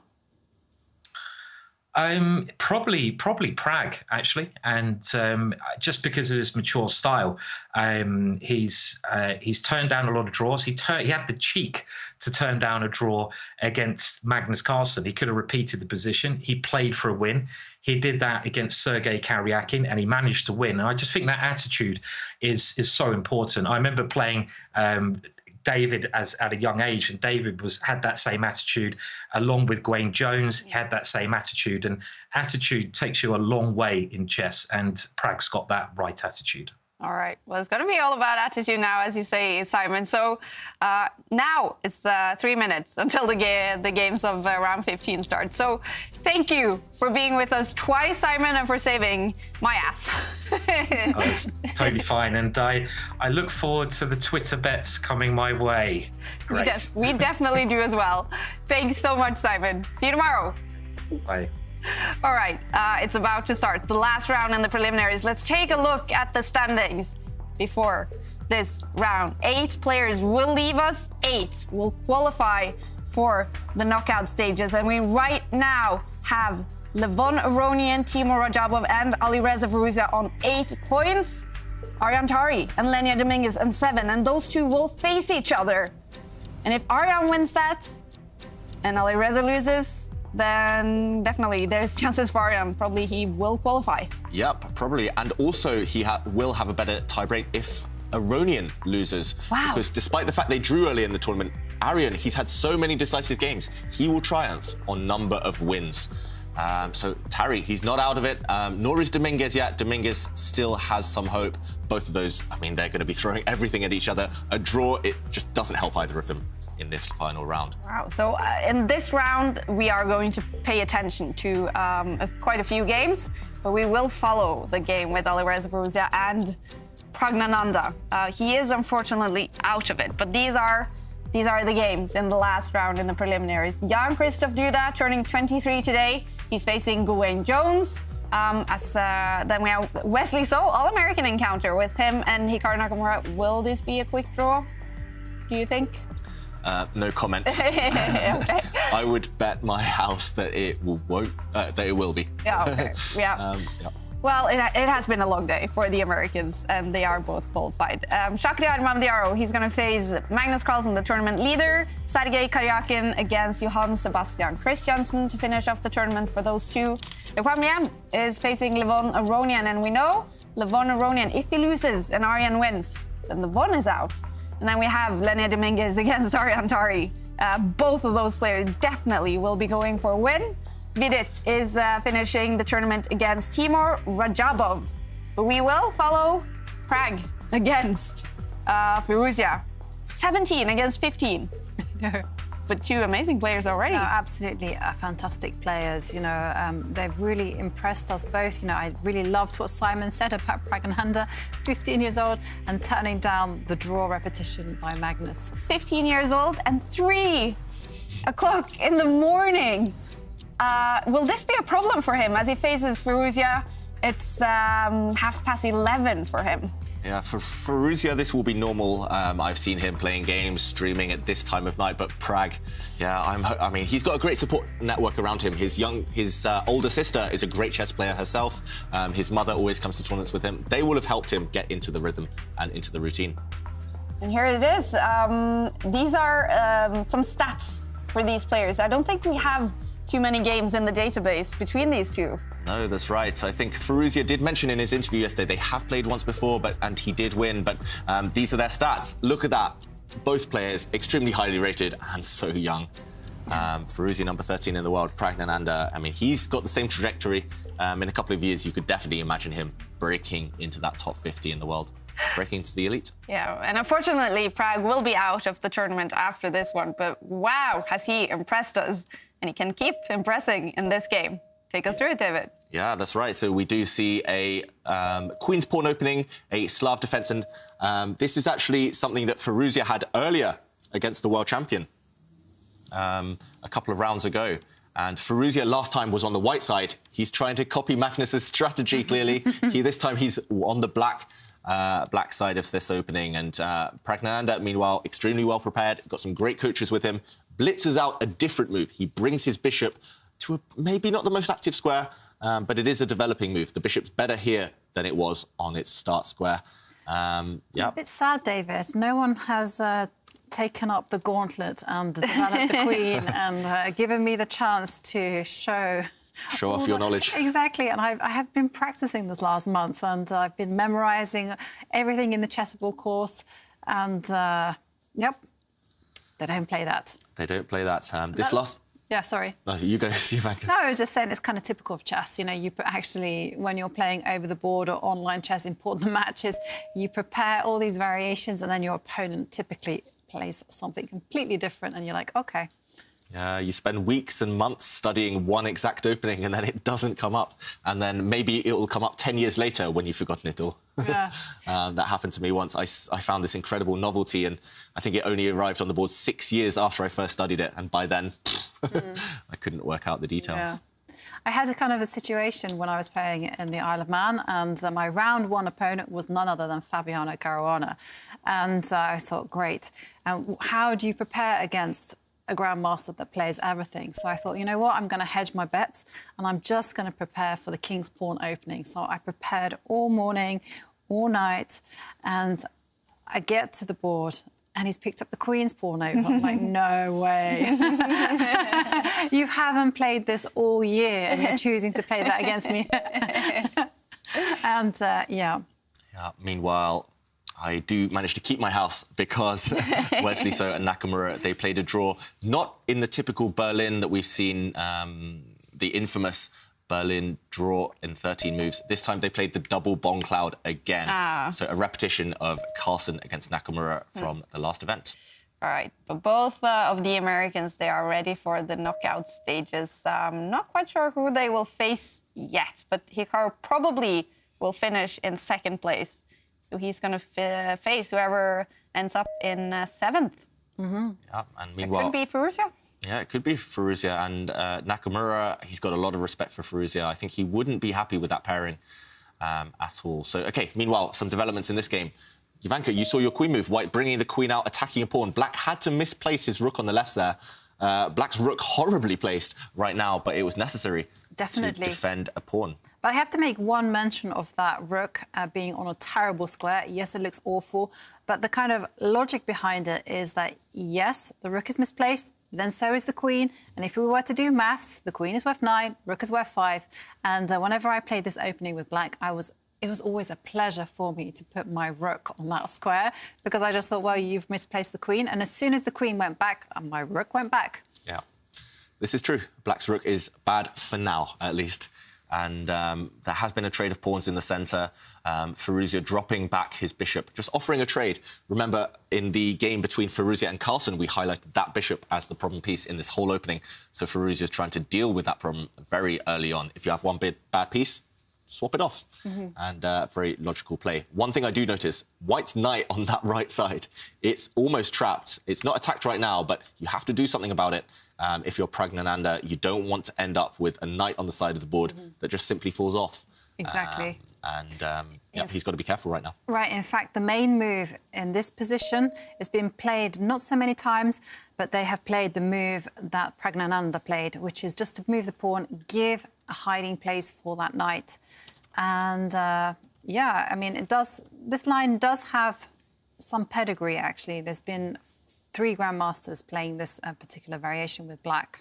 OK, yeah, this position, it's completely new to me. I've never seen this one before. But it has been played, and maybe the players will be aware of that. Judging from their clock times as well, they've spent a little bit of time, but not too much. So if they haven't studied this exact position, probably something similar, right? Yeah. And, yeah, meanwhile, that last move by Pragnananda, a really nice one, just sneaking forward with the pawn, defending the white knight, but also creating an escape square for it. So multi-purpose move by the, well, I was going to say by the youngster, but they're both youngsters in this one. Yeah, Prag, extremely impressive so far. So, OK, Furuzia, he has to be aware that he can't lose this game because then his fate is out of his hands. Furuzia, normally he has quite an aggressive, risk-taking style, but in this one, he has been playing solid in the opening. There we see the bishops have been traded. Now Black pushing forward with a pawn, attacking the white queen. Again, another dual-purpose move, attacking the white queen, but also clearing a path for that black rook, which was misplaced. That black rook now can easily centralise itself. So, yeah, both players playing very logical, powerful chess so far. Yes, and still within the realms of chess theory, because this position has been seen twice before. And, yeah, the queen is retreating to its most natural square in the centre. And now if they want to continue with following the previous games, then I'm expecting to see Furuzia pick up the pawn that is standing on a half-open line and just challenge the centre. That is it, David.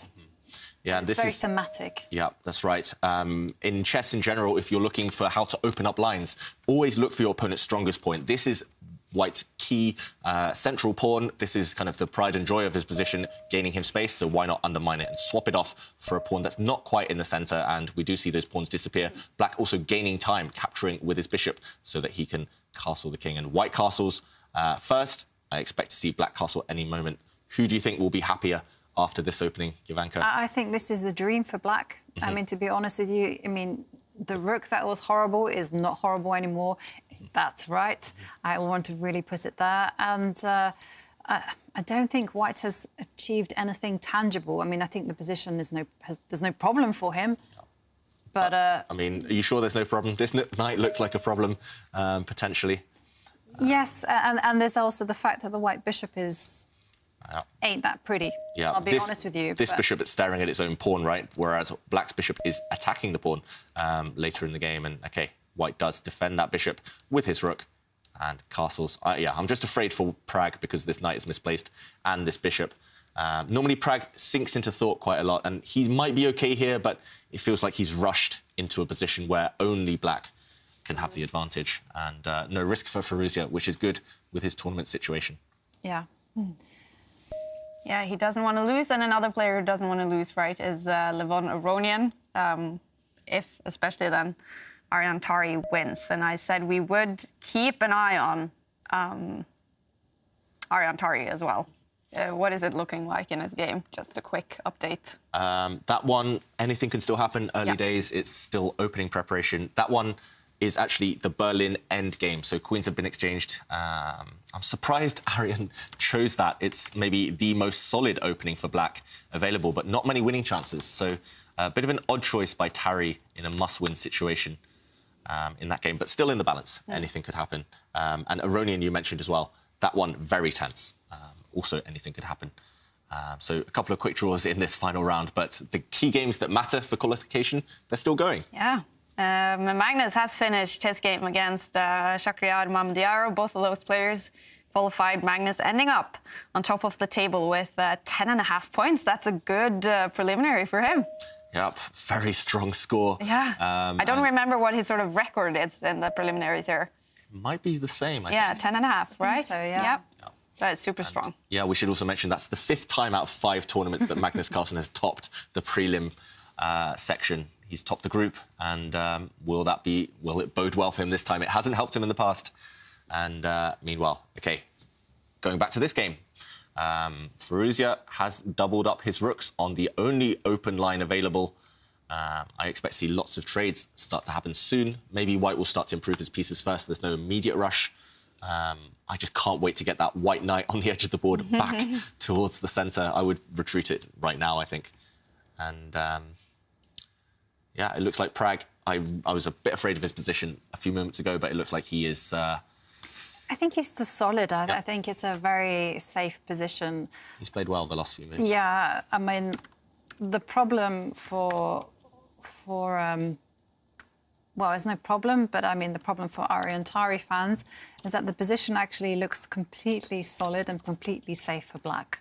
Do you envisage Firouzja actually losing this? I can't see Firouzja losing this game. I still think Black is slightly better because if you look at the Black Queen and the Black Bishop, they are the ones exerting the pressure. White is kind of coping with the pressure. Normally, it's the side who's attacking things, who's got more active pieces, who thrives in these symmetrical positions because pawns are pretty much balanced. Blacks are slightly further advanced on the left, but no real asymmetry there, no real imbalances. And, OK, Black developing a knight, the only piece which hadn't moved. Very logical. But I don't see what Black really does if White just initiates a huge trade of rooks here. Take all the rooks off the board if possible. And I think White should be safe. So, yeah, not the best opening Pragg's ever had, but not the worst either. It's 3 a.m. in the morning as well for exactly. him. Yeah, and he's playing fast. He's keeping focused, which is the main thing. And what do you think of this new manoeuvring move? We've seen Pragg be very ambitious. We saw him play that way against Magnus Carlsen. Perhaps he's saying, OK, fine, I can play just a very normal position and I'm cool with that. Let's just play. Yep, exactly. Let's just play. And, I mean, we're very far from a draw or any result. anything could still happen. Black improving his pieces there, White trying to maneuver around. So it just depends on who comes up with the better plan and finds the right moment for it. Exchange initiated, and now expecting the white rook to come and challenge its counterpart. And we have to remember, Firouzja just needs a draw to qualify into the quarterfinals. I mean, that's also going to be playing in the back of Firouzja's mind. You know, how can he release the tension? How can he just secure the half point? And that's not that easy to do. In general, if you're playing for the draw, it does backfire. You end up going too passive, right? You end up rushing decisions, looking for simplicity and simplifications when, I mean, it's just not the right time. So Firouzja, he'll be trying to stay objective and just looking for the best moves rather than rushing. But, OK, he does take the rooks off the board. White has to recapture with the knight. If he'd had taken with the queen would have lost defence of a key central pawn. So currently, White's knights look pretty bad, but the rest of his position is very solid. Solid. Solid, yeah. Everything's guarded, pretty Everything's in a cluster. You know, White has basically huddled up into a little ball and says, hey, I'm defended. Yeah, that white pawn structure on the right, it's like a wall, right? It's like a shield, guarding everything. White's bishop, terrible, but defending things at least. So if you were Black and you were looking for play... I was getting to this one. Would you push Harry the pawn? This is why Simon Williams, he likes Alireza Firouzja's play, because he's pushing Harry the h-pawn. I'm not sure that's actually an aggressive move. Maybe it's just gaining some space for later in the endgame, but it can't hurt, that move. We've seen the world champions do it. We've seen AlphaZero, the top AI program, play that type of move as well in similar positions. So, yeah, let's see whether Pragg can come up with any way to surprise Firouzja, because so far Firouzja looks very comfortable and on course to make that draw, which will guide him through to the quarterfinals. Yeah. So, David, I do have a question on Twitter from Hassan Rashid, who asks, what would you do differently if you were to learn chess now, all the way from the beginning? Ooh, what would I do differently? That's a very good question. I'm glad that when I was young, I just played and played and played, and I was forced by coaches and friends to analyse games afterwards. Maybe this isn't when I just started chess, but when I was a bit older, so maybe 12, 13. So I started when I was 5, misspent youth. But yeah, when I was a bit older, when I was 12, 13, so not that much younger than Pragg right now, I just stopped having any coaching and I just worked purely on my own, and it was hard. It was difficult. I had many setbacks and nobody to talk to about those setbacks, and maybe, yeah, I would have just worked with other people at a young age. All right. We are right now joined by Magnus Carlsen down at the Meltwater offices, ready for the knockout stage, Magnus, and the winner of the preliminaries. Congratulations. Thank you very much. Another tournament where you score 10.5 points in these preliminaries. That's quite a high score. How are you feeling now before the quarterfinals?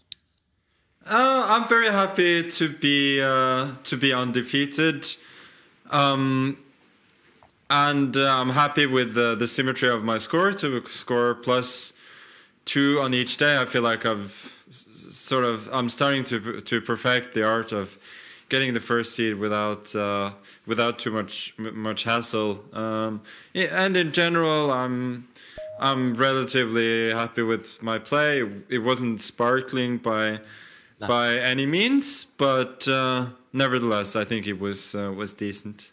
All right. And of course, we have no idea who you're actually going to face in the quarterfinals. It could be Firouzja, it could be Rajabov, it could be Livon, or it could be Arian Tari. We saw you talking to him before this round. Were you kind of helping him? Are you hoping he will make it through? Yeah, obviously I'm hoping for Arian, and I was just telling him that he still had a chance, and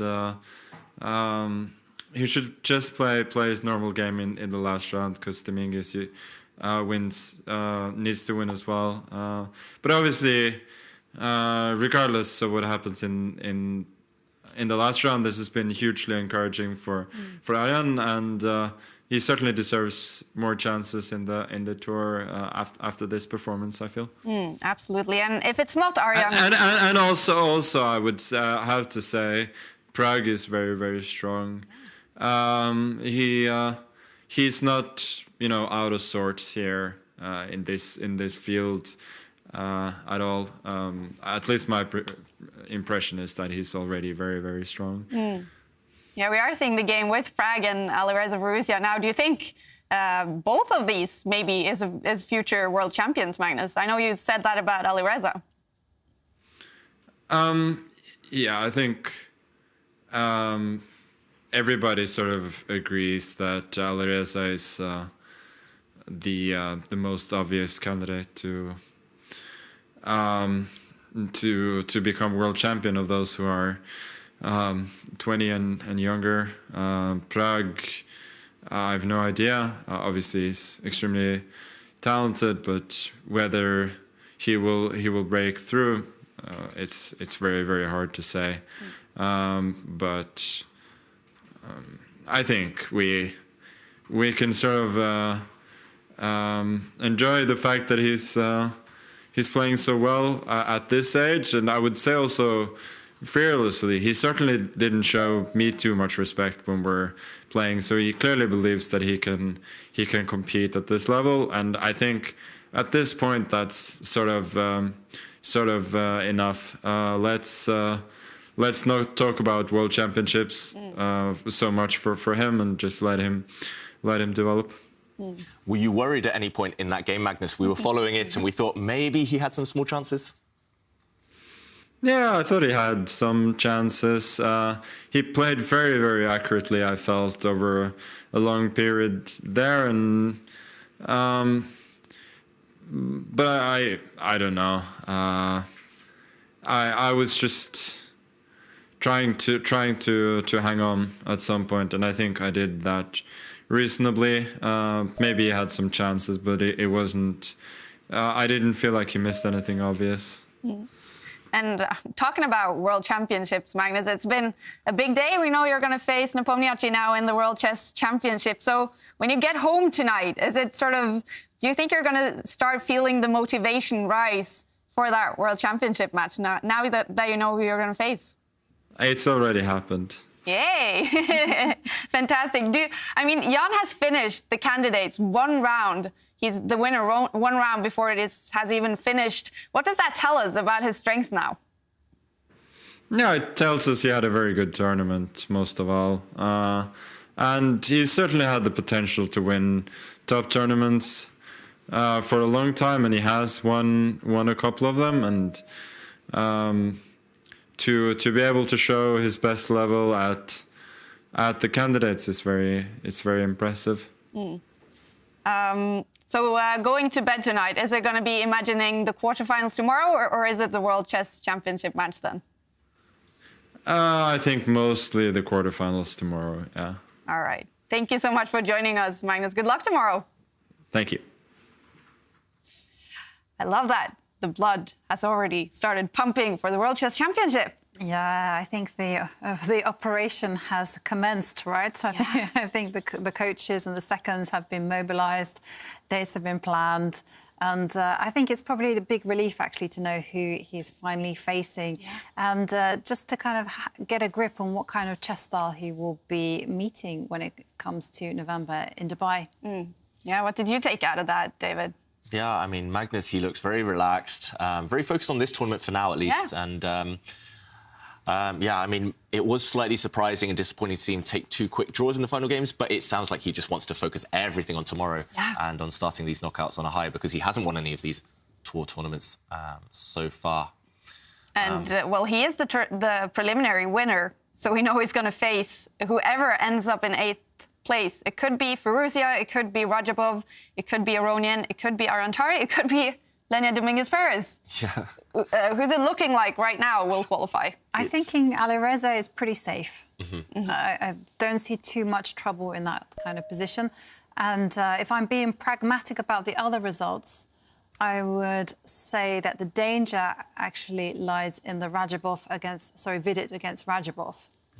Because Vidit, of course, is not playing for anything, and he's a bit of a loose cannon, so he will want to win.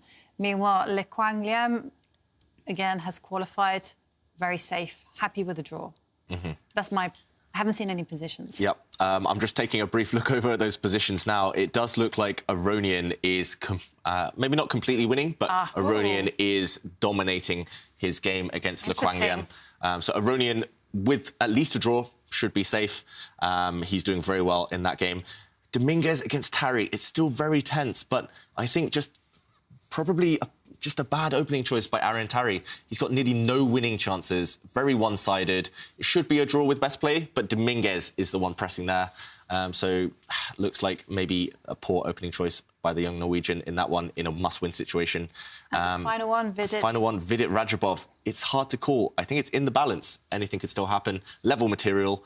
Vidit keeping the tension in that game, but Rajabov has a huge time advantage in that one. So right now it looks very difficult for those two chasers, Dominguez and Tarry, to catch up. So that is the one that they are hoping for now, because it looks like Levon will win. It doesn't look like Alireza will lose.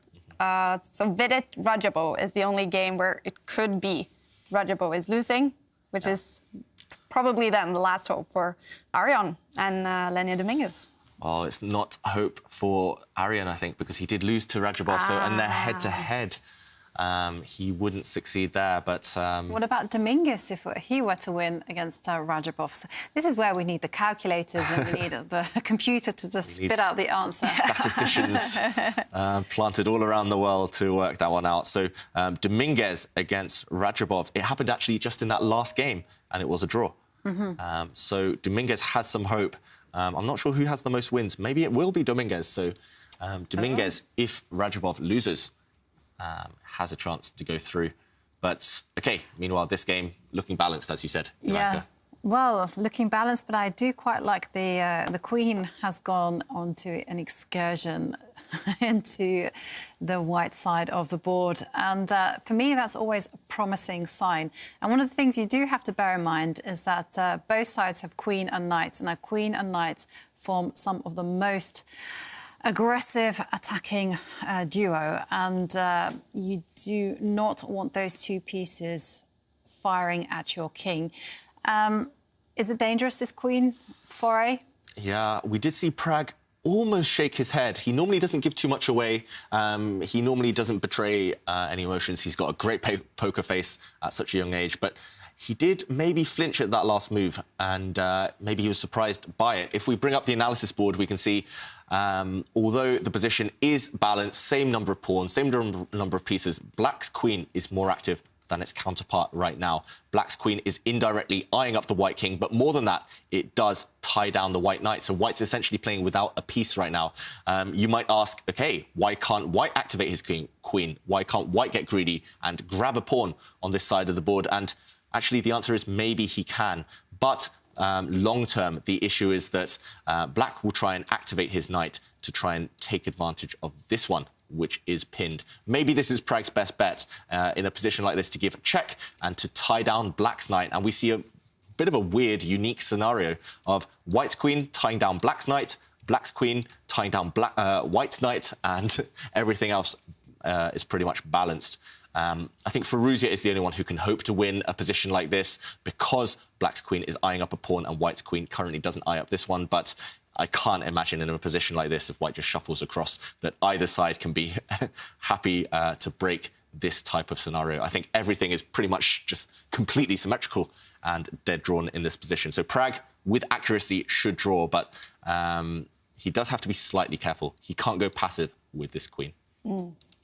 And it's looking super good for Levon Aronian. I'm looking at the bottom of the screen. It's not looking good for Arian Tarry, but it's looking good for Lenya Dominguez then. But it might not be enough if Rajabov draws his game and Levon wins this game. Yeah. So, OK, so the game is relatively slow as we wait for Praggnanandhaa to take a decision. And, OK, he hasn't captured the pawn, but has instead moved his Queen to attack the Knight. I mean, does that change the assessment too much? I don't really think so. I still think the balance is in Black's favour. Yeah. So maybe slightly in Black's favour, the balance. But Pragg, although not taking that pawn, it looks like he's found a decent move. He stopped the Black Knight getting active, at least for now. I was about to sneeze again, but yeah, for now at least, Firouzja can't get the Black Knight to an active square, to an active circuit. And, OK, if it has to retreat, then that's a good sign for Pragg. Pragg still has the option, if he wants now, to capture Black's pawn at that side of the board. And if all of the pawns disappear from that left side, if with pawns just on one flank, knights are great defenders, knights are great pieces, the game will just be a draw. So, yeah. Yeah, but, you know, Pragg could try to play a little bit more ambitiously and try to centralise the queen, covering both the knight and the pawn, you know, some bit of overprotection going on. And my whole idea is that once I've moved my king out of the way, then the knight can start to mobilise. And I just didn't quite like the direction that Firouzja's knight took. It was very passive in my eyes. Yeah, I think if Firouzja was in a must-win situation, he wouldn't have played that last move. But Firouzja knows a draw will secure his place in the quarterfinals. That's why he brought the knight back to defend the Black King. The Black Knight stands on a square we call F8. And when I was young, I heard the rhyme, knight on F8, there is no mate. So that Black Knight just keeping the Black King nice and safe. Firouzja knows a draw is enough. Yes. And now a set of pawns have been traded. I expect to see neither side able to really make progress and get at the opponent's king. Yeah. So while we're waiting for the response, I do have to remind everyone, we have the quiz of the day where we're asking who would you be if you could be someone else for one day?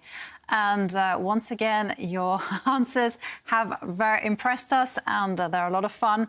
And we have an answer from Jimmy Beattie, who says that he would be Paul Morphy for one day, just so I could understand how much he actually saw at the chessboard as a genius of his day. You have to remember, Paul Morphy was a genius in the 1800s. Yeah. So it would be interesting to see actually how he thought, whether, because we kind of tend to kind of transfer onto him modern day values. Well, was he that genius? Oh, Jimmy wants to find out. I hear his name a lot. He's not one of the world champions. They didn't have world champions. Yeah, because it was too early, right? But considered one of the biggest geniuses of chess, I assume. He's regarded as kind of an unofficial world champion. I think if there were world championships, he would have been one of the favourites back in those days. But yeah, a genius. And I think that's, if anyone wants to fall in love with chess, show them Morphy's games, all the sacrifices, all the spectacular, surprising moves. And if you want some comedy, you should try to guess Morphy's opponent's moves. Yeah. It must be said, but back in those days in the 19th century, they weren't great at defending. There were also some rules, though, you know, some kind of gentlemanly rules where if someone sacrificed material, you were obliged to capture that material. Because it wasn't gentlemanly. It was all about honour back in those days. There wouldn't have been any quick draws. There would have been lots of fighting chess. And talking about quick draws, I mean, games went on for hours and hours and hours. Just, yeah. And talking of games that go on hours and hours and hours, this one probably won't. Pawns have all been eliminated from that left side of the board and everything's pretty much symmetrical on the right side. Both kings kept perfectly safe by knights. Knights being a king's best friend. There's not going to be any checkmates. I'm surprised Firouzja is looking so focused in such a drawn position. Yeah, but, you know, until that draw has been secured and he knows he's 100% qualified into the quarterfinals, I don't imagine he will relax. But, OK, the position is pretty symmetrical and not so much in it. So it gives me the perfect opportunity to read a few more quiz of the day answers. We asked, of course, who would you like to be for one day? And Beck Sultan says, I would like to be a grandmaster just to see how their mind works. It's amazing to me that they can play without seeing the board and calculate so many moves. David, what advice would you give to a 1,000 rated player like me? And I have to say, I agree. 1,500. Yeah, I agree. I want to be a grandmaster as well. Just imagine how you guys are thinking. Back to the question. Sometimes it's just a big mess in our heads. Just a maze of variations. But no, what advice would I give to a 1,000 player? I would say, OK, two things. Firstly, just play as much as you can and always maybe analyse the game afterwards with a friend, ideally, before you look at an engine. Don't look at computers at this point in your development because it's just too confusing. Nobody can memorise everything. Nobody can understand what a computer, what moves the computer is spouting out and why. So play games and analyse with friends, but other than that, just do puzzles. For example, in Chess 24, on Chessable, there's so many ways you can do puzzles. You get told the answer afterwards, then just sit there, try and work them out. And the more you repeat these puzzles, the quicker your pattern recognition will become, and the quicker your calculation will become because of that. Talking about that, you know, Chessable is an amazing resource. I mean, I've used it now extensively for the last few months, and it's just amazing how you keep your memories, your chess streak alive, how you're constantly memorizing patterns, and your brain starts working out certain things. And I just find it a fantastic tool. So I definitely would recommend that. On the Play Magnus app there, David mentioned it, you have Tactics Frenzy. That's a lot of fun. It's addictive, mind you. But, OK, some action happening on the board because we see a pawn advance. And, you know, if there's something to excite me in chess, it's when someone advances their pawns and opens up those diagonals. But, David, is my enthusiasm going to be short-lived? I suspect you're going to pour cold water. No, I mean, it's not a bad move. And, I mean, obviously, I'm just waiting to see the evaluation bar as well to give me a hint. But it's definitely not a bad move for White, but it's very, very ambitious. It shows Pragnananda, as he did against Magnus. He wants to win even against the top guys. He's got nothing to lose in this game. A draw is the same as a loss. So Pragnananda being extremely ambitious, but I wouldn't personally have even dreamt of that move. I thought, OK, it's going to be a draw either way. Pushing pawns, opening the white king. I mean, you're never going to create a pass pawn yourself, but opening up your white king could come back to haunt you, especially when you don't have too much time on the clock. If you just miscalculate one check, then suddenly white's king is really exposed. It wants to move the pawns backwards to guard it. But, OK, the queens have disappeared, and that shows that they are heading towards a draw. Prag, he tried something, which, I mean, fair play to him, but it's not quite going to be enough to win. In fact, the draw has been agreed. So Alireza does it. Alireza, the 17-year-old, does it. It is over for 15-year-old Pragnananda at 4 a.m. in the morning soon for the 15-year-old. But wow, what a tournament. What a way to say, hi, world. I am ready for the big guns. Yeah, what a performance from him. Not just his results, which were very impressive, but just the way he did it. As Magnus said, he showed no respect to these top guys. He went for them and he won several games. Lots of positives to take away. And he's going to be back. He'll be back. He might qualify for these events again from the Challengers Tour, and we can't wait to see him play. He's entertained us a lot. Absolutely. And Firouzja then is ready for the knockout stage. I'm just sitting here calculating as we see Le Quangliem and Levon Aronian. Looks like Levon is winning, and if he does, I think Levon will jump up to 5th place, and it's going to be Firouzja in 6th, and Rajapov and Le Quangliem, 7 and 8. I don't quite know. And, I'm taking a peek as well. It does look like in this current game that we see in front of us that if we do a quick count, Black is 1 pawn up. But it's not just being 1 pawn up. OK, now 2 pawns up. It's not just the material. It's the fact that Black's pieces are so active. Look at Black's rook in the heart of White's position, pinning the white bishop, indirectly attacking the white king. We do see a trade there. Black's knight, meanwhile, it's beautiful. Octo Knight Jovanka in the centre of the board, controlling 8 squares. So 2 pawns up and a strategic advantage. Levon Aronian, he doesn't even take back that knight, which would have been a winning move. Instead, he captures a pawn and is Le Quangliem about to resign. The problem for White is his knight is attacked. If you allow that pawn to live at the edge of the board, that pawn will just march down 2 squares and a new queen. If you take that pawn with your rook, then suddenly both your bishop and your knight fall. White's rook is just overworked. Everything is wrong with White's position. He's about to lose. Yes, and very impressive game by Levon Aronian because he was slightly in trouble, but OK. Well, are we going to see a situation where White is going to try to establish a fortress, but it's a fortress that's creaking on every level? I mean, goodness me, there's holes gaping absolutely everywhere. I mean, primarily because Black has too many pawns and pawns on both sides of the board, and it's just going to be very easy for Black to break it down. Yeah, I think unless Aronian had a moment of blindness and just drops his queen on the wrong square or walks into some kind of knight fork, then, minimal chances for white to hold this game. Normally, you can only create a fortress if you have more pawns and some stable squares for your pieces. OK, we are joined by Alireza Firouzja, who's ready for the quarterfinals. Congratulations, Alireza. Thank you very much. It's been a long day, and it's been a little bit of a roller coaster, but what has it been like for you? Yeah, it was a very bad day for me. I played my worst chess ever, so yeah, it started with Magnus. I think I had a very good opening against him, but yeah, I got to time trouble and it went so wrong, and he played, I think, great. So yeah, and after that I lost a very strange game to Duda. So yeah, it was a rough day, but look, I'm happy that I managed to make top 8 at least. Yeah, so how does it feel to make top 8 after a rough day?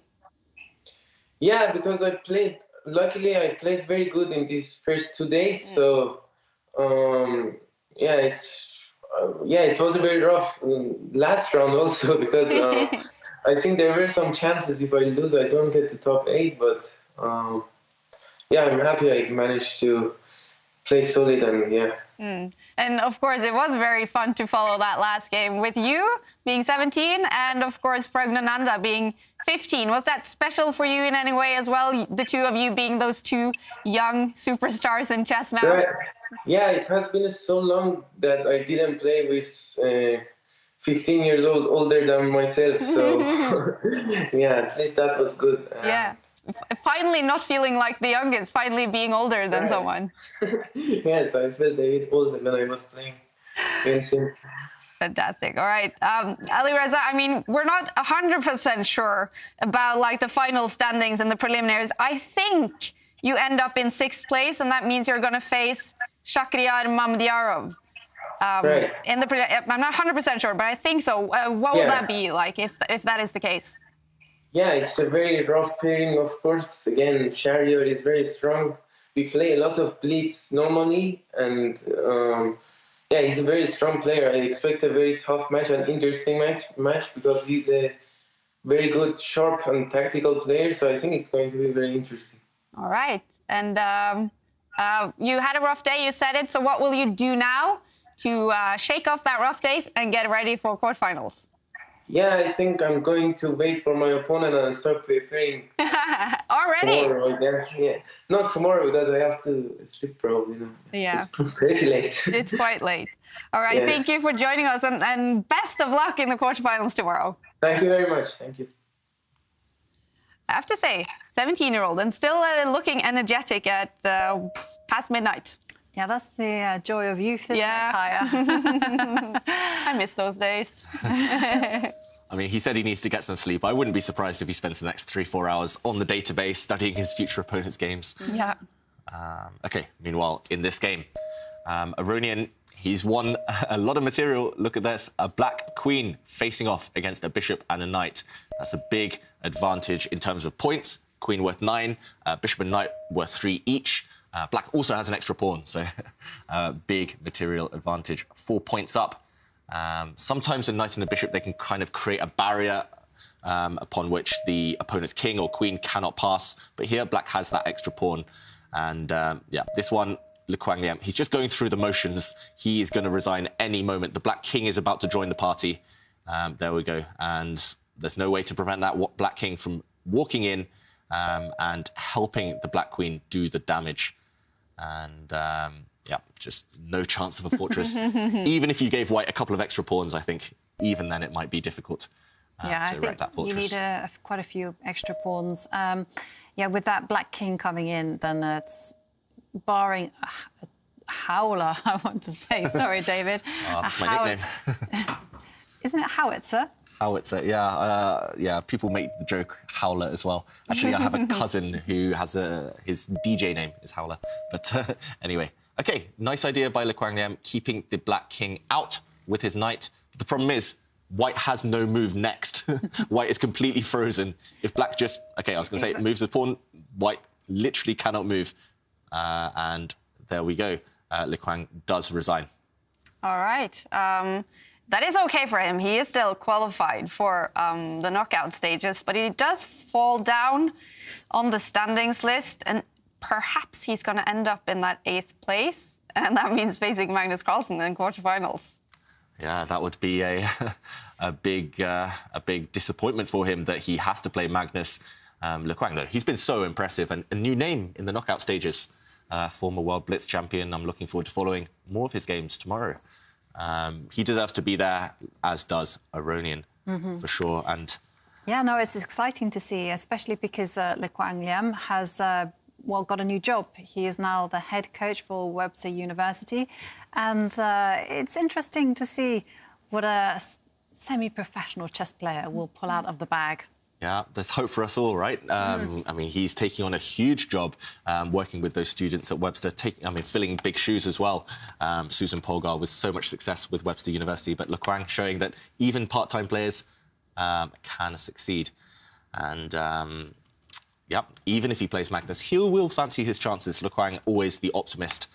And, he's definitely capable. Very active player, very dynamic player. Meanwhile, I do have one eye down here on the Vidit Radjabov game. Yeah. Because Radjabov, he's Perhaps a pawn we up. can go to that one. Yep. Yeah, we're going to take it. What's happening there? Radjabov's a pawn up. But I think I've worked out, if Radjabov loses, he's out. So this one's still important. Dominguez would leapfrog him due to Dominguez having more wins in the tournament, and they drew their head-to-head. So Radjabov, the good thing for him is, on position, even if he exchanges queens right now, black's a pawn up and shouldn't lose. OK, he doesn't trade the queens. I would personally have gone for that. Just remove any risk of being eliminated from the tournament. But he keeps the queens on. Oh, wow. OK, they did agree a draw. And Radjabov keeps his place in the tournament. OK, I'm curious now. We're going to try to get a hold of Timur. This means, of course, he has qualified. But I'm just curious, what place does he end up on? I just have to try to calculate this. Will he be 7 or 8? Because it will 8. be... Yeah, OK, because it will be tie breaks with him and Lequang Liam. And it's going to be interesting to hear from Timur then, because he will then face Magnus Carlsen. Yeah, and he said in a previous event he would relish the challenge. Obviously, not easy to play Magnus, especially Magnus in such good form. But Timur, if anyone can do it, he can. He's been so impressive on the tour. And why did you come up with that he is the innate? Is it because of number of wins? No, because I went on to Chess24 website and they had them ranked. Yeah, there is one tie-break on Chess24 that doesn't work. So sometimes we have to just we just have to count a little bit. I'm just counting number of wins for Timur. He's got 1, 2, 3, 3 wins and played a draw with Lequang Liam. Lequang Liam has give me a second. 1, 2, 3, 4, 5 wins. So he's going to be 7 then. It's complicated, though, because Firouzia's on the same number of points, so it's a three-way tie. Ooh. And lots of permutations there. That is true. But I think did they all play draws against each other? I think so, yes. So it's number of wins, and I think Firouzia's got 6. 1, 2, 3, 4, 5, 6. Yeah. So I think it's going to be Firouzia 6, Lequang Liam 7, Timur Radjabov 8. It does look that way. Let's wait for confirmation. Yeah, absolutely. Just in case. Don't trust what I say. I tend to get things a little bit wrong. Me too. Oh, definitely. Do not trust my math skills. And we do still have one game going on. It's Sergei Karyakin and Johann Sebastian Christiansen, both out of the tournament, but probably trying to finish in good fashion, both of them. Yeah, that's right. And in that game, Karyakin is 2 pawns up and should win. Or actually, he's about to win. I think he has just tricked Johann Sebastian. And, Karyakin, after a difficult tournament, actually, looks like he will end on the high. Trying to get a hold of Timur Radjabov would be fantastic to hear from him, because probably he will face Magnus in the quarterfinals. And that's heartbreaking. Johann Sebastian, he just let his clock run out. He blundered into... he just lost his knight in one move at the end there, and he looks devastated. He does look devastated. I see Sergei sitting there looking over this. Maybe he's sending some kind words to Johann Sebastian. I just find Sergei the most kind player. Unfortunately, he is out. But Timur Radjabov is ready for quarterfinals. Congratulations, Timur. Yeah, hello. Hi. Good to see you. Thank you very much. It got quite interesting in the end here. Anything could have happened in the last round. Were you nervous at all? No, I don't care, to be honest. I'm just fine. I'm a professional, and for a long time, in this business, so it's just fine. Yeah. It has been. It's been quite a few kind of quick draws for you as well, Timur. I think like 6 maybe. Some people out there has been a little bit critical of that. Why do you sometimes go into these quick draws? Yeah, that's fine. I'm used to, this critical opinions, so it's fine throughout my career. So it's just normal. I mean, for all the other players, top players as well. It's still better than Magnus's draw against Nakamura with King E2 and King E7, so it's still fine. So, just the point is to qualify. Yeah, I mean, as I felt that I don't have enough energy to fight in my games, so I just saw that I will try to keep it as black and try to qualify. And as I've managed, and besides I won one of the majors, so I think that my strategy more or less works, which is, which is anyway good for public, because we will anyway play, the knockout stage and stuff. So there always will be a winner. So it's just fine. That's what I like with the system. And sometimes you can do the same and not qualify like I did in the last tournament. But I just don't care about this critical opinions. I'm fine. And we see a lot of draws like this in all the other top players. So I don't think that I should be, the one to be mentioned all the time here. No, definitely. It's been several players who has had quite a few quick draws. I have to ask you, though, in the end there, when it gets quite exciting in the last round, you could have been out, Levon could have been out, Alireza could have been out, we were following so many games. Do you kind of regret it a little bit that you maybe could have secured your spot earlier? I had my chances in some of the games. It was just, where I could really win the games. Let's say like against Firouzja, I think I had a great chance. I was a bit too cautious there, but just playing f6 probably was kind of winning. And I regret a bit, of course, but still it's fine. I mean, it's just, also regretted the game against the Indian prodigy. I was not really focused the way I should be there, and I was kind of invincible, so I didn't think that anything bad could happen there. So I regretted some of the games, but overall it's okay. I think it's fine. My level is generally more or less okay, and certainly better than the previous tournament, so it's fine. And Timur, you mentioned the Indian prodigy, Pragnananda. Were you impressed by him? Do you think he'll go far in future? Yeah, I think, and then also think that beside him, of course, the Indian youngsters are just amazing now, and they're conducting a lot of training sessions with top players like Kramnik and so on, and they're really progressing very fast. They're 24/7 working chess, so I think they have a very bright future, including, of course, the Pragnananda and and many other players. I mean, they're around. Certainly, I think he has a bright future. Definitely. And of course, Timur, we're super excited because it's going to be you and Magnus Carlsen in the quarterfinals. So what's your thoughts on that? Yeah, that's nice. That's nice. I mean, always happy to play against Magnus. And certainly there will be no quick draws, I guess. So it's fine.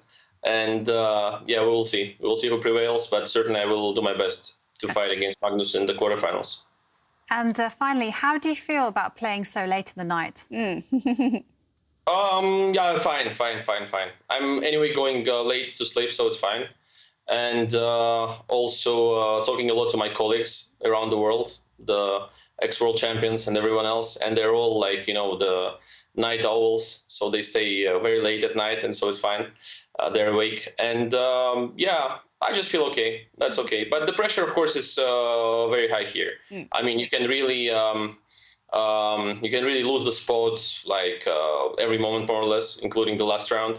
So always some pressure is there, but we're just used to this pressure, so it's okay. But I feel fine about it. It's okay. You mentioned your support network, including ex-world champions. Are you allowed to name names, Timur? Ooh, exciting. Well, I would prefer not to mention them because I think they're not really a support. It's just my friends, more or less. And that I know them for a very long time, for many years, for maybe, more than 20 years from now. So, it's just friendly conversations and sometimes giving advices. And, you know them quite well, so it's fine. I think you can guess. There are not too many ex-world champions. Finally, Timur, I know it's late for you. I just, the candidates finished today with Jan Nepomniachtchi. We all know You were supposed to be playing there. Is it sort of a strange feeling for you to see that end without you being competing? Yeah, it's kind of pity to see that the tournament was going without me, certainly. But let's be fair. I mean, he deserved this victory, and the tournament was played, so he was there, and he deserved the victory in the tournament. So certainly, I have very good relations with Jan, and I wish him luck a lot of times during different events, and we're very friendly with him. So yeah, I think that he really did a great job, especially in the last round. I think it was like not the last round, not the last game, but like this, the second part of the tournament. I think that he really lived through hard times during this year because he was leading. He was kind of close to this great achievement, and he had to wait for a long time and prepare, and probably not. He wasn't sure about his preparation, I guess, some openings and stuff. And as you see here, certainly he changed his openings and so on. So I think he really did a great job, and emotionally he stayed on top. But I'm also impressed by Anish's performance, and I think he could do better. Especially in the last round, of course. I think it was a bit too much to play this. He had to go for the King's Indian at least against Bishop, I guess. I would be happy about it. Do you think Jan has a chance against Magnus in November? Yeah, of course. I mean, he's world number 4 now or something. So it's quite close, and I think he will work very hard. I know that he worked very hard for the candidates, the second part, and I think he did a tremendous job there. He just changed a lot, and he just changed a bit the repertoire as well, because he certainly had the problems in the first round. In the first lap of the event. And I think he will do a lot of great work there with a lot of coaches, and he has his chances, and I think it will be a great match. Let's be fair, Magnus is a favorite there, but it will be a very hard match for him, especially that I think that his score is not so great against Jan or something. I think he's on minus score probably. Am I right on that? Mm-hmm. In the classical games, probably he's on slight minus. But okay, it doesn't mean anything, of course. And I think Karjakin was on a huge minus against Carlsen before the match. And we saw that he really was very close to win the championship. So it doesn't mean that much in this, two players, competition, where I think the one who prepares better just prevails there.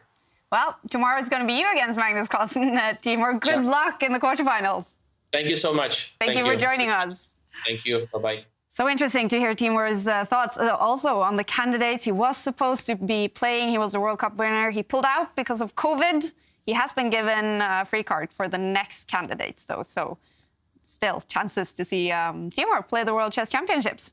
Yeah, he's been in great form this last year or two. Yeah. And I'm interested to follow his progress over the next couple of years and that next cycle. All right. Well, the preliminaries is over. We had a lot of fun because 3 Norwegians were playing together down at the Meltwater offices where Maria has been for the past 3 days. Unfortunately, only one of the Norwegians did go through, Maria. 2 of the players that you have been talking to were knocked out. So what's the mood down there right now? It's okay, actually. Arjan almost made it, but he's still satisfied that he's been in this and he's learned a lot. And then we have Johann Sebastian, and it didn't go well for him, but I got to say to him before he left now, like, don't lose faith. And he said, no, of course I won't. So he was actually leaving with a slight smile on his face as well.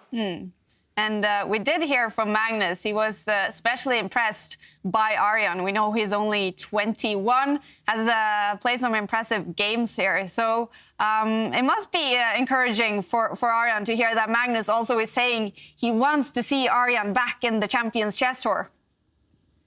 Yes, definitely. And Arjan was really happy, and I got to get an interview with him. Arjan, 5 wins and 4 draws. How have this tournament been for you? It's been pretty good all in all. It was unfortunate that I didn't qualify, but even if I would win this game, it wouldn't matter. I had to get 8.5. So the start of today kind of ruined it. But that being said, it's so hard to qualify. It's my first tournament. So just being close is pretty good, I think. This game I just played really badly from start to finish, but that happens. But I definitely played some good games here. Yes, you definitely did. But yeah, this last game against Dominguez, Magnus went over to you and said something. What did he say? Oh, he said just go for the win, and if Firouzja or Aronian loses, you have chances. But it seems like this game didn't matter anyway. Even if I would win, I wouldn't make it. But yeah, it's just some motivating words from him. Yes. Yeah, and yeah, you did good. Otherwise, now you know that you're almost there. What are you going to? You have the chances, sort of, to make it. Yeah, you can say that I'm almost there. It gives some self-confidence to know that you can beat these guys. It feels very good. What will you do now, going forward? What is your next moves? That's a good question. I also don't know. I'm just waiting for COVID to finish. But these days it's just not doing that much. Just home, working on chess and relaxing. It's not so much else to do. Have you learned something from this tournament that you can go home and practice? Yeah, definitely. I think I played a lot of interesting games.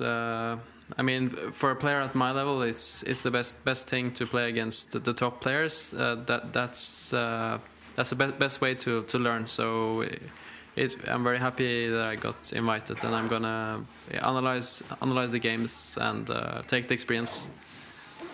Great, congratulations. Arian Tari mentioning it. He's waiting for COVID to end. But Maria, because of COVID coming to an end, we have been so lucky to see these three Norwegians competing in the same room. So to sum it up, when we're finished down at the Meltwater offices, do you think the players have enjoyed it? We've seen pictures of them eating, talking together, helping each other a little bit. So have they enjoyed it, do you think?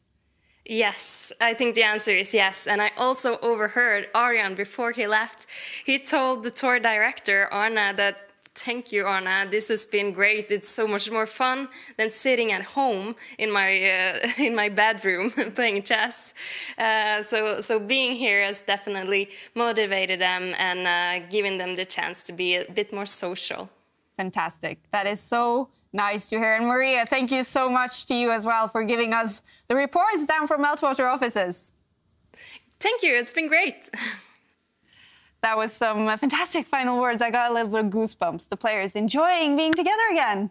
It was so nice to hear that Magnus was giving some encouraging words to Arian. Personally, actually, my highlight was yesterday in his interview, Johann Sebastian, just talking about mental health, how he was taking a bit of a digital detox after the games, just focusing and prioritising his own happiness and confidence over the results. And yeah, so many highlights from just seeing them all together in one room. Yeah, big thank you to Meltwater, our tour partner, for hosting the three Norwegians down at the Meltwater offices. Okay, the preliminaries, they are done, so let's take a look at the results. We do have Magnus Carlsen again on top of the table after the preliminaries with, incredibly, 10.5 points. Timur Rajabov is the last one to qualify. We did end up with 3 players on 8.5. Unfortunately, we have to say goodbye to so many great players. Arian Tari, he was close, so was Lenya Dominguez. Of course, Praggnanandhaa, we have enjoyed seeing his games. But definitely, we're going to see more of these players as well. So let's take a look at the quarterfinals that we're going to start with. Tomorrow, it's going to be Magnus Carlsen and Timur Rajabov. It's going to be Wesley So and Levon Aronian. I have a feeling we've seen that one before in the tour. That's right. I think Aronian has been successful against Wesley in the past. It's true. And then, this is a new one. Shakhriyar Mamedyarov against Alireza Firouzja. Who's the favorite here? Yeah, I mean, totally wild. I mean, completely unpredictable. I couldn't really call it. That's going to be unexpected. Yeah, Mamedyarov, though, scoring 9.5 in this prelims. Yeah. He's in form. And the last quarterfinal, Hikaru Nakamura and the Quam Liem playing for Vietnam, but both living in America. So kind of an American encounter there. Who's the favorite? Hikaru Nakamura, yeah. Right? What do you think, Ivanka? Yeah, I think Hikaru Nakamura, but I do like Le Quang Liem, so I might be personally cheering for him a little bit. It's going to be fun. Quarterfinals starting tomorrow. Now, finally, let's find out who's the winner of the question of the day. Yes, of course. You know, it's a lot of fun. We asked the question, who would you be if you could be someone else for the day? And again, we had a lot of fantastic responses. And as always, we're going to run through a few of our personal favorites before we declare the winner. And we liked Harry Galsot, who says he wants to be Elon Musk so that he can tell his partner that he loves her to the moon and back, literally. We like that one a lot. And the next one we also liked is comma-separated moral values. Thank you for this one. I would totally be David Howell wearing a Teletubby costume for one day. Sounds like so much fun. Yes. So Any old chance to bring up David in the Teletubby costume. Okay, we also liked Jonathan Duke, who said if he could be someone else for a day, he would be Anish Giri, so he could spend all day thinking of ways to troll Magnus Carlsen on Twitter. And there you see that shh moment. And we also liked Paul Cordero, who said, on the note of funny chess moments, he would love to be Anand and see Kasparov's face in '96 when this happened. And you can just see Garry Kasparov sat there at the board with his eyes popping out. But the winner of our competition, and you are lucky enough to win 1 year subscription to the best chess magazine on the planet. That's a New in Chess, and that goes to the Abaddon. Yes, I was watching for I this. would want to be anyone who would be spectating this match, although it might not be the fairest matchup. Must admit, the Penguin would beat the Viking. I can't argue with that one. Oh, that's a fantastic picture. I love how creative all our viewers are making these pictures. Congratulations, and certainly enjoy your prize. All right, it's been a long day. It really has been a long day. We all have to go home, go to bed, and get ready for quarterfinals. Yeah, long day, but exciting day, and I'm hoping for more tomorrow. No bullet chess tonight, David. Promise. Very good. It's been such a fun day, fun preliminaries, and the quarterfinals, the knockout stage, starts tomorrow in the New in Chess Classics. So we're all excited, and we hope you are too. If you are in some place where it's getting late, we hope you have a good night, and we'll see you back tomorrow.